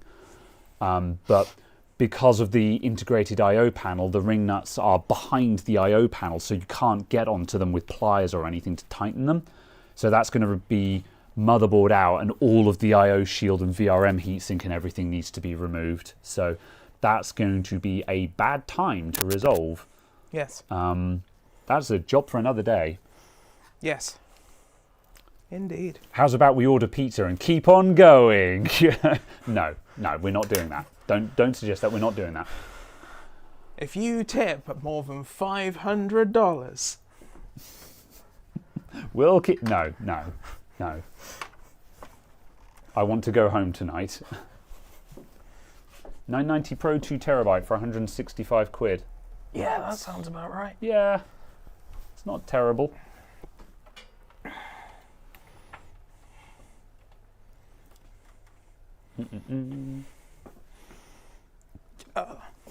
Is it worth putting in an NVMe drive and a PCIe 1X slot? No, I don't think so. I think you're gonna, although, I don't know what speed, you could probably calculate what speed you would get. However, I think you're gonna lose a lot of performance on that. If it's a Gen 4 1X slot, you might be okay. Yeah, but like what motherboard has a Gen 4 1X slot on it? Don't know. Yeah. But yeah, like if the question is, yeah, this is true. Yeah. Yeah. be gone, cup.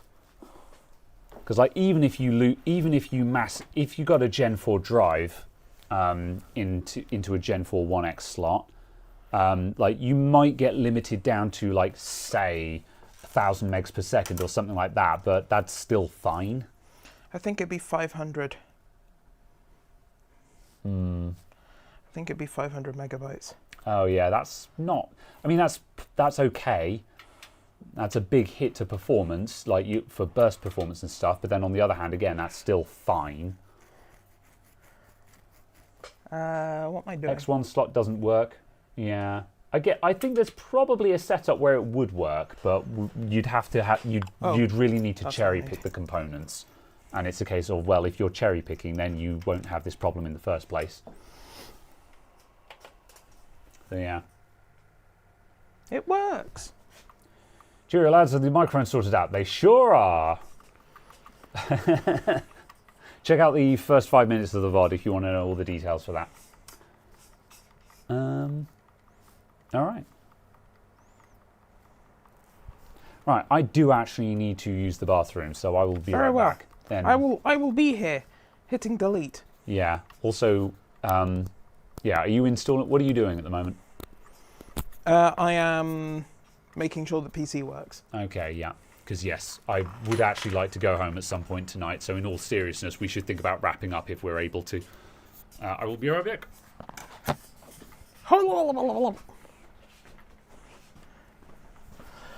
Come on, finish booting. Oh, you've probably got some horrific profile in you. I should probably clear CMOS. Da da da da da da da da da da da da da da. Why have you turned off? Come on, on. There you go. Hold on. If I do this, you can see some of the illumination and see that it is in fact turned on. We are waiting.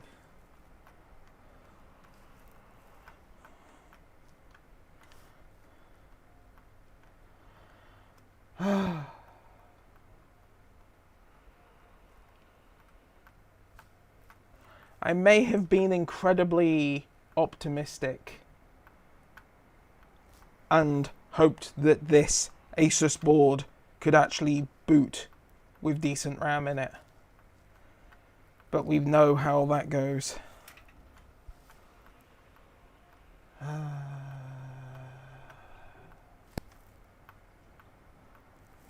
Blasted thing. Oh, we have a green status LED. In theory, we've posted. Hey, we've posted. Apparently there's an error with my fan speed. Have I not plugged in the AIO? That would have been silly. No, that's plugged. Oh, it's plugged into the optional. Right.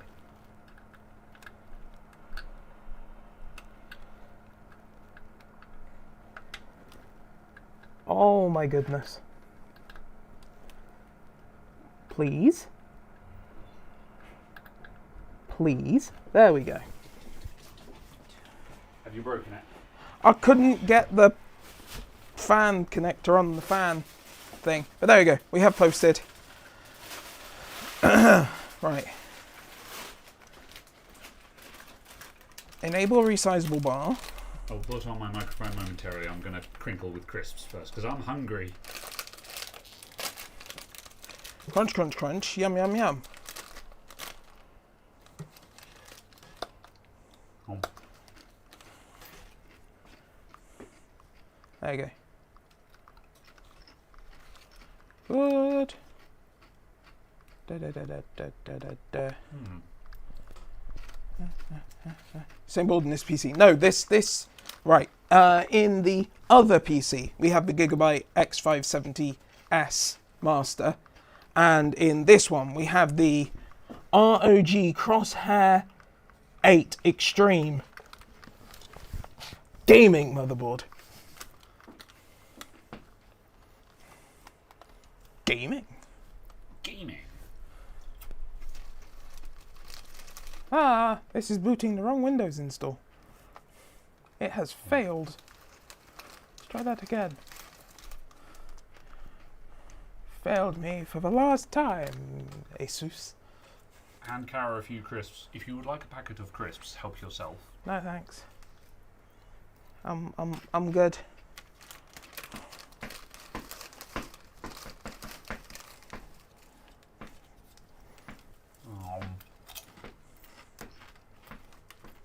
Nom nom nom. Yum yum yum. Nom nom nom. Come on. Come on.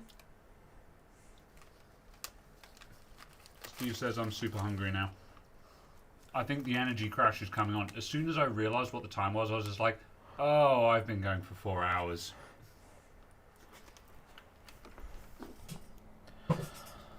Good morning, it's 4 a.m. and I'm 4 hours late to the stream. We've been here for 4 hours. Help! Fucking thing. Fine.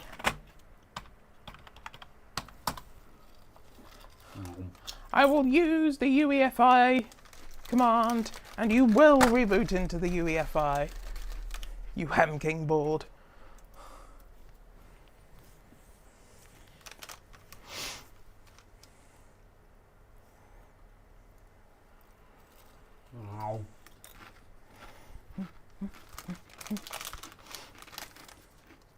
Come on. I'll rejoin the conversation in a minute, people.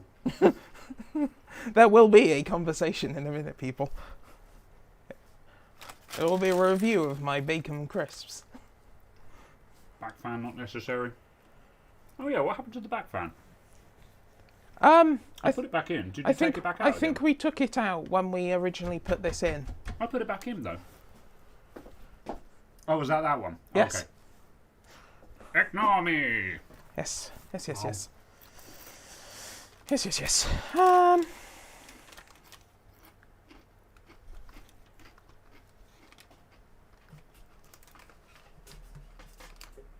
Do you run this PC with the side panel off? No. I run that one with the side panel off sometimes. Yeah. Back fan might be good, but also we've got a massive 420mm rad at the top. So that's kind of doing all of the exhaust work here. So yeah, there's no rear fan, but it's not really an issue because there's a whole ton of exhaust up the top.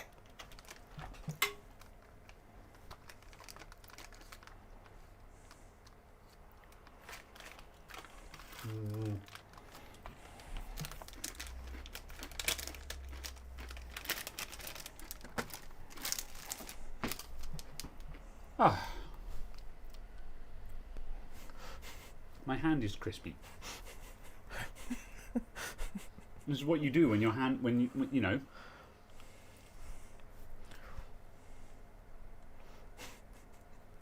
Yes. Da da da da da da da da da da da da. Are you gonna do it? Are you going to do it? Are we allowed to go home, PC? Yeah, you're gonna do it. Huzzah! There we go. Oh, question. Yes. I'll put my put my microphone back on.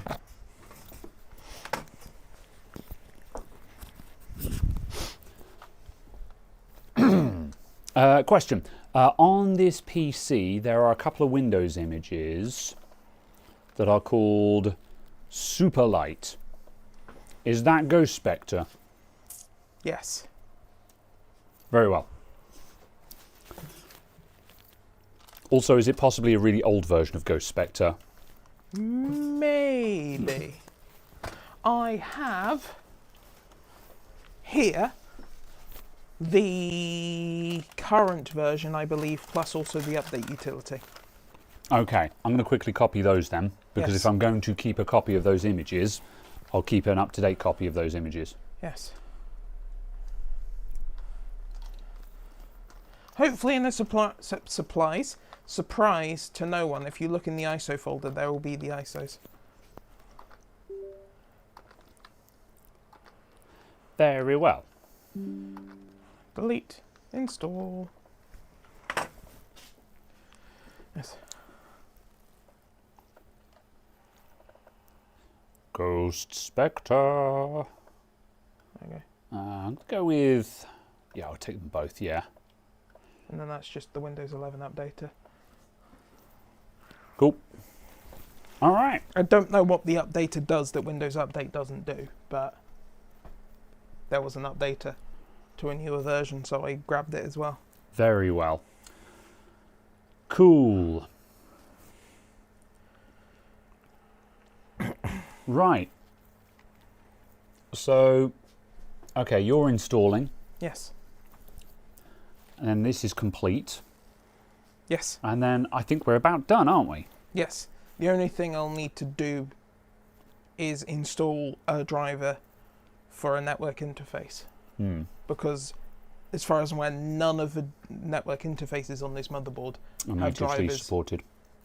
that are included in Windows. And I'm just like, but why? Yeah. There is Excellent. a wireless adapter. Complete with plastic wrap. Yep. Good. Will your BIOS flash it? BIOS is probably pretty much up to date for this board, isn't it? Probably. Yeah. Or certainly to the point where there's not going to be any meaningful update at the moment. Yeah. So yeah. I will check it, but not now. Yeah. Won't the rad pull in air through the backside opening? It probably will a little bit. Probably. Yeah. This is one of the reasons why, even with front dust filters, there's always some dust in the computer, because if you're running, this would be a negative air pressure setup. In order to avoid that happening in any way, shape, and form, you need to run positive air pressure. And a lot of people, unless you've got triple front intake and only 2 fans on your radiator, you're probably not getting positive air pressure. So yeah, like a lot of people think they're set up for positive air pressure, but probably are not. And that's why you're going to get some dust in the system. But then also dust gets through the filters as well anyway. That's kind of just a fight you don't win. It's always something that you manage. And yeah, it's not really the end of the world, in all honesty. You're going to need to dust out your computer once in a while. Yeah. Good.